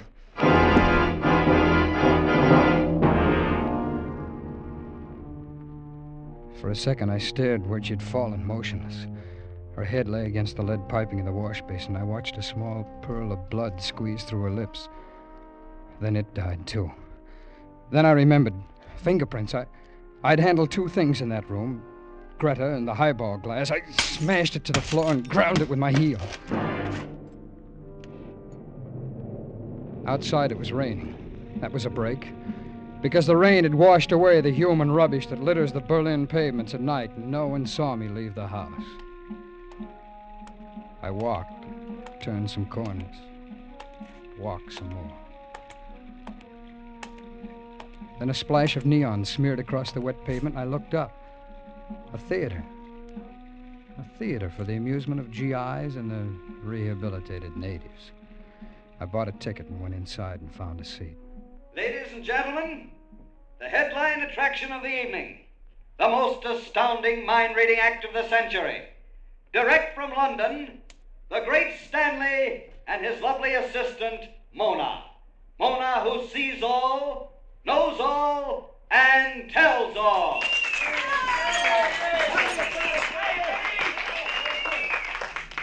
Ladies and gentlemen, there are those among you who will disbelieve what you are about to witness. To these I say only, wait. You must. I will descend among you, walk down the aisle, and here I ask one of the audience for some small object whose description is known only to himself. Do you have such an object, sir? Yeah, I got something. You call that something? Blow out your barracks, man, you guys. Yeah, here, give me a reading. Thank you. Mona? I listen, Stanley. What is it that I hold in my hand? It is something that has come from far away. An envelope, postmarked Vincennes, Indiana. Yes, correct. Right. An envelope postmarked Vincennes, Indiana.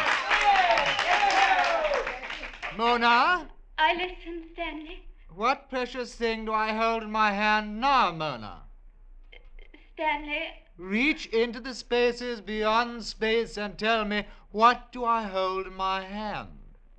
a locket. Ja, das ist right, ein Locket. A golden locket, and inside there is a strand of golden hair. A child. Ja, das ist das Haar von meinem Kind. Na, also sowas! Oh, they were good, the great Stanley and Mona. Slick, poised, and professional. Two glittering phonies who knew the score, and they kept it up. Mona! I listen. Do not lose your concentration. Now, identify this object.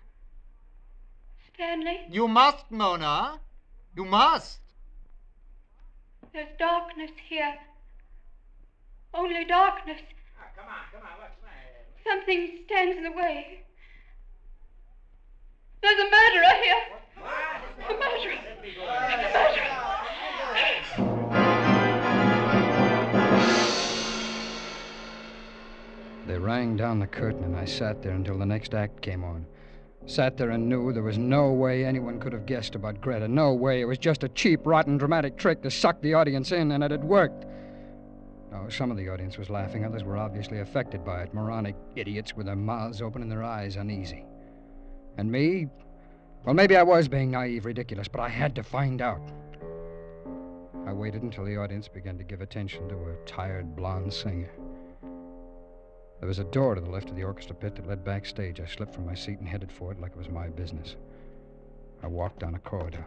There were cells on each side tagged with performers' names. Mona's door had a star on it. The star was gilt, and the gilt was peeling. One moment. Yes? She was taller than I thought. Her face was delicate with an almost wistful expression, but it was her eyes. Gray and soft, as if the color had been strained through gauze. Yes?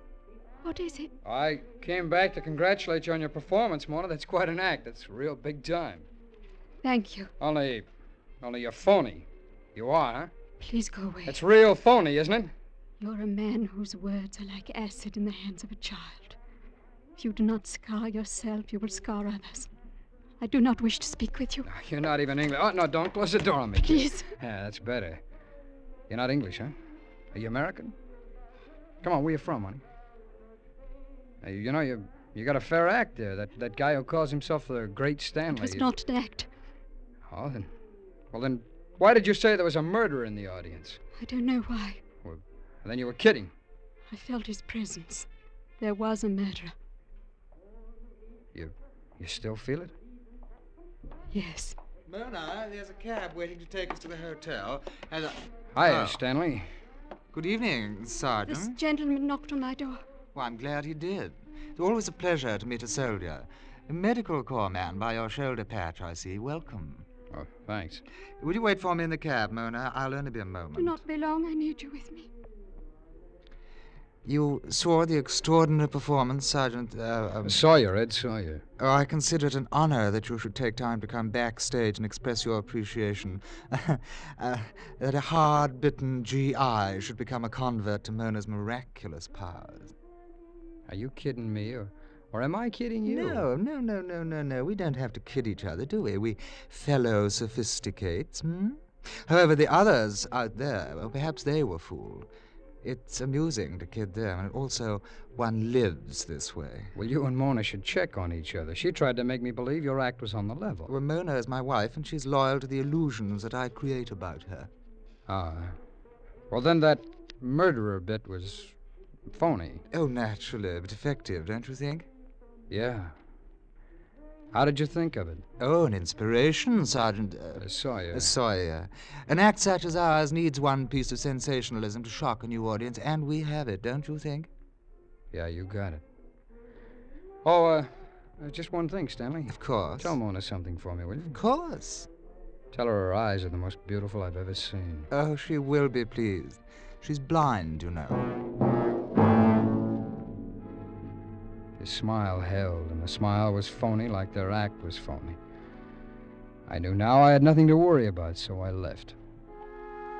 I went back to my room in the Garmisch Hotel.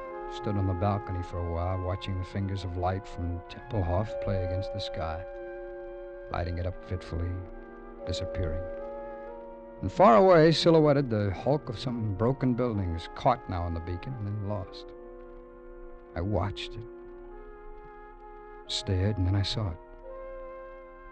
The outlines of some structures blasted by bombs, but it's like a scaffold, a gallows. Precisely that. And something else, a figure detached itself from the shadows, a figure of a man scavenging among the rubble of the torn buildings, and he stopped, and over his head, the gallows. The man and the gallows caught against the night. I went to bed, closed my mind to all of it. Toward morning, I had a dream. I dreamt I was standing in a stone yard, and I was watching some men, some blind men, and they were building a scaffold. Then I was awake, and I jumped out of bed. I saw what the hammering had been. Nailed to my door was a shroud for a dead man, and pinned to it under a single white carnation, a small white envelope. Adlon Florist, it said, and on the other side some writing. In memory of Ed Sawyer, it said, "Thou art cursed because thou hast killed."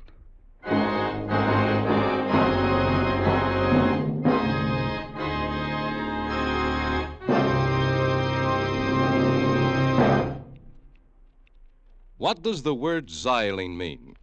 To a scientist, the word xylene means a superoctane gasoline component, one of the highest octane gasoline components ever discovered. To a motorist using Ridgefield gasoline, xylene means new flashing power in the toughest highway grind. Xylene means new high anti-knock that gives you a quiet running motor, and new lightning acceleration to snap you out ahead in busy traffic. Why?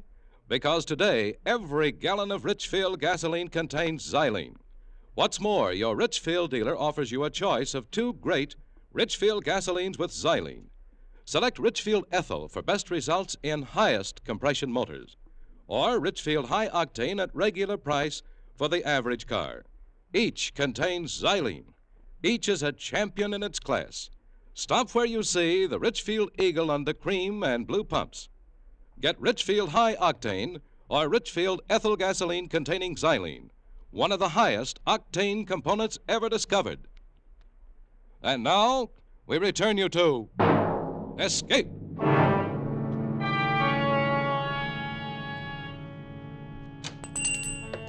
Guten Morgen. I may do something for you, Sergeant? Yes, you can. You're fortunate, Sergeant. Just arrived this morning, fresh-cut camellias, flown in from Italy. No flowers. A shroud. Talk to me about a shroud. A shroud? My heartfelt condolences, Sergeant. A shroud, of course. If you'll come this way... A shroud that was delivered to the Garmisch Hotel, room 312, this morning from your shop. Yeah, natürlich. I remember such an order. I pray it met the requirements. I'm crazy about it. Why was it nailed on my door? Why? I do not understand. I didn't order it. Who did? Why, early this morning, Sergeant. Early this morning by special post. In order for a shroud and a wreath, with instructions for their disposition. Who wrote the order? Who gave these instructions? That I do not know, Sergeant. It was a typewritten, unsigned, and more than a sufficient amount of American money to take care of everything. I thought somebody who wished to remain anonymous. Well, here's some more American money. Now tell your boy to tear that thing off my door. Yeah, but Sergeant... Tell him, Florist!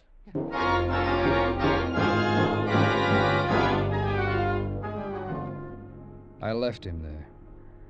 Nobody knew I'd killed her. Nobody. I went back to the hotel to think about it some more, to try and think it away. I made myself to home, kid. I knew you wanted to see me. He wore a derby hat and a tight overcoat with a moth-eaten fur collar. Cheeks ruddy, eyes red-rimmed, and a replica of his nose could have been bought in a carnival supply house. Oh, jolly, a jolly fat punk with a mission. Sit down, kid. Take a load off the brain. The man is here who will take care of everything, just like the corpse that died in the good old USA. Who are you, and what do you want? Here, take one. That's my card. I can see it from here. It's real pretty. Now, what does it say on it? Joseph Scarn, it says. That's my name. Mortician, it says. That's my business. What? Oh, yeah. Puzzles you, huh, kid? I just gotta tell you about Joe Scarn. That'll explain me to you. Yeah, do that, will you? Yeah. Well, see, back in the States before the war, this was my career, mortician. That's funeral director. Then they demobilized me right here in Berlin. Now, this is the break I've been waiting for all my life. Where better to pursue the career mortician than right here in good old Berlin? Come on, get up. Come on, now, get out of here, will you? Don't Come on, rush get me, out. kid. I'm gonna make the final arrangements for the funeral. Funeral? What funeral? Nobody's dead. Nobody's even feeling bad. Well, this overjoys me tremendously, son, but look, about the casket. Look, this is a joke, isn't it? A gag? Isn't that what it is? Something the boys who came on past with me cooked up? That's it, isn't it? Come on! They sent you here. That's it, isn't it? Come on, will you talk? Talk to me! Take your hands off me, soldier boy. You got the hysteria. Come on, who sent you here? Come on! A letter. A letter this morning with money and instructions. Typewritten, no signature? Oh, you peak. Come on, tell me! Yes, that's right. It said to come to this hotel room and make arrangements to receive the body. Whose body? Why, the letter said the body of Ed Sawyer, Sergeant, Army of the United States. It said Ed Sawyer was about to die. It said he was going to be executed for murder.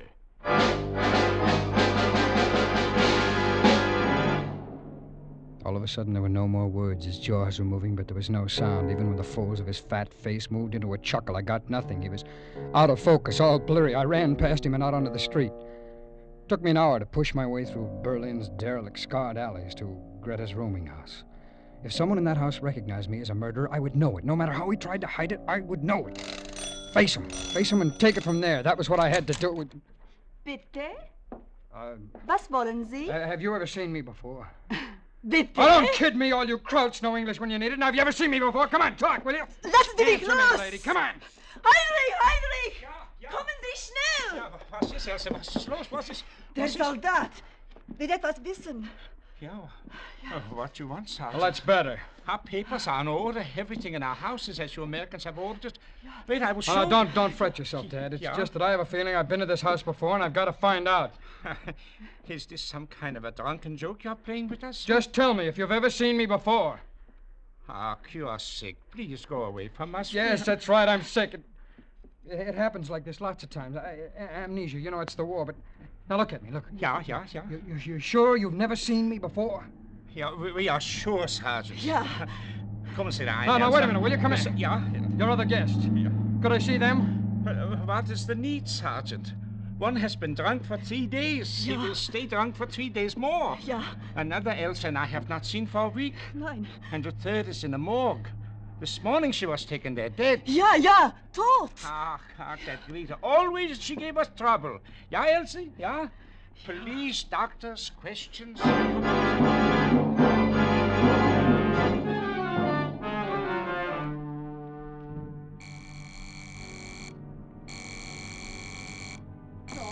All right, I'm coming. Yeah. Sergeant Sawyer? Sergeant Edward Sawyer? Yeah? This is Stanley speaking, the great Stanley. Oh. Will you do me the honor to meet me at 11:30 tonight in the Tiergarten in the Seekers Alley? The statue of Frederick the Great would be a charming spot. Well, charm me over the phone, Stanley. I don't like the cold night air. It can be healthful. Bring penicillin with you. Bring what? Penicillin. They're so desperate for it here in Berlin, they pay fabulous wads of money for it on the black market. Bring all you can. And later, as I ask you for it, you'll bring more. Now, look, For an American soldier in the medical corps, it's so easy. You gone crazy, Stanley? Oh, my dear Sergeant, a murderer. A murderer does not question another's sanity. To him, all other beings are insane. Haven't you found it so? How would I know about murderers? Ask Greta. Greta? How did you find out about her? You told me, my dear boy, when you were so curious about a murder after the performance. You told me when you permitted the grisly humors of the shroud and casket to force you to revisit the scene of death. You followed me. Yes, of course I followed you. Each of your flights of terror was more and more promising, and when you went to the rooming house, I made inquiries. They told me of the lonely girl who'd been murdered, and they were very accommodating.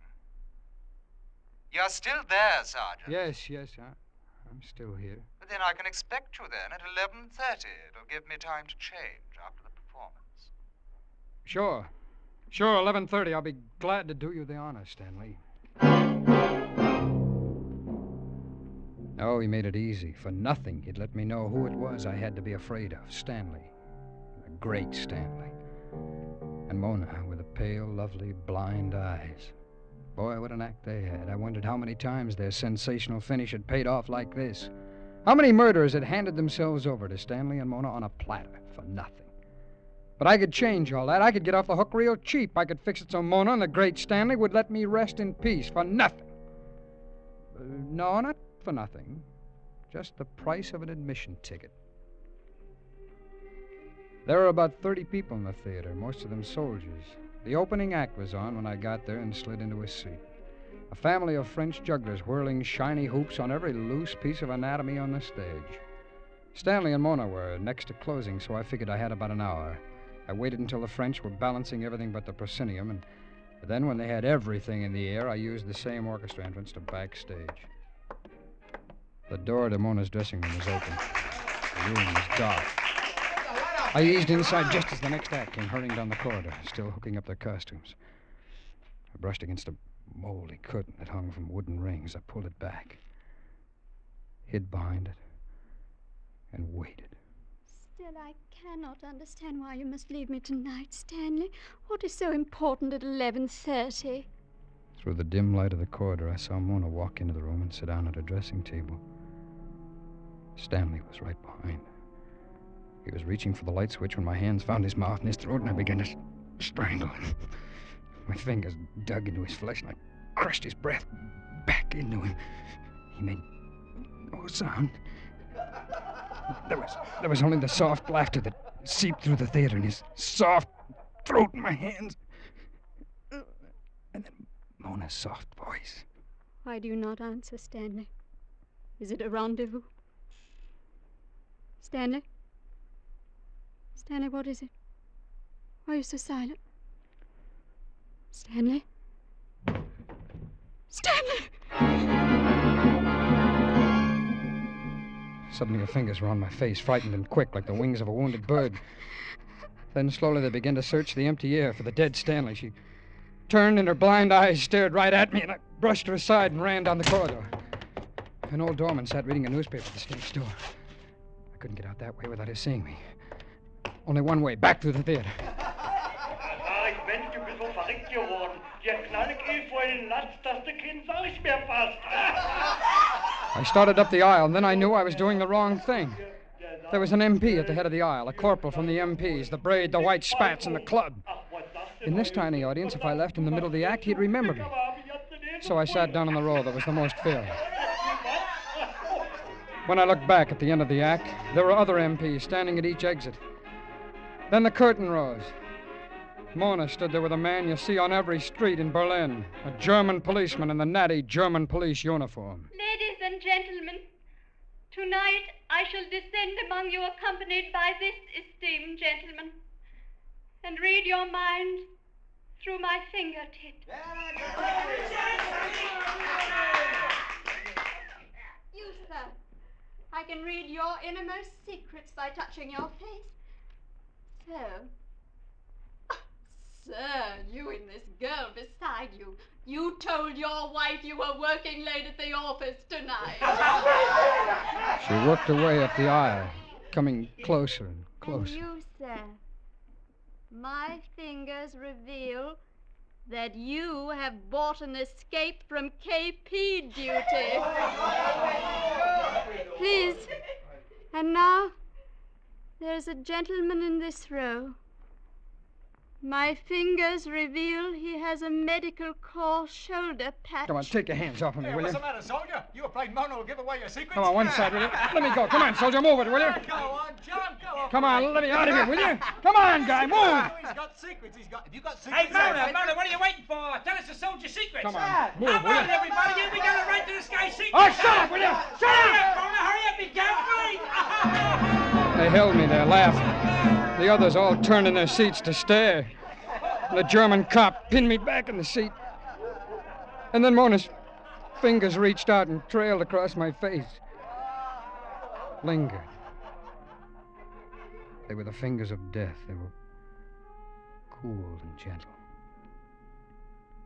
Almost a caress. This is the man. This is the murderer.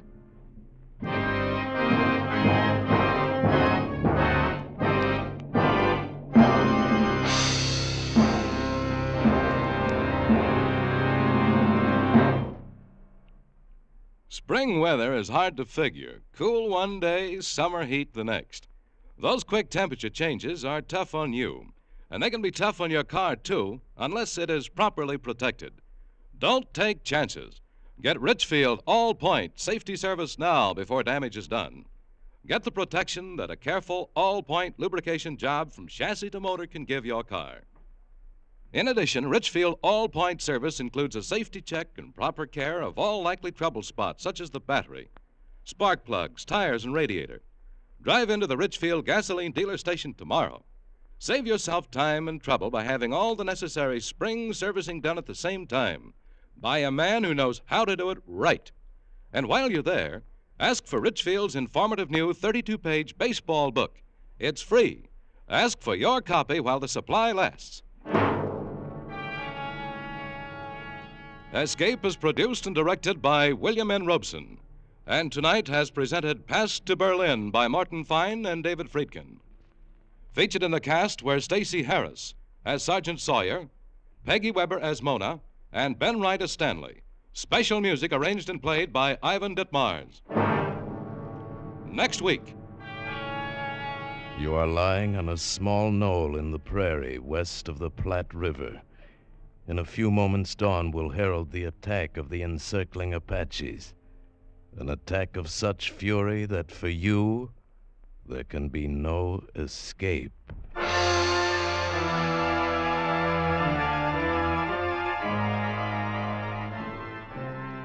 Next week at this time, the Richfield Oil Corporation of New York invites you to escape with an exciting tale of the Old West, as James Warner Bella tells it in his thrilling story, Command. Be listening. Goodbye, then, until this same time next week when once again we offer you Escape. Tom Hanlon speaking. This is CBS, the Columbia Broadcasting System.